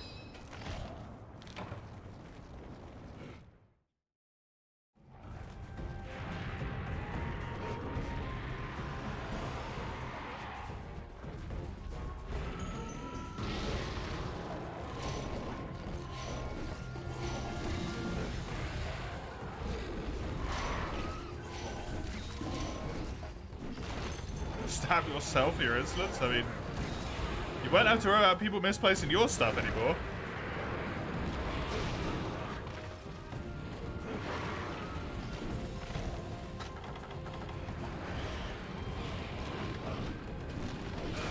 Because if you're dead, it doesn't belong to you.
Come on, Azure, die for me. I just want Tiggy and Expeditions.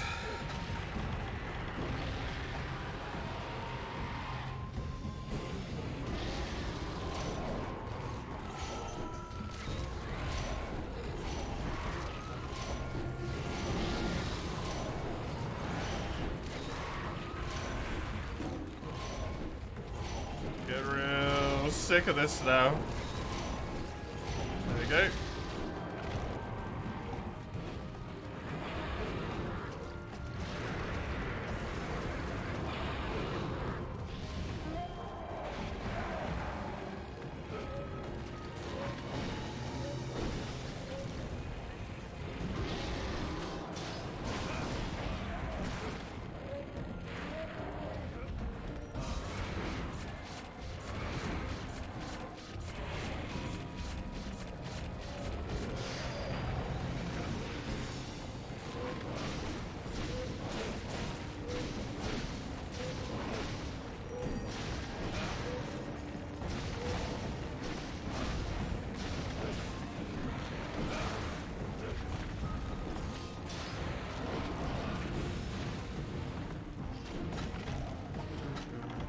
I just tried to use the radar wheel. From World, I don't know why.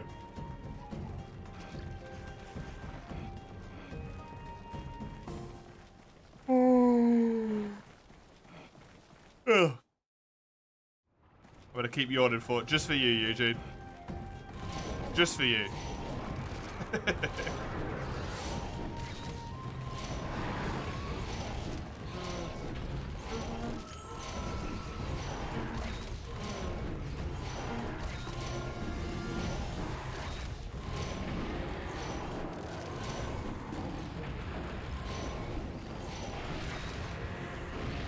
2-hour yawning sesh from this point onwards. I am out of flashbulbs.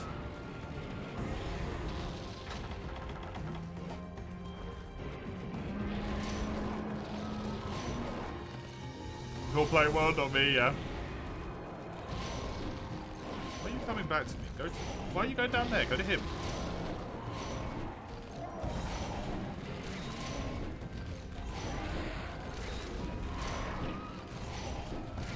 Can't do anything until I get white extracts.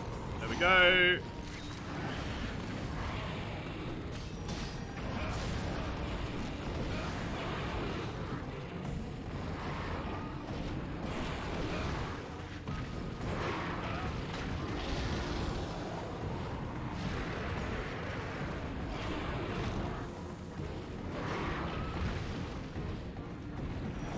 It is unreasonable to try and fight monsters when their moves do 60% of your health and also poison you. The same move. Oh, God.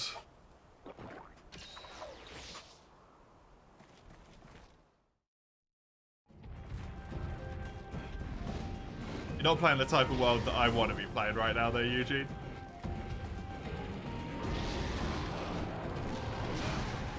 You're playing normal world. I want to play crazy world.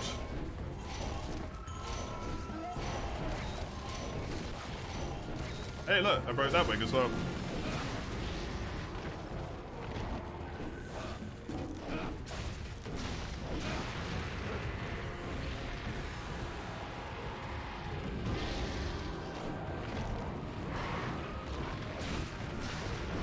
Literally just landed.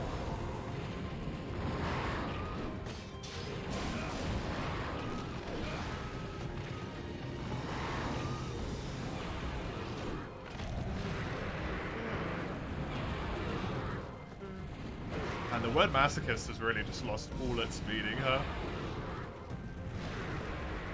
It's just fully gone.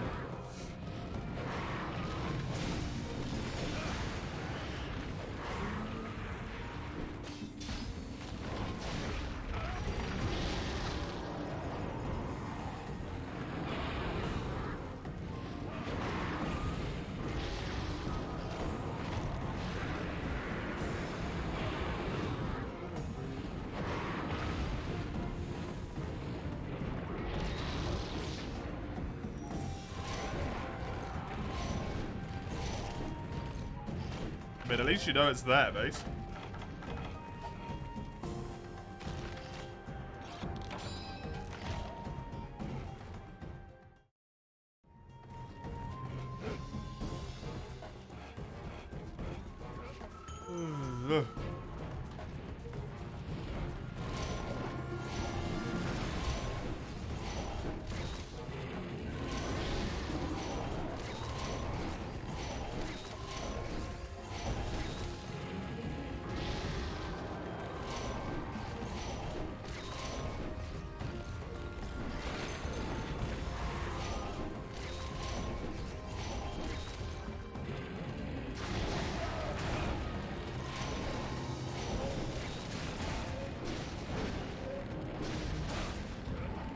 Me in the background, you're fighting Tempered Angelaf, then I made you yawn.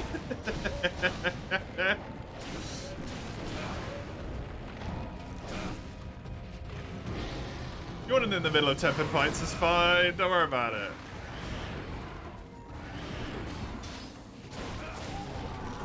It's injured at least.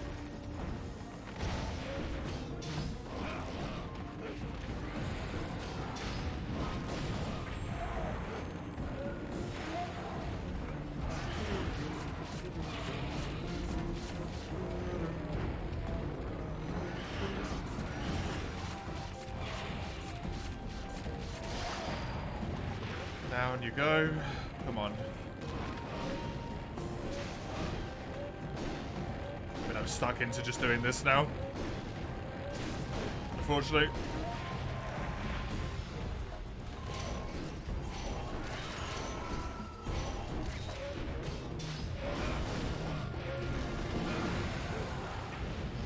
Can you get investigations from the Guiding Lands?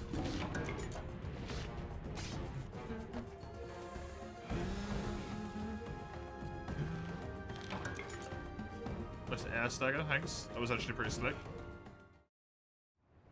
Maybe you don't know if gold counts, fair enough.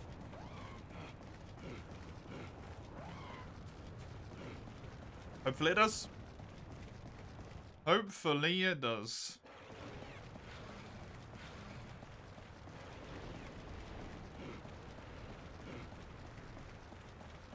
Is it just in here? How does Rathalos fly when it flies away on this map? It seems to just fly all of the areas at once. But it flies not in the direction it's going. It probably flew 6 to like 7 to 8 really quickly. I got 5 megas left. My buffs are about to run out. I'm on quest cart, right? Yeah, I am.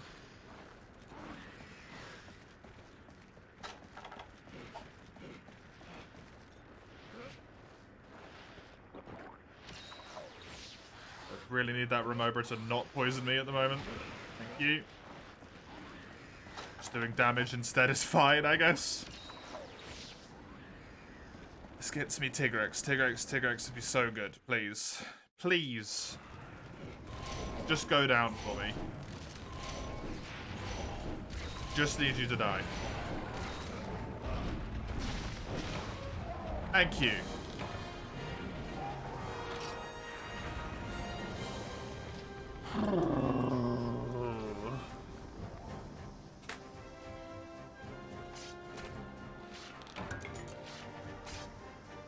God, that was difficult.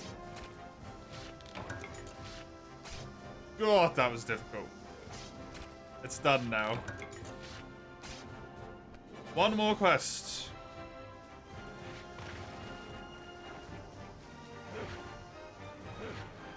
The other one could wait. I'm not doing double pinks again. That one can hold on until I've got other stuff. Pink wasn't super important. Was Celtus Queen even really that important? Yes, kind of, but also yes, no.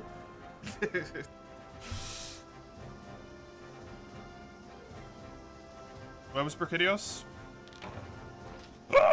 Pardon me, Brachydios is a 5-pointer.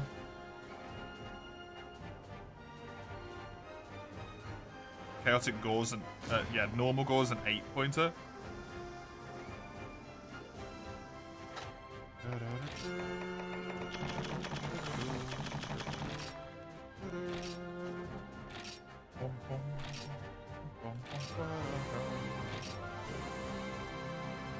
The bottom of the trash can? Yeah, you would not have found that if it wasn't for the thing. For the searcher thing. That is not where that should be.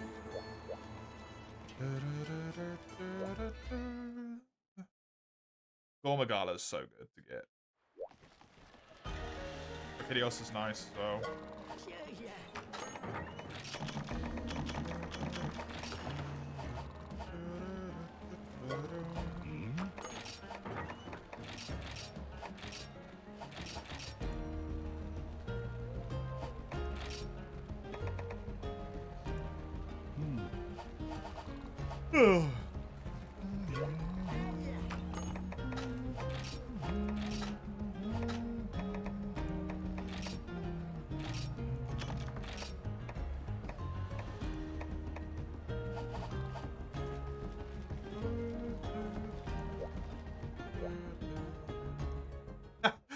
Good thing you did.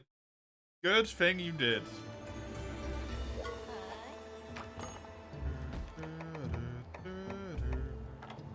Marinating the juices? Yeah, you might want to give that thing a wash.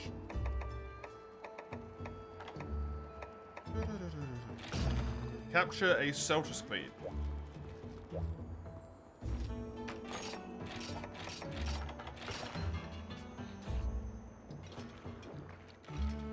And a wash, I mean, like with, like, you know, sanitary wipes. Obviously, don't dunk it in the fucking sink.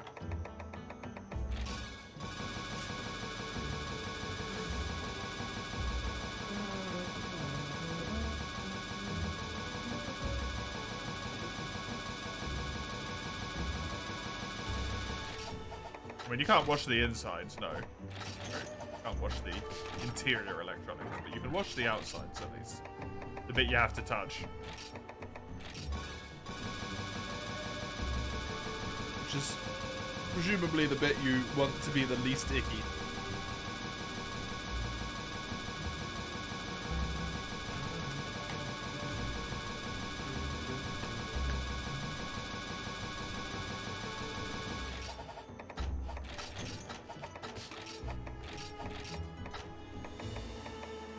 Got a good amount of maxes.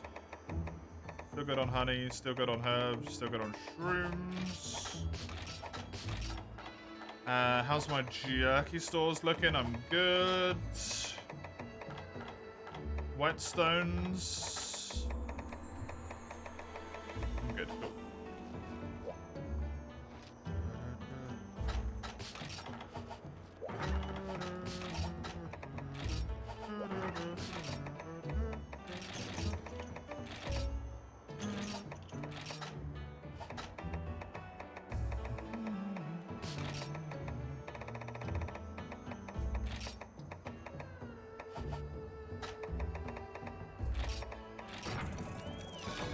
But it wouldn't be great, but...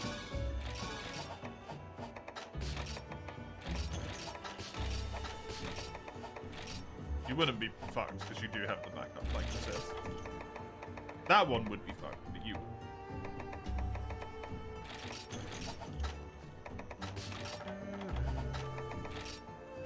Right, I'm just gonna go run to the loo before I do this quest real quick, so I will be right back.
Hello.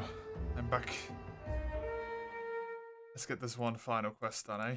And then I have achieved what it is that I wanted to achieve for the day. With a little bit of time to spare, even. Which is nice. I need to capture Celtus Queen, which normal Celtus will be annoying for, but is dealable.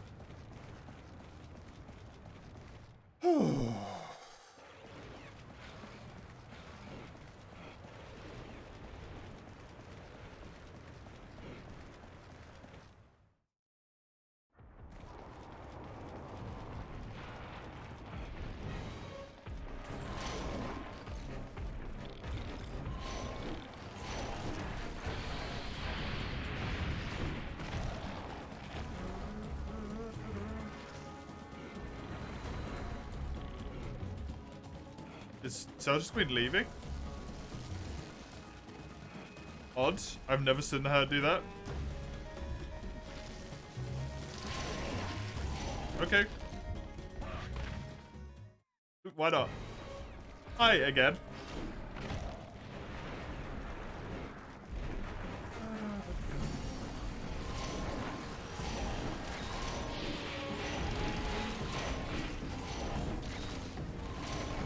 And yet, it says almost.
Well, that was greed. I was just trying to get a flinch, so that one's on me.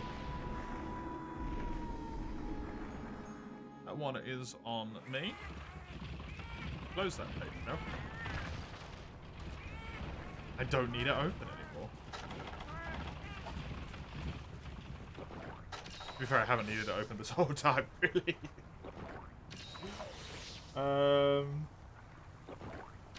Yeah, I do still need that because that 1/2 little bits of stuff though.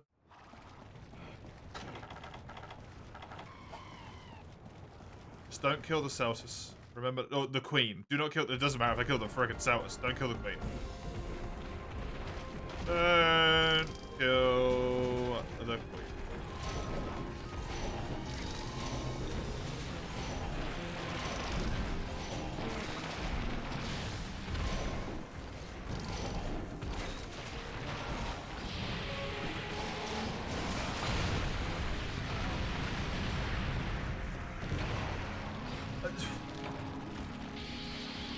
What?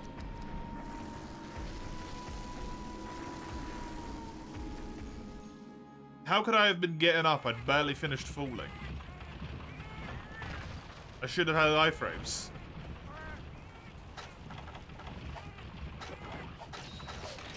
Okay. Well, this is... If I fail this quest, I'm not doing it again. If it can do that to me, if I fail this quest, it's just not worth doing again. Quite frankly. I'm not doing any damage to it, Comero. It's not worried about capture yet. It is a capture quest, yeah, but, like... If it does that to me, I'm not even going to be able to get it to half health.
Now I have defense down.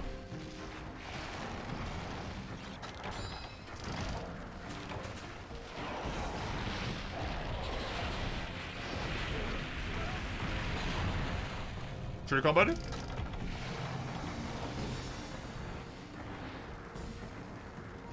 I tried to jump, but because I couldn't turn quickly enough, I just got hit. Oi, oi, oi.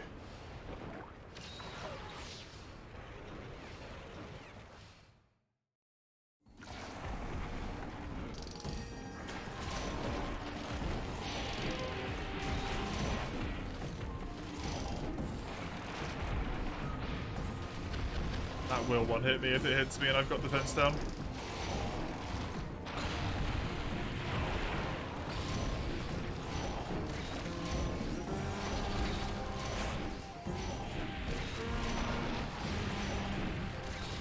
There's damage.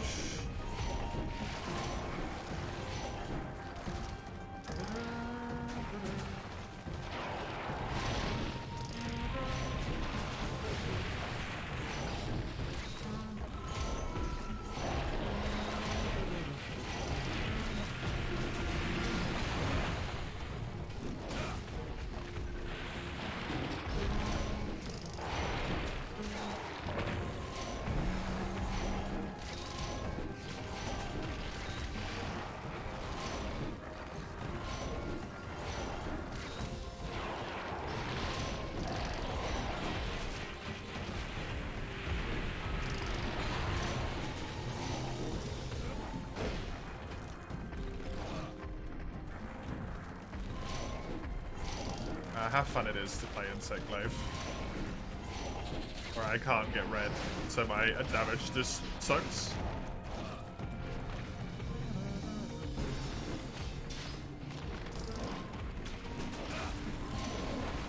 Please don't sexualize the Monster Hunter monsters.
Ugh.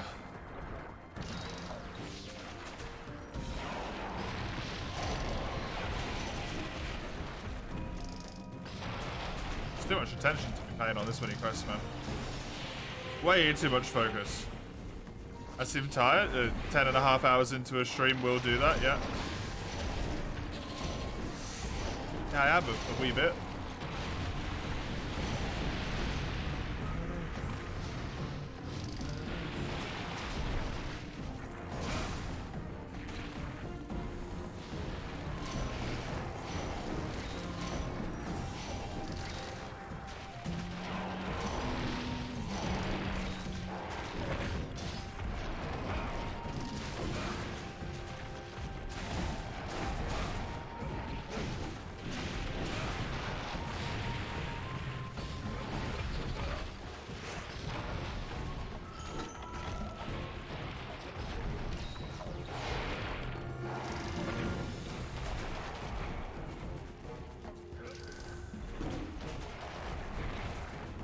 Next week's gonna be a nightmare.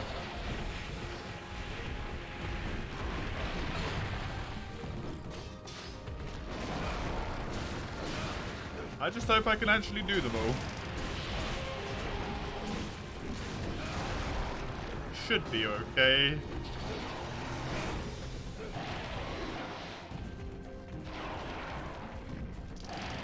I get Wednesday off, and then I get the promise of a few days break.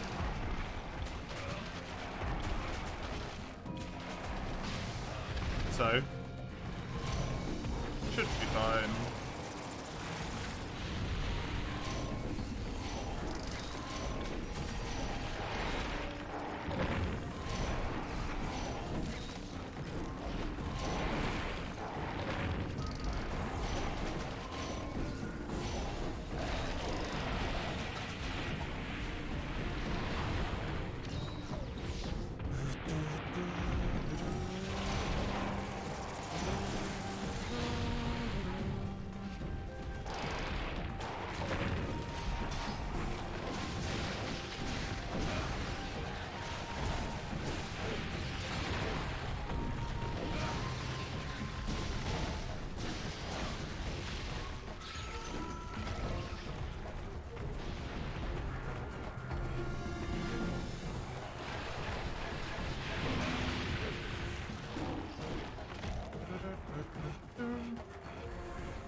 So much damage.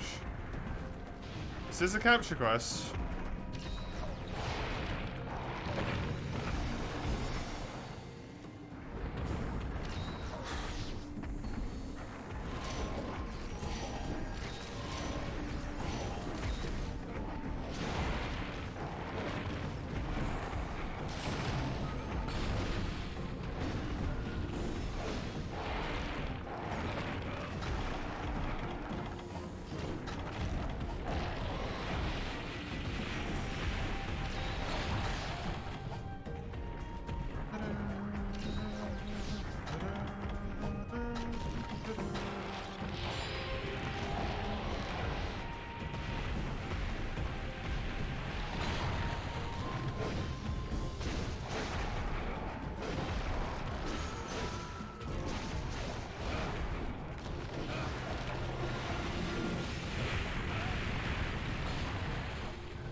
It won't help, Mace. I do appreciate the concern, though.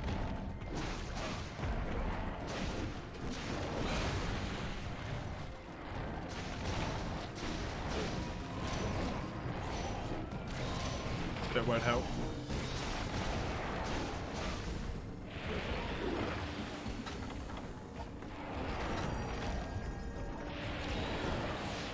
No.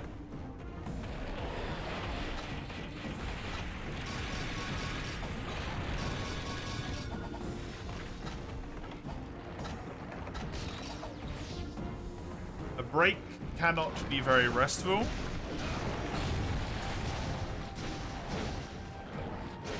When you know that because you are taking a break, you are directly destroying your own income.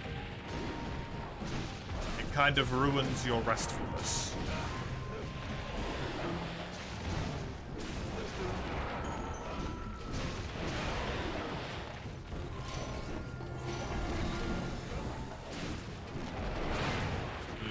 I had 35 when I finished Monster Hunter 1 today. I had 24 when I started 4U.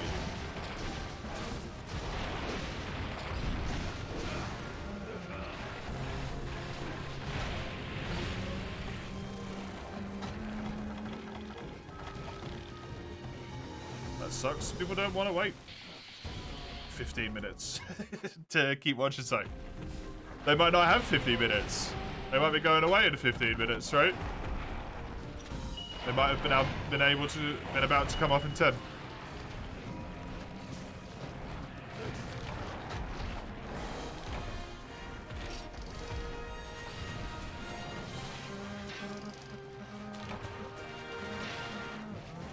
You watch something else? Yeah. I assume a lot of people watch something else as well, but then, you know, they start watching something else, then they're enjoying the thing they're watching, and then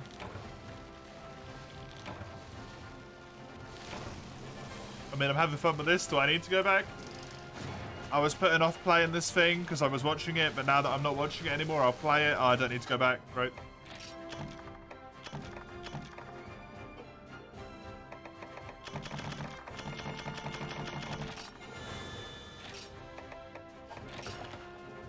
Get absorbed? Yeah, exactly. It's not a failing on the people at all.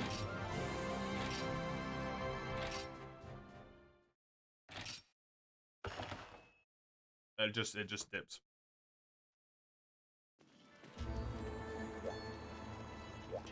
It just dips, that's all.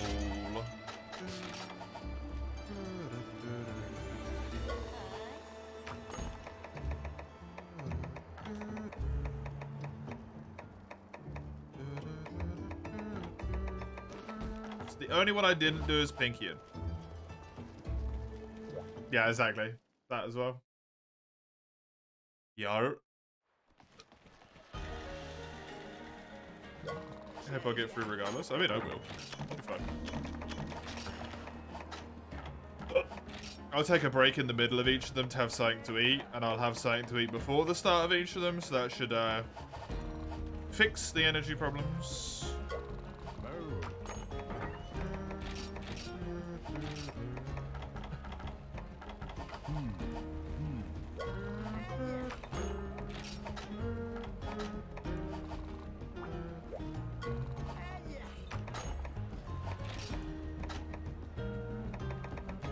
I don't know what a high energy food is specifically, but I will be eating dinner.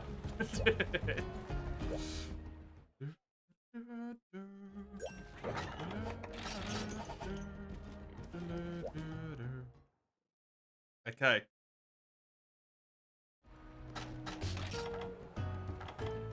No. That's detrimental effect, not a beneficial one.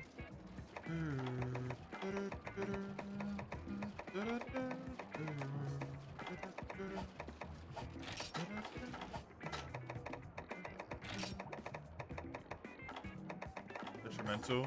The more caffeine you have, the more required you are to have caffeine to keep your energy going.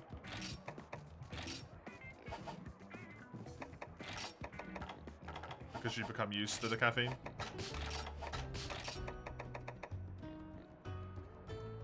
So if I spend an entire week having caffeine at the halfway mark, when it gets to the week afterwards and I need to stream, I'm just gonna fucking crash at that point.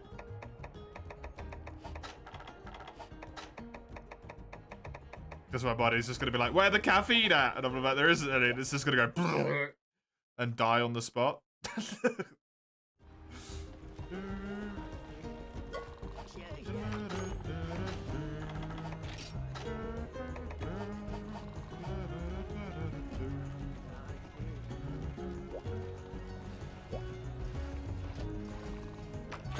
But it does happen that quickly for me.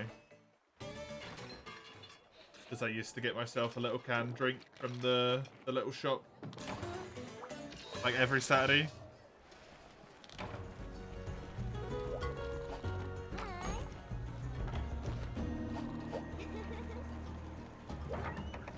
Or every Sunday, sorry. And then I stopped after a while and like, it just got to Sunday midday and I was like, oh, God help me. For a few weeks. It is unstable. Where's the treasure area? Okay. I mean, I don't really want to crash halfway through the day on my days off either, mates.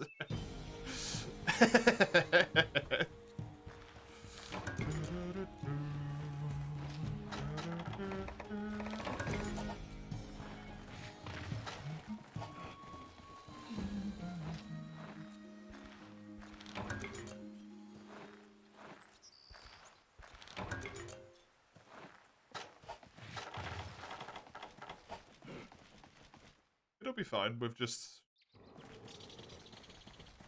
eating lunch before I start streaming and then eating dinner at roughly around the halfway mark in the stream. Absolutely fine. It's more than enough.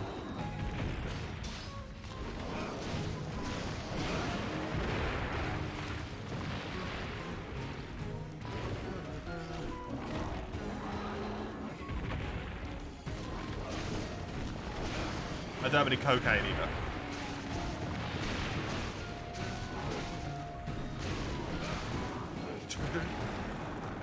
Nor would I really want to resort to cocaine. If need be. Seems like a non-ideal approach.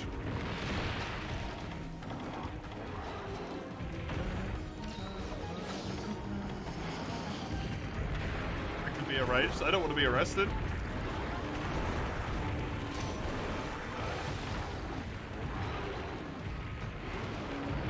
I'm dead.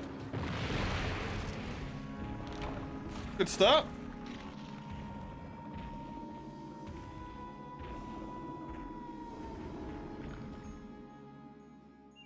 Good start.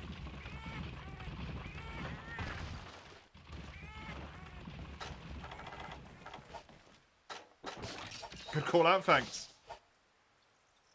Usually I get them wrong because I end up doing like a perfect roll, but that time I did not do a perfect roll. That time I got boinked. Boinked to death.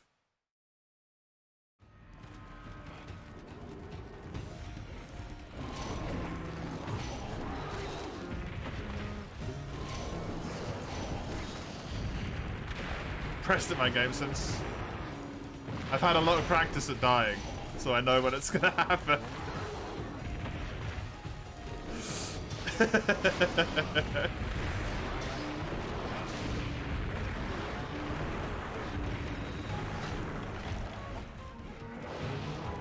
Berserk is always really difficult as well. Do not actively ruin your education, goddammit, base.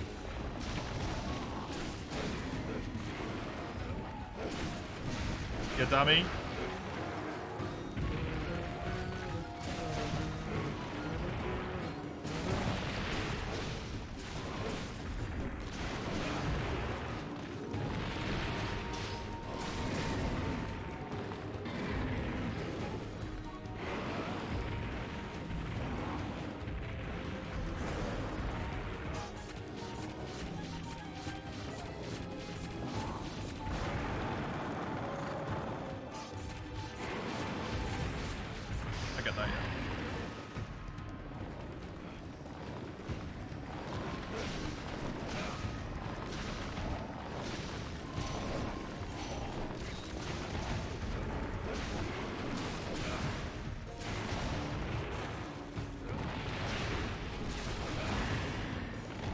I think what I really want here, ideally, is 5 points. 9 points, sorry, not 5 points.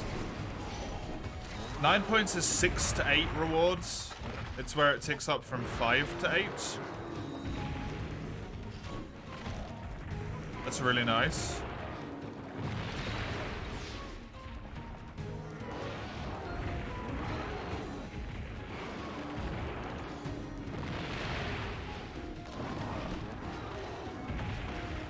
So something as simple as a Brachidios and a Blue Yankoku. This is an expedition.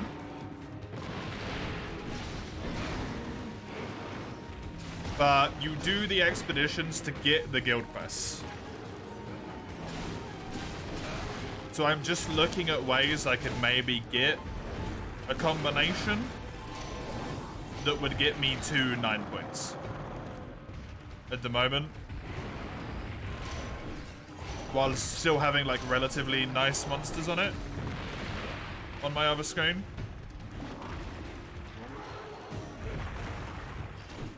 So Regios and Kaku, that would give me 10 points.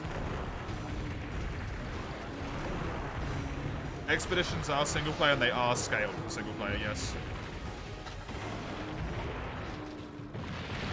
Education's important, yeah.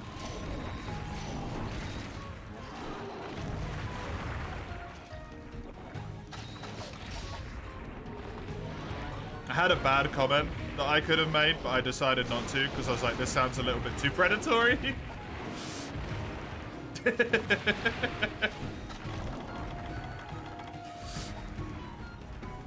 was like, if you get a good education, you can wail for me. Could be Iron 2.0, base.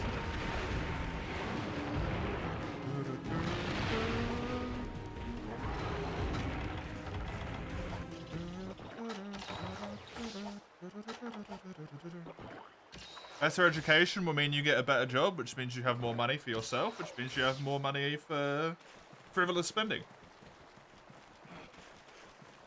You can force me to play every single Xenoblade game that ever gets released for the rest of the time, Nice. Think about it.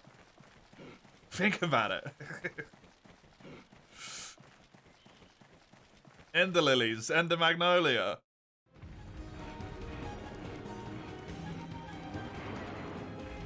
September rolls around, you make me fucking play them. Because you got that excess income from a good education.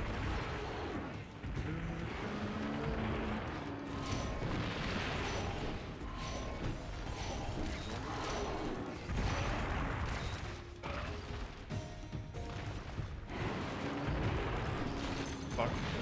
You'll be able to buy Ben and Jerry's whenever you want. You'll have the cash. Not necessarily a good thing, because he might be a blob, but all the Prangles, yeah, exactly. That's what Teeny does with their spare income.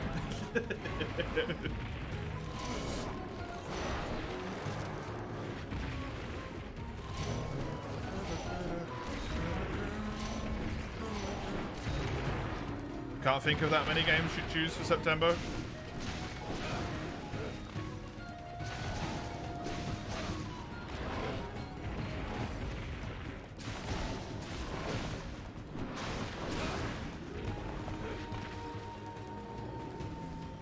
Honestly, I couldn't think of that many games that I would want other people to play if I was the one who was like, hey, you know, I can make someone play something. I'm like, I don't know.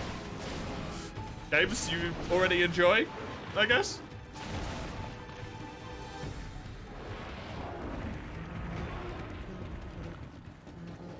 It was just an example, mate.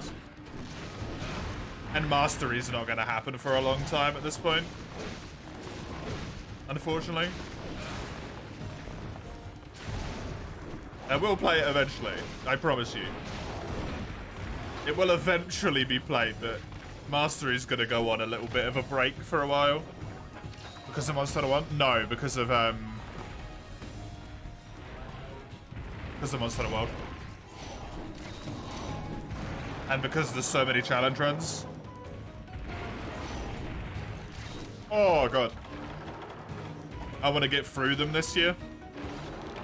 Obviously not all of them, there's too many. But I want to try and, like, between end of March and September, I want to try and, like, pound through some of the challenge runs. So, primetime weekend is going to be Monster Hunter. Tuesday, Thursday is going to be the World Permadeath. Early Saturday. Yeah, early weekend is going to be... What'd you call it as well?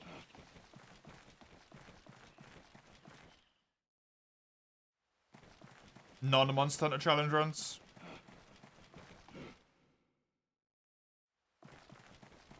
And then Mondays are going to be the September games. What games do you buy now? The games that are on Monday.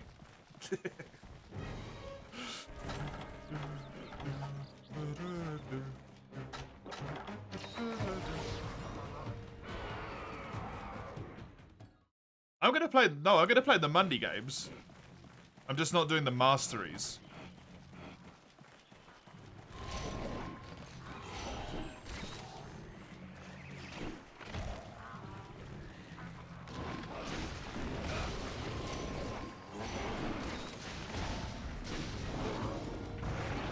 You can still pay your heart's content if you want your Enderleys back. I don't know if you can return gifts once you've already accepted them.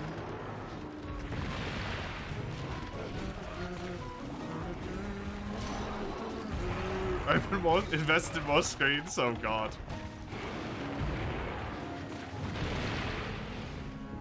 Fucking hell. Been too long? Yeah, probably. Thankfully, deaths don't really matter on expeditions.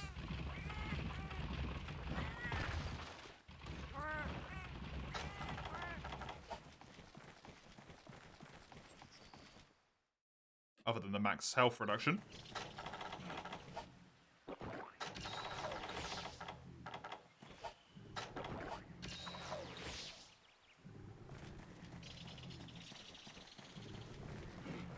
We already have similar taste, or yeah, we seem to play a lot of the same games.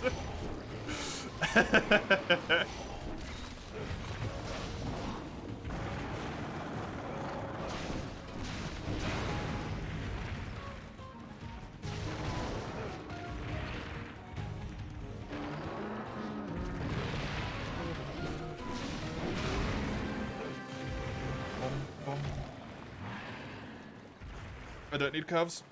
Oh, my arm.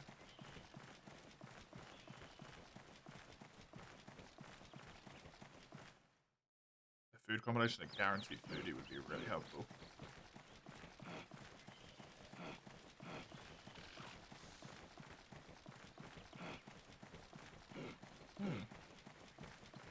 Not nice.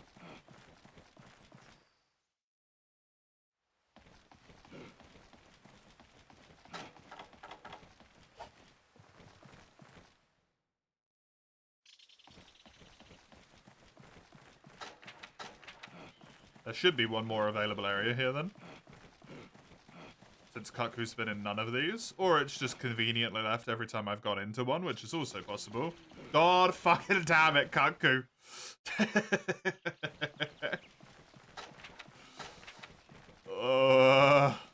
Why?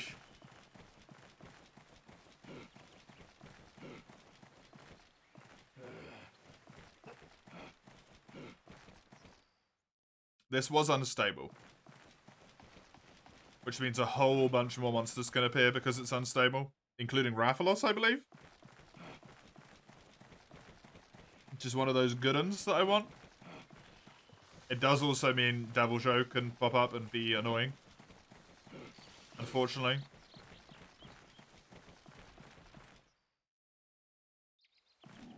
Which would be non-ideal. Kaku! Don't fly away, Kaku! Thank you. Only once, ever.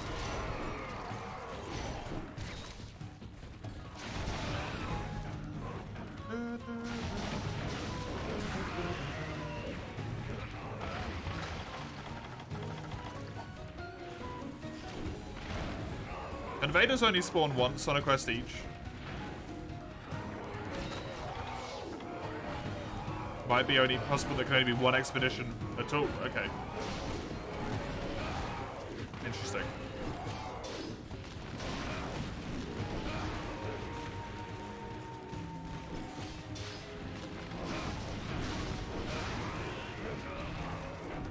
Normal monsters, they can show up twice, right? You can't use 2 Cell Spears, 2 Berserk Tetsus. I've definitely had that happen to me before.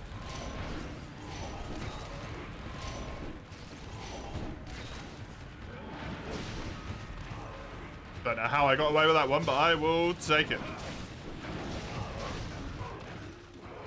For an expedition, there's only gore and nothing will spawn yet. That one has to be specifically a rare, right?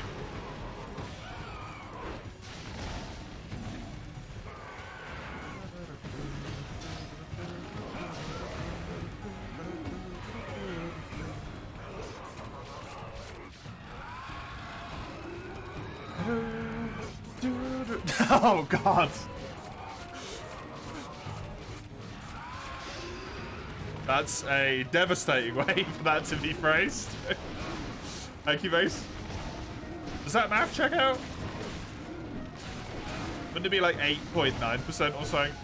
To be really pedantic, but yeah, about 10%.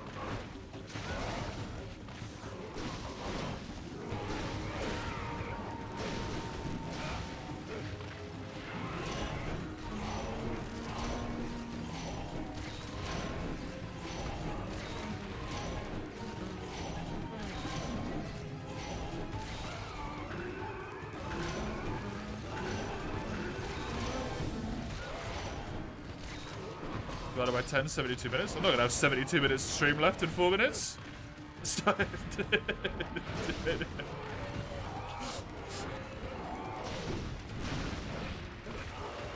You're home about 90%. Wait! Man, that time passed quick.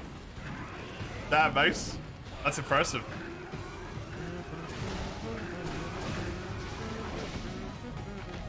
It's 8.33% repeating. Cool. Thank you.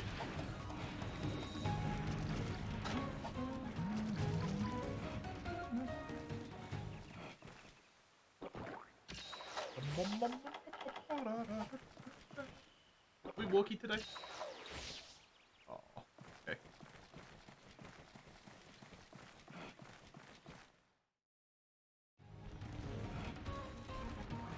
Something else in here. I sense it. No, it's Conchu.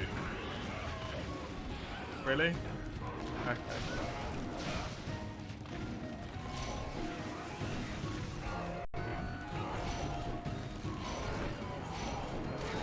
Fair enough.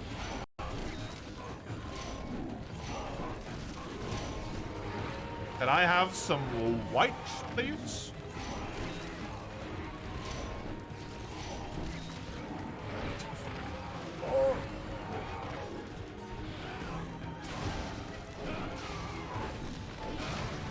Get out of here. Make space for the next monster, Kaku.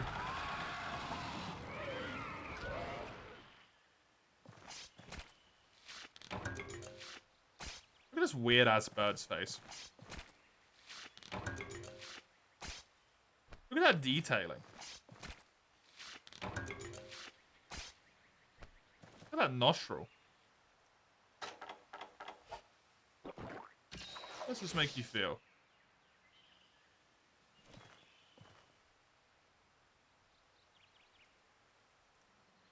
This lifeless Kaku eye. This is his eye. Yeah, this is his nostril, though. This bit here. Look at this. This weird bit. This, right here. Look at that. Do you mind? I'm trying to stare at Kaku's nostrils.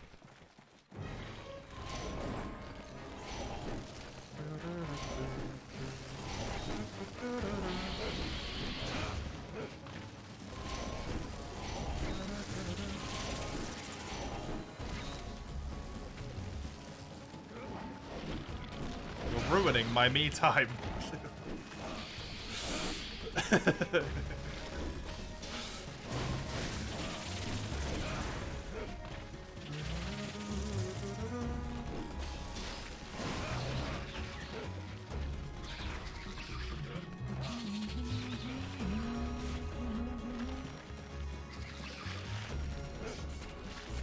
Your female colleague has discovered a like to piss you off using girl math today. Amazing.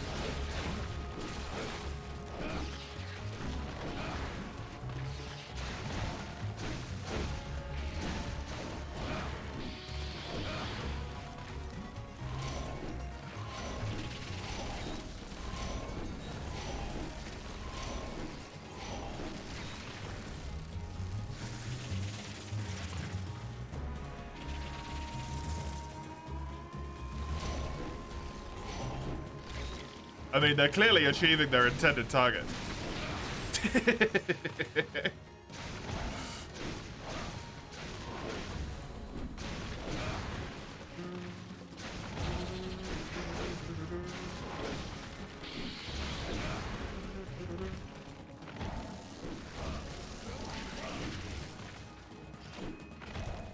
I want to grab this, actually. Stupid idiot.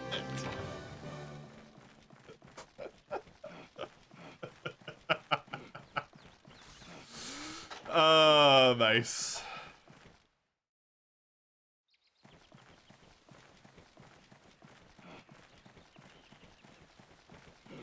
Do you know that if you go to the shop, Mace, and you only spend coins, it doesn't actually count as you spending any money?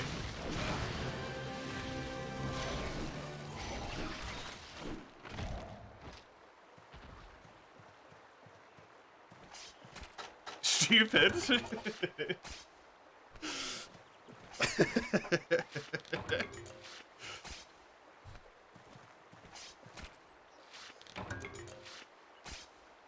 I do put a bit of emphasis there, yeah.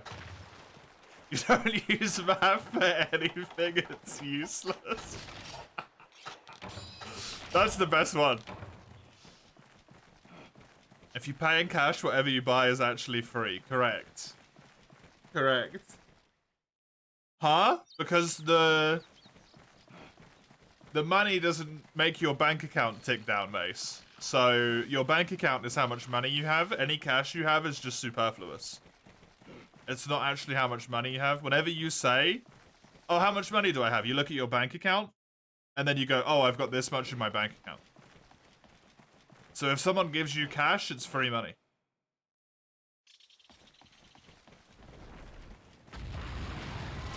Hello, Basurios.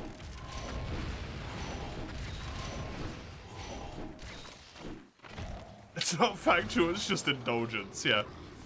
Yep. Getting cash at an ATM and then doing groceries is free. No, because you directly affected your bank balance.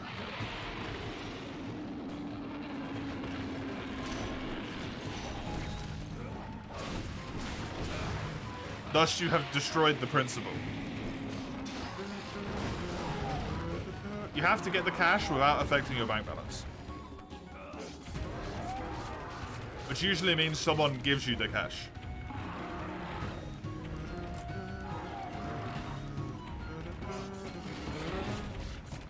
If you take out cash tomorrow, just have cash. Whatever you buy in a few months' time is free. Enough time has to have passed that the initial reason why you took out cash has been lost to the sands of a month, because your memory is the size of a pea.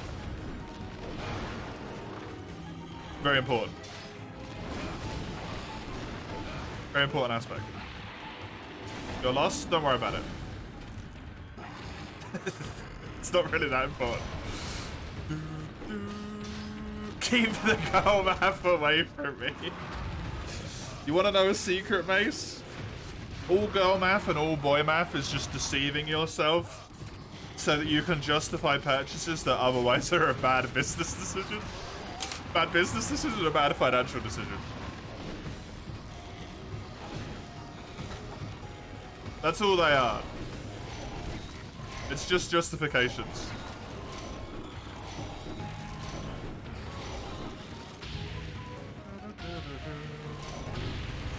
just make the bad decisions. Yeah, you do boy map.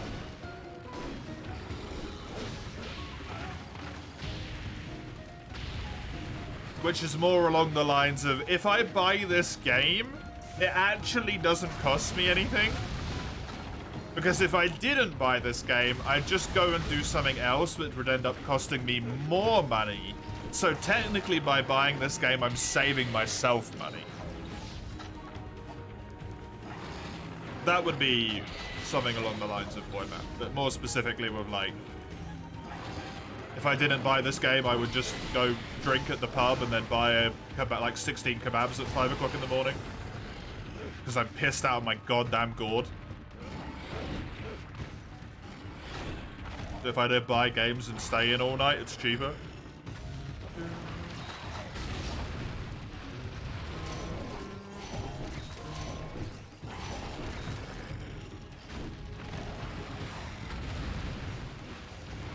Don't even use that in science class, just math. Probably because science classes were easy.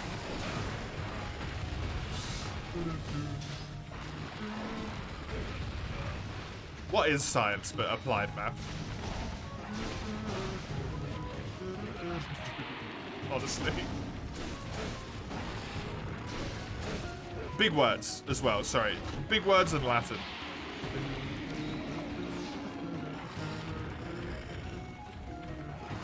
Theoretical maths.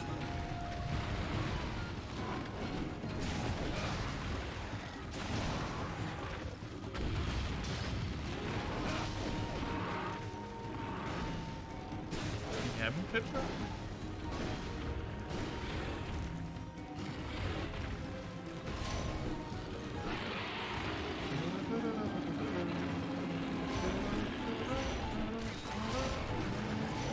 Ooh, what is that? Oh, god damn it, you stupid thing.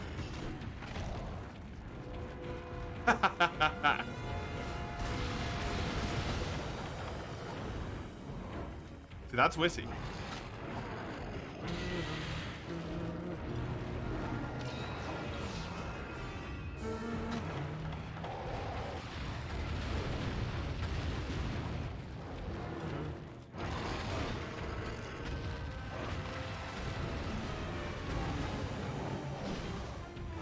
Easy because some of them had useless teachers. Ah, shit. I had a science class like that.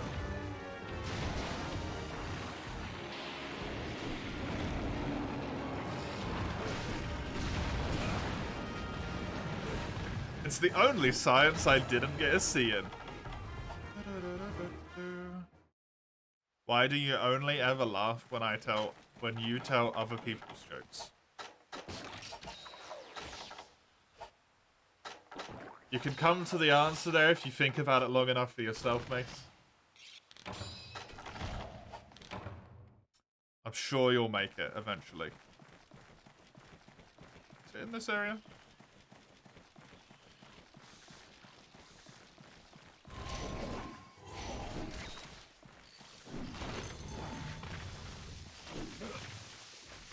Thank you, Conchi.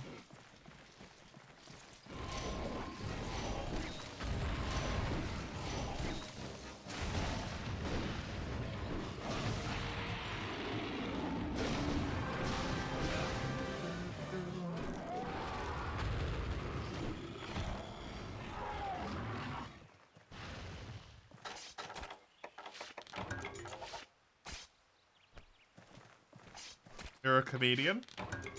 Not professionally, I hope.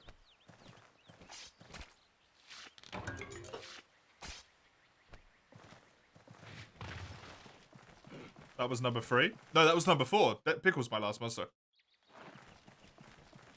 Don't quit your day job, as it were, yeah. That's why you need to get. That's why you need your education, mate.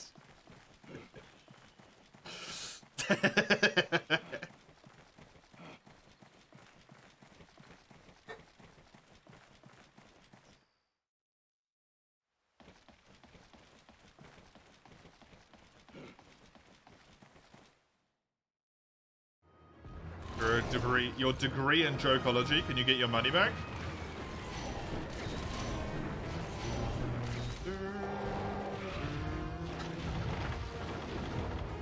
And a reimbursal for, like,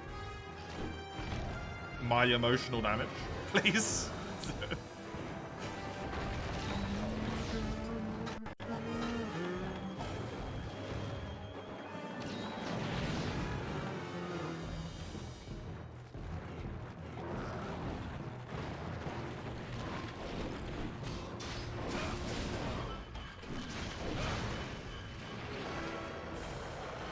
Dr. showed his degree for being a meathead. I didn't get a degree.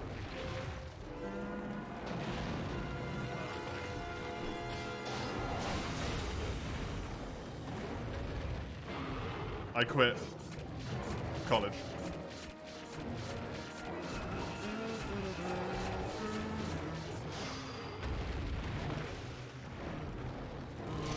Honorary degree? I don't make enough money for that.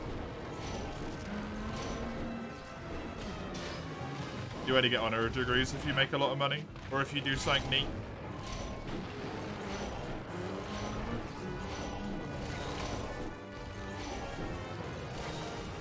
Well, that's cute, my dear, but you're not a university. I think you're neat as well, but I can't give you a degree.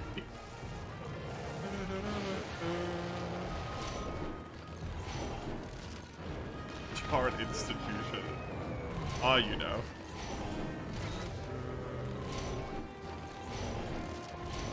I don't fuck you.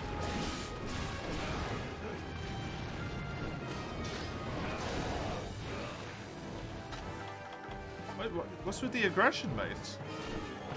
What's with the violence, man? You want to be a comedian, you gotta learn how to deal with heckling. Boy.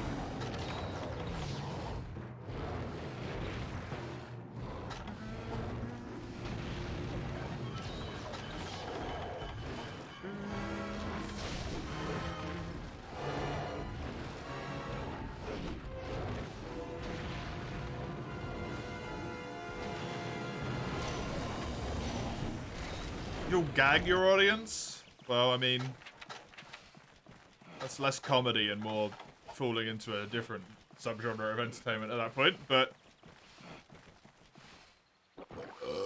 pardon me. Slash kidnapping. I'm happy today.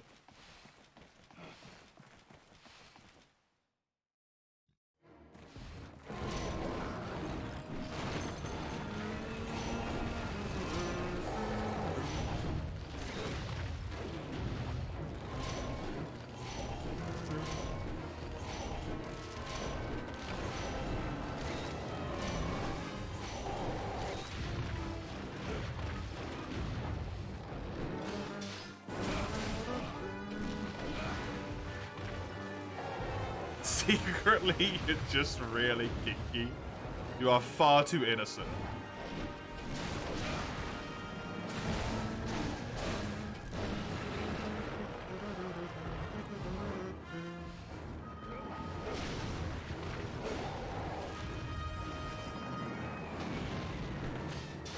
Also, with the sheer amount of precise detail that you give on everything you do always, there's no way we would.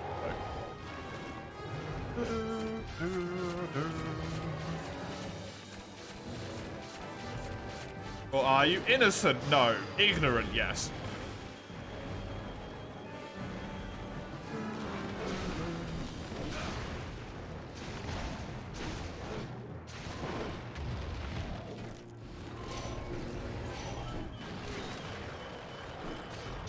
You never say what you're doing here? No, not at all. You're the closest of books. It took 5 years for some of my closest friends to find out I had siblings, mate. You're not a closed book.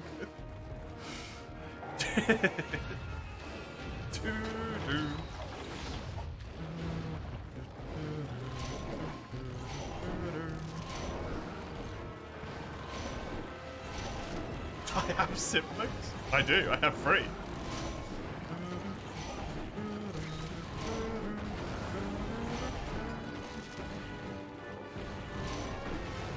What smells rotten and puts people to sleep? Mustard gas? I mean, technically true.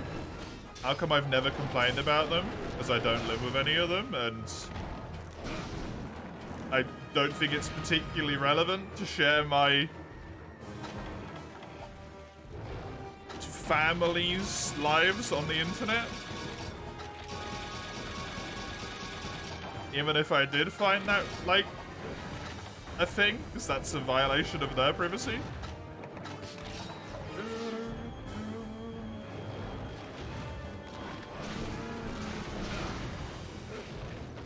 Because any story I told about my sibling would have my sibling.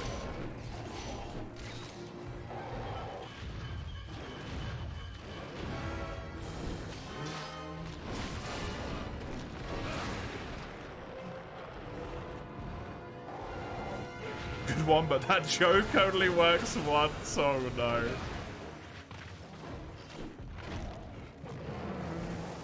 Want yours as well? What, so I can ignore them as well? No?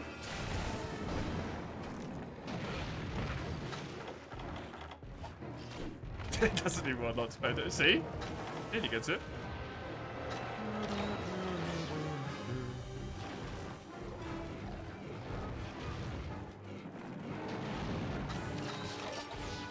And also, no, thank you. I don't want a bunch of Dutch children with ADHD running around.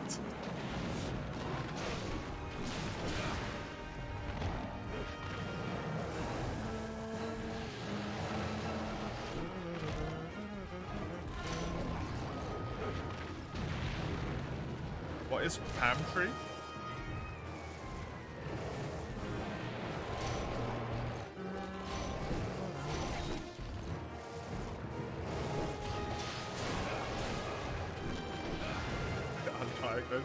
Yeah. One's enough.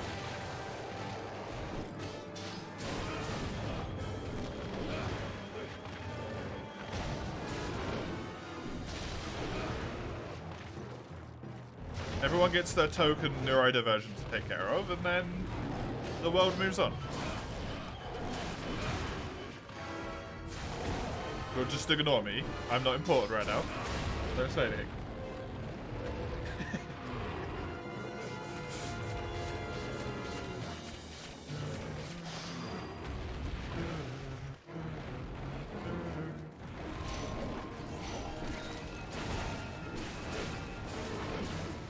A very surreal YouTuber that got his fame from parodying SpongeBob. Interesting.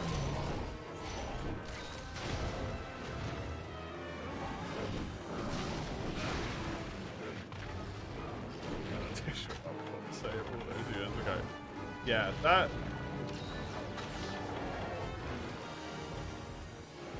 There's such a thing as like too many children. And she blitzed past that limit.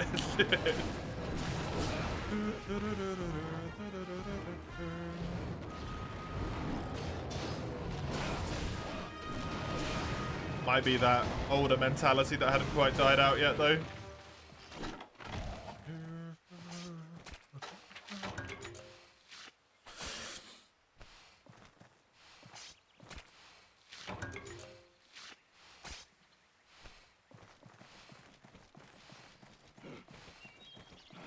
Unsurprisingly, since I have not watched SpongeBob normal, I have not watched SpongeBob parody.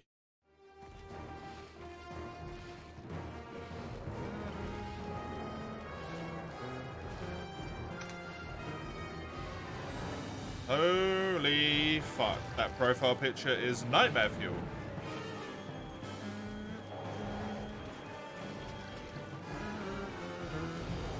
Do my siblings know I stream? You'll never know.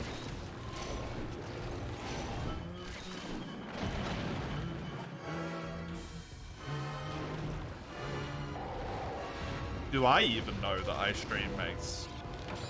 Who could tell?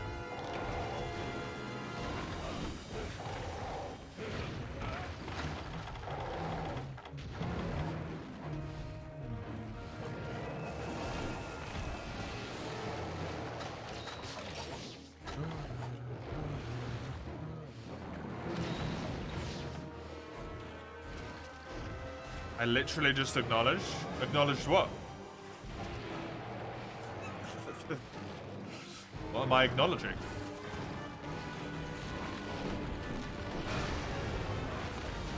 I stream? I'm in a room talking to a wall. What do you mean? You're a vivid hallucination.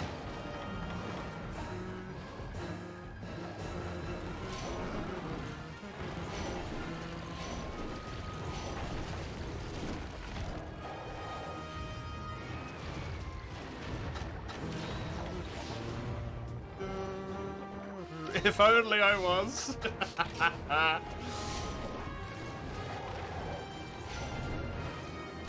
And you wouldn't be able to play Ender Magnolia in a few days, mate.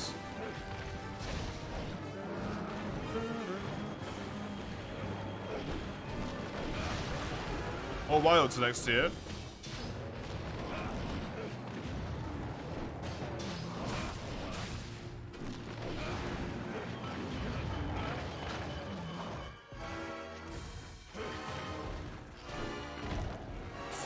Damage.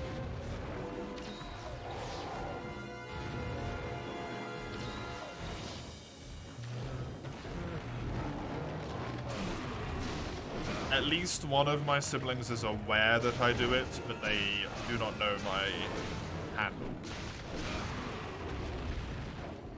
Nor will I ever tell them my handle.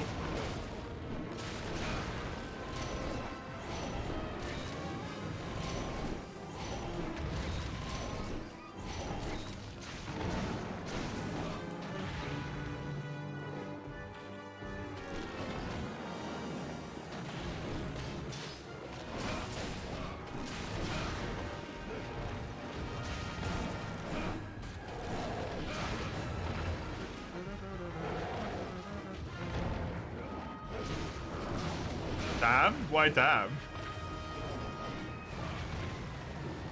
As soon as it came up, the stream started buffering. Haha! Good. Well done, Twitch.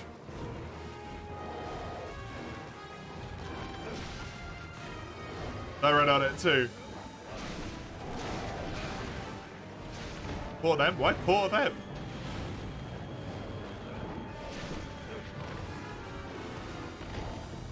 They don't want to listen to me prattle on, they're related to me.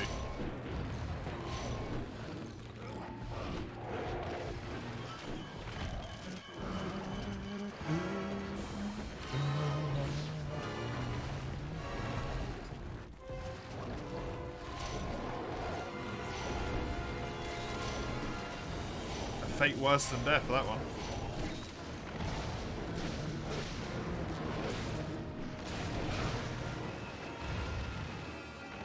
Best part, you.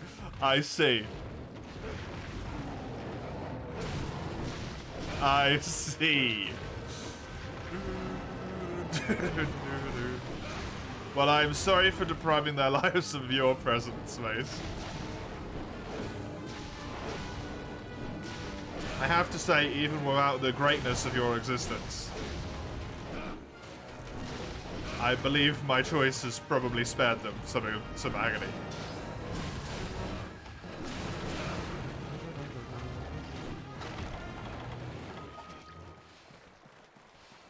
There is some things that only work with the glory of semi-anonymity. Knowing that you will probably never have to meet these people more than a few times in your life.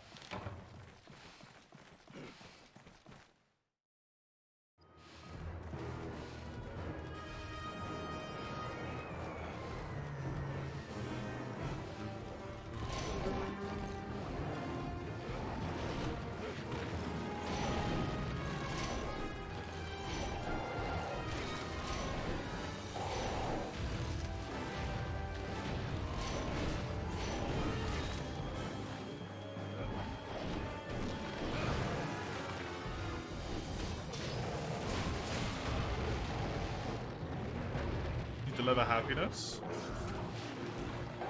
Do you deliver to farms? Because the only thing you're delivering at the moment smells a lot like shit.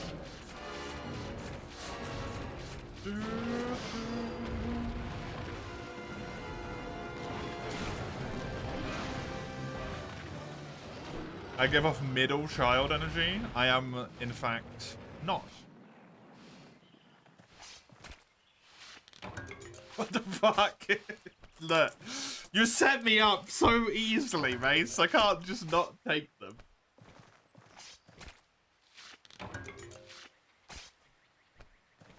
You didn't know there can be 2 elders in the Gardenlands? Yes, there can be 2 elders on normal maps as well, Eugene. It's just very rare that it happens.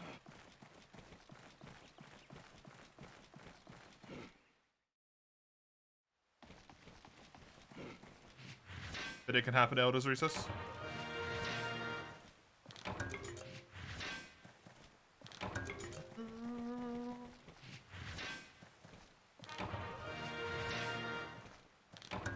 Also, like, middle elder and youngest child kind of ceases to work as a logical scheme of how you would expect a child to react when they do not live within the same abode at any point.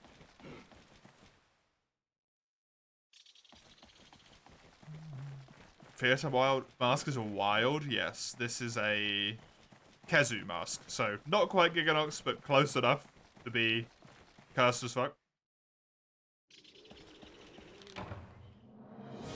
To have the requisite criminal record. I don't know if this Kezu mask is available as anything other than a relic, though. Hey, Passivy. How are ya? I think this might be relic only. My criminal record shall remain unmentioned.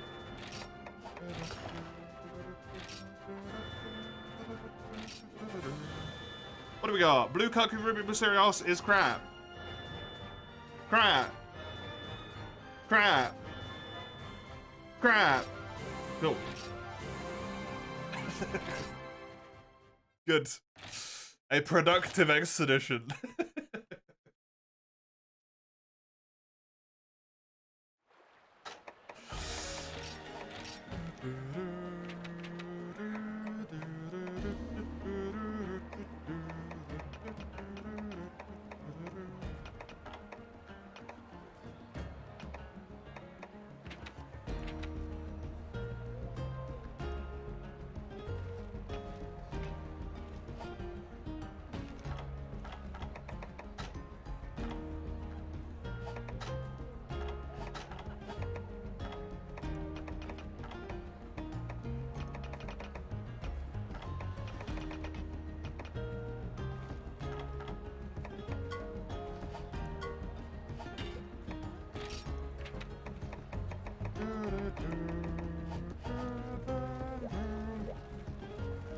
You need to find a charge blade bias. I had one, but it eventually became a different bias instead, which didn't help. Because the charge blade bias are tri biases, and they seemingly hone in on one of the 3, right? It became Insect Glaive.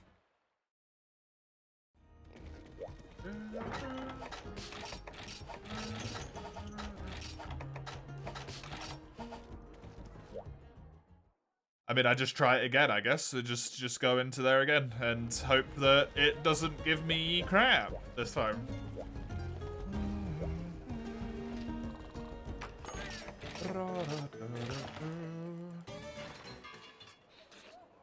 Why does every multi-monster quest have to give me...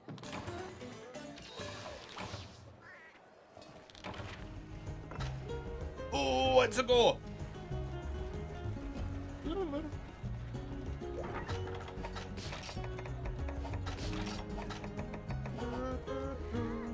Oh, Megala. Oh, Magla. Only Brack and Brute Tigrex for beshackled elite blades. That is pretty rough.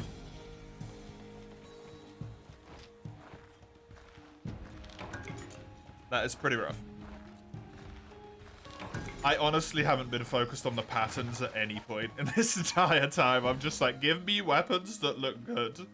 That look good, that are good. If they look, I don't care how they look. I just want function. It's already too much just trying to get decent stuff to begin with for me. My Poogie sense is tingling. Poogie? Don't die, Poogie.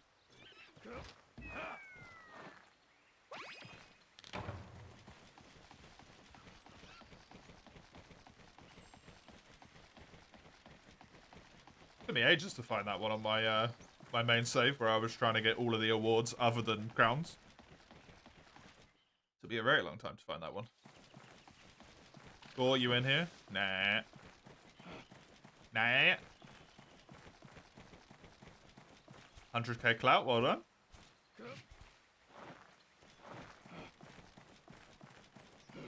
You actually played Splatfest for a high amount of time? Yeah.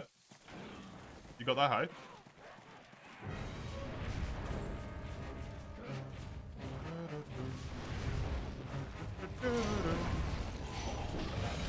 And rolly. Go.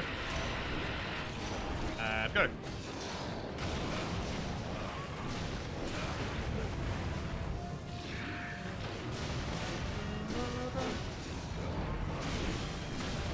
Garuga or Jang for Elden's Craft? Is that the, my brain wanted to say knockoff version of Elden Ring so badly. Is that the Gormagala blade?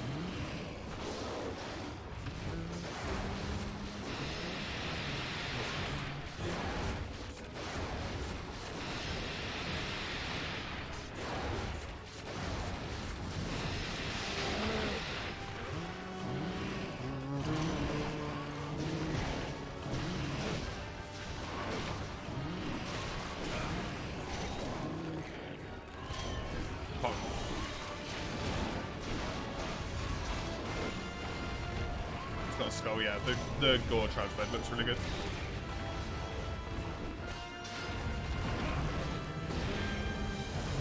You want the elite? You want the elite one though? Completely fair.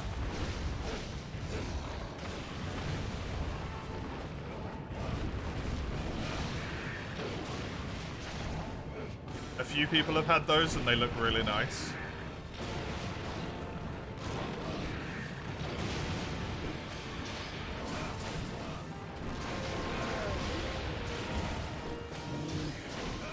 In, not from Bashackleds though, in like high rank and stuff.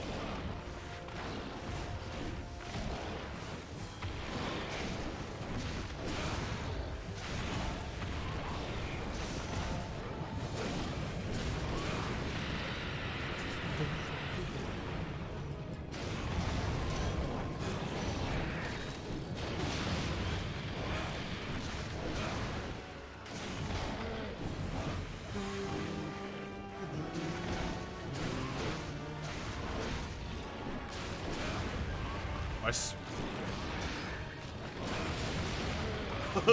Please get me up in the time. Hey, hey. Good. Look how much damage that does to me, man. That's one attack. That's scary.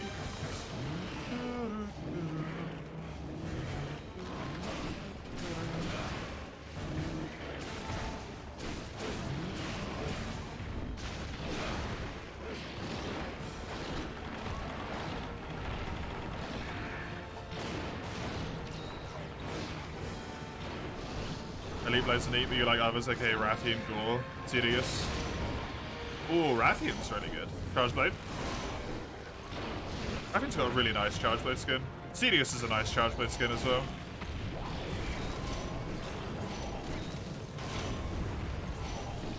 I kind of like that now that I'm in G rank, because I don't really know any of the skins at all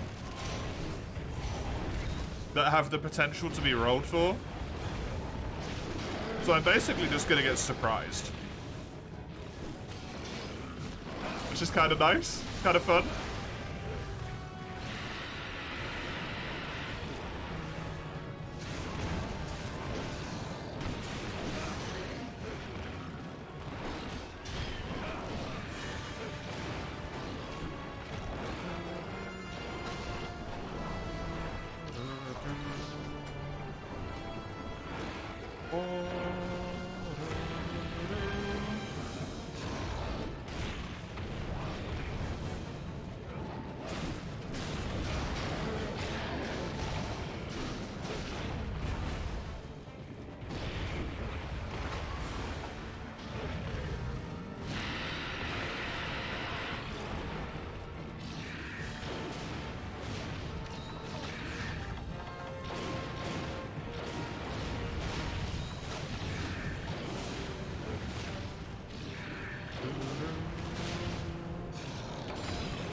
Don't know how I got by that one, but I'll take it.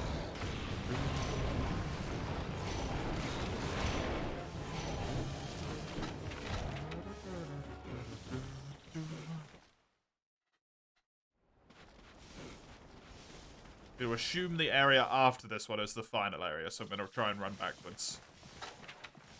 Expeditions can be 5 long, but they tend not to be. The very first area is an area he cannot go to, so I'm assuming here.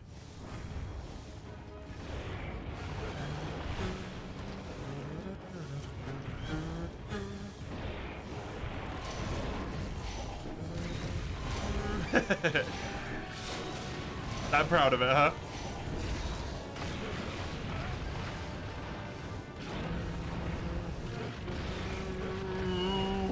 Close.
Sorry, Gore.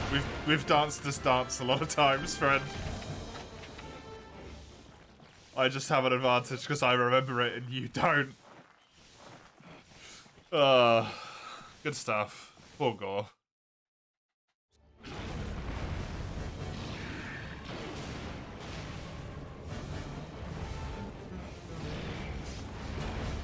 You are the only guild quest I ever have done and probably ever will do level up to 140 in my life.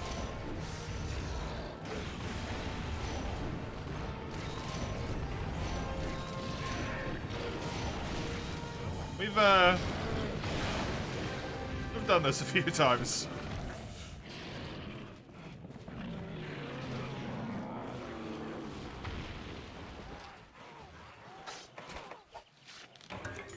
I don't know how long that was, but that was not a very long quest. I think I was on this expedition for like 10 minutes, maybe.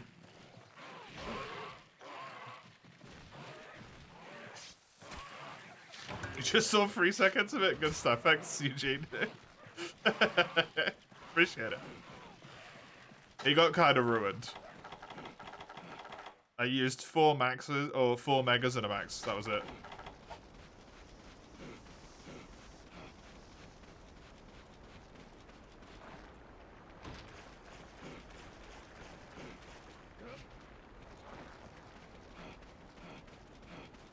Every time, man, this glaive looks so good.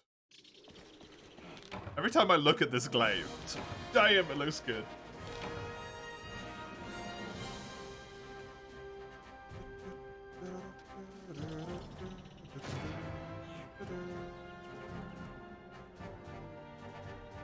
Right, what are you gonna give me here?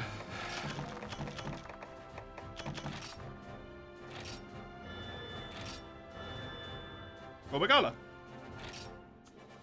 Well, that one's an 8-pointer, which is 5 to 8 rewards, which is actually 4 to 7 rewards. What bias does it have?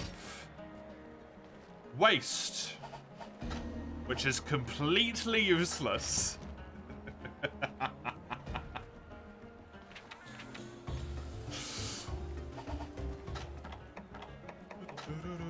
It's the one piece of armor I have that I actually want. Hell yeah, man. Hell yeah. Woo! Pointless quest.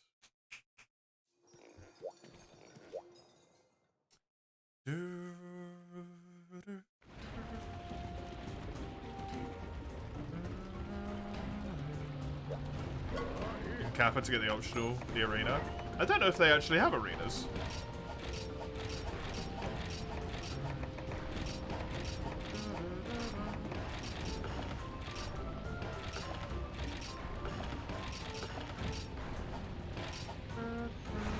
You did get one? Oh, okay, cool. Didn't think they had them for some reason. You know what? I will level this up. Max level. Oh my god. 270 raw damage. Boom.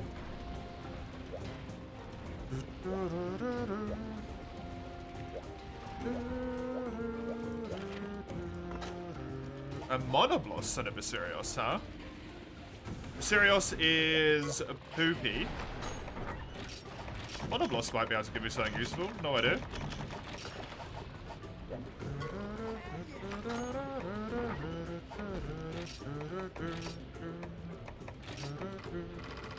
That's not what I want.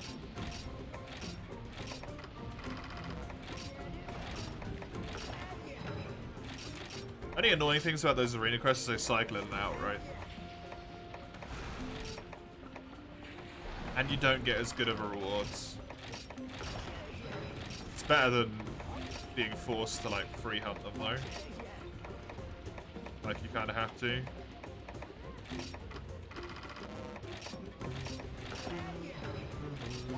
Right. Let's go kill that monoboss.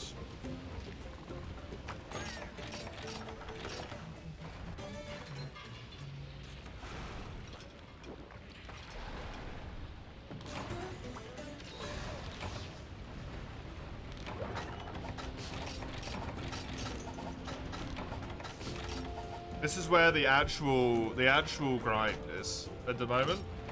This is the next stage of the grind. Is just Penta expeditions over and over and over again and again and again.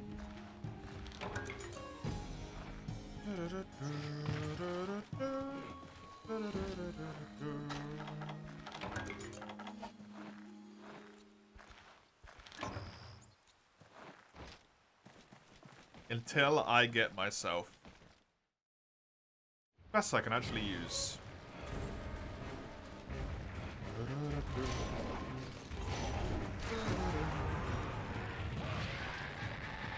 Just a wee friendly reminder that statistically it gets longer every single time I get a quest that's actually usable as well. Because the next one is more likely to have a bias that I don't need in terms of armor. So this is the shortest, theoretically, this grind gets. And that's already one Penta expedition and a Gormagala down, and I got completely useless guild quests. And then a useless bias.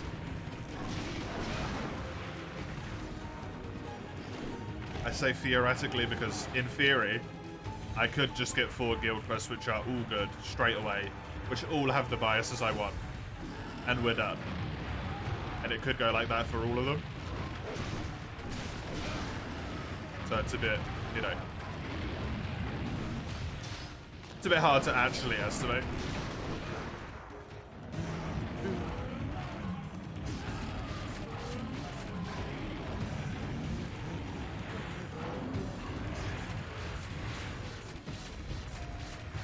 And you go, friendo. And I'm quickly just going to yoink this Renephalos. Oh, you have the wrong color? Huh?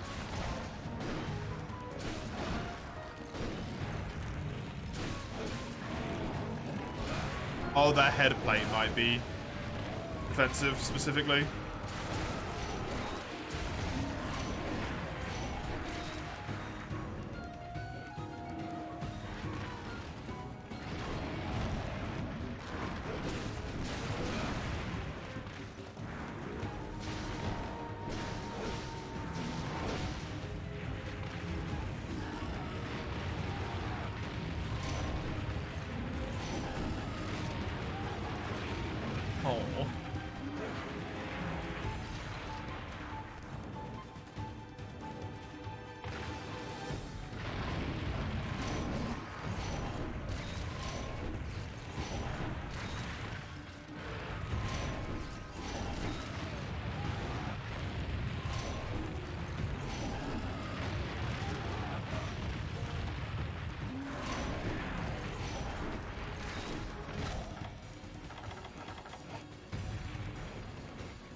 wonder if Monoblast is actually any good.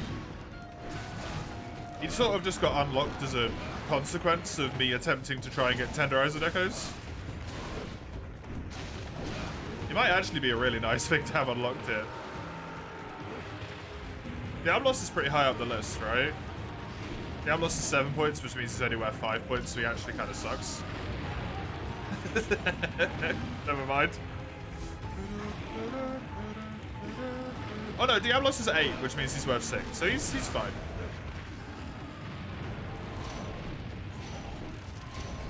Nope, those guys are just worth red. Okay. Interesting.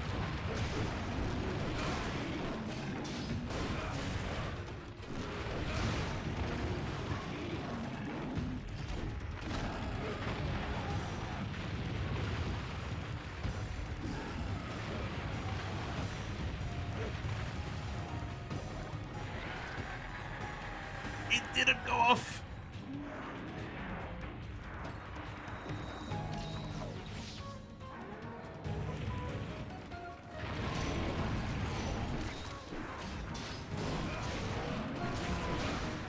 Christ, that was close.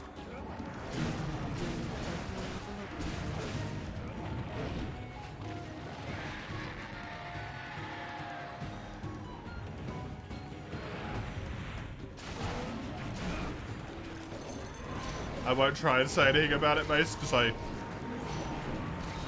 don't understand what's happening.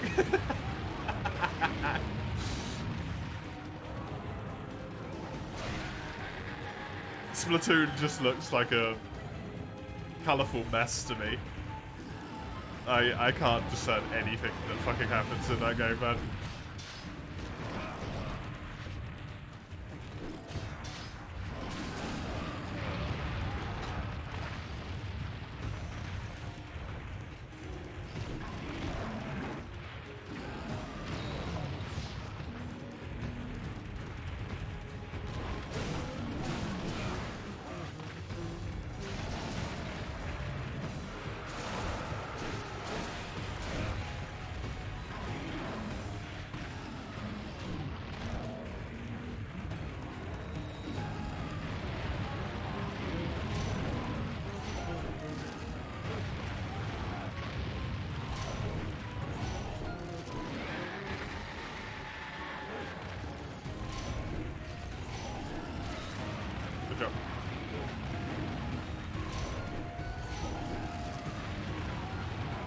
I'm sorry I can't truly appreciate it for presumably how impressive it is.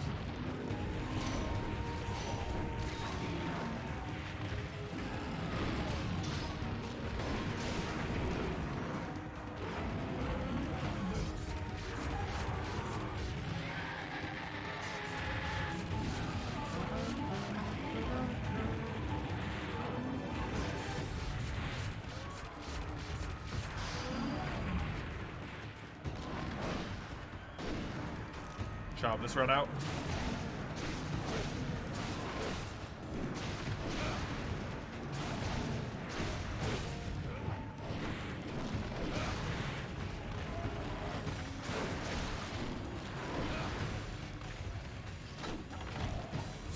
Thumbs up, yeah. You got it, Eugene. Accurately summarized.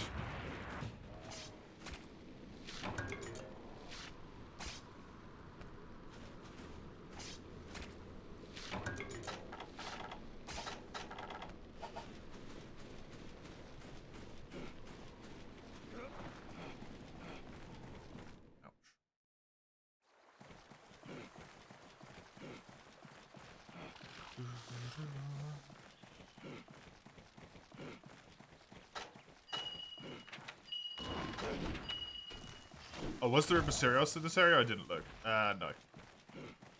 Tisn't.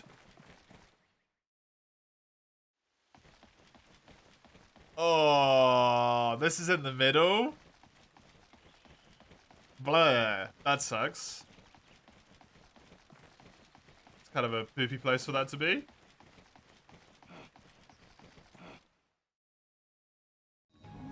Which is the Monoblast is all the way over here.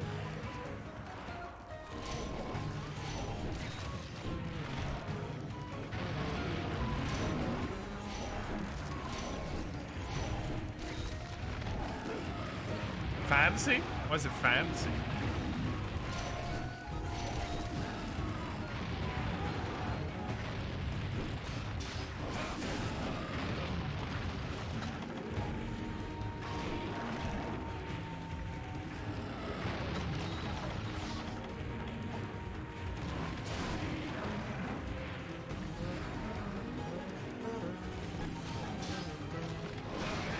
Good.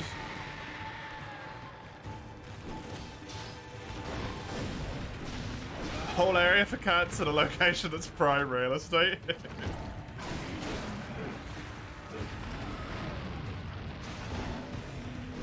I don't know if I'd say the Everwood is prime real estate.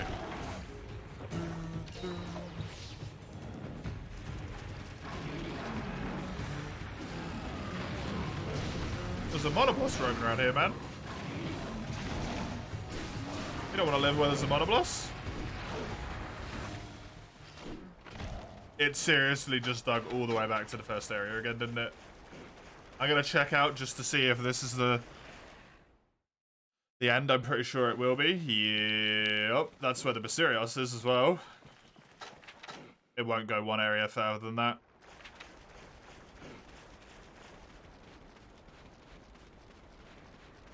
Is it all the way back to the start, the little dick?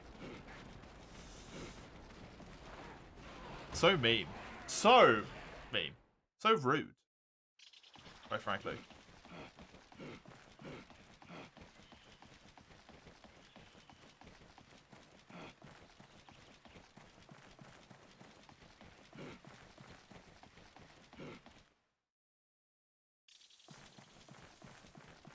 You've moved, Basirios. That's a more convenient area for me, thank you. I'll come and mount you to death in a second.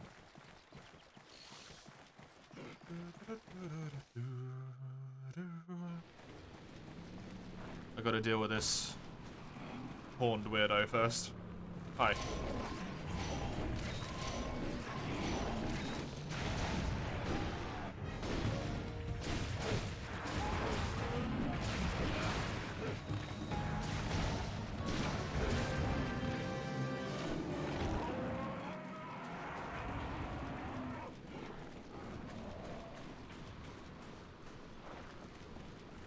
I'm gonna kill the Basirios. I would normally carve him, but I just can't be arsed right now, to be honest. I want to kill this guy and then I want to get out. Simple as that. An insect glaive makes this so much easier.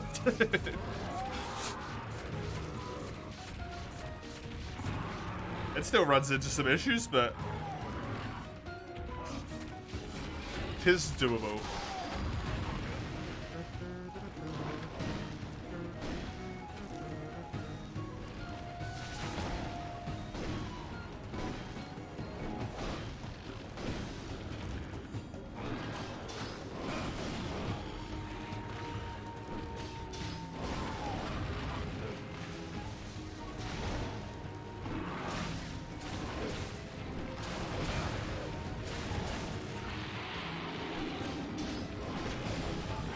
Rock boy again, yep. He loves to show up in expeditions because he knows that he gives absolutely nothing useful whatsoever. So if he shows up, it really just screws your chances over of getting something good. So he likes to just crawl his way in there.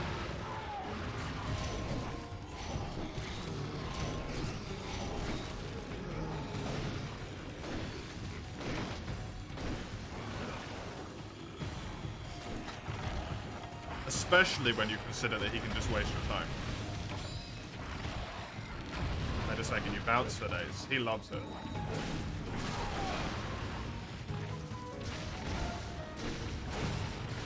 How's the Gore quest? It's a Gore Magala, because Gore, I think, always gives Gore. Don't know if that's true, but I think it does. It was Lance Garmant and Waste. Waste is the one piece of armor I have that I don't need to switch. So the Gore quest was completely worthless.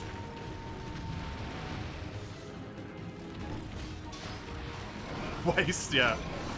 Appropriate.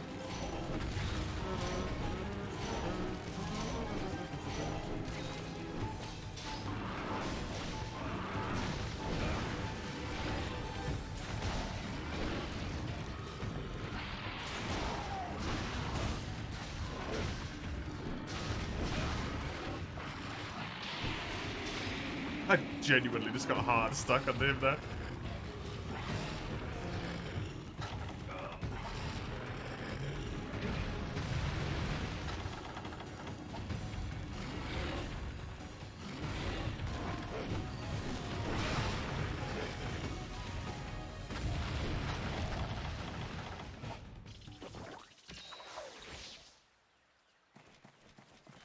I imagine he's gone all the way to the final area here.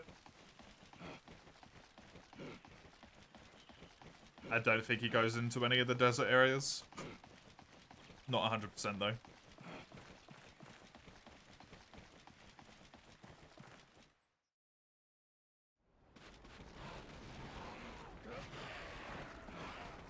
A Gen 2 throwback in 5th gen would be interesting.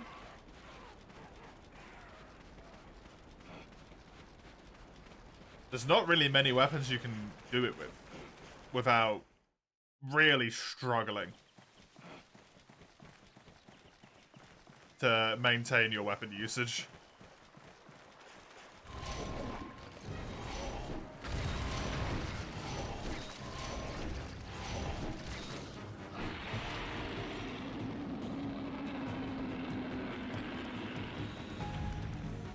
Great sword's doable.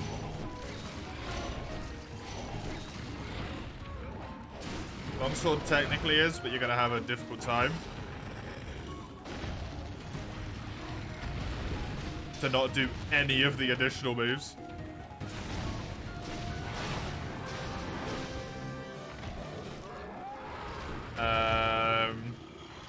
Sword and shield's impossible. Dual blades is impossible. Hammer you could do, but it's very difficult. Hunting Horn's impossible. Lance is technically possible, but once again, really hard. Gun Lance is buggered. Super Slice. Thank you for the follow. Nice name. I like it. I hope you enjoy future streams. You've unfortunately caught me right at the end of this one, because I've just hit the 12-hour mark. Gun Lance be impossible, and then most of the other melee weapons don't exist. A Garuga. That is icky, but it is worth 6 points, which is 4 to 6 rewards. Which is 3 to 5 rewards, technically.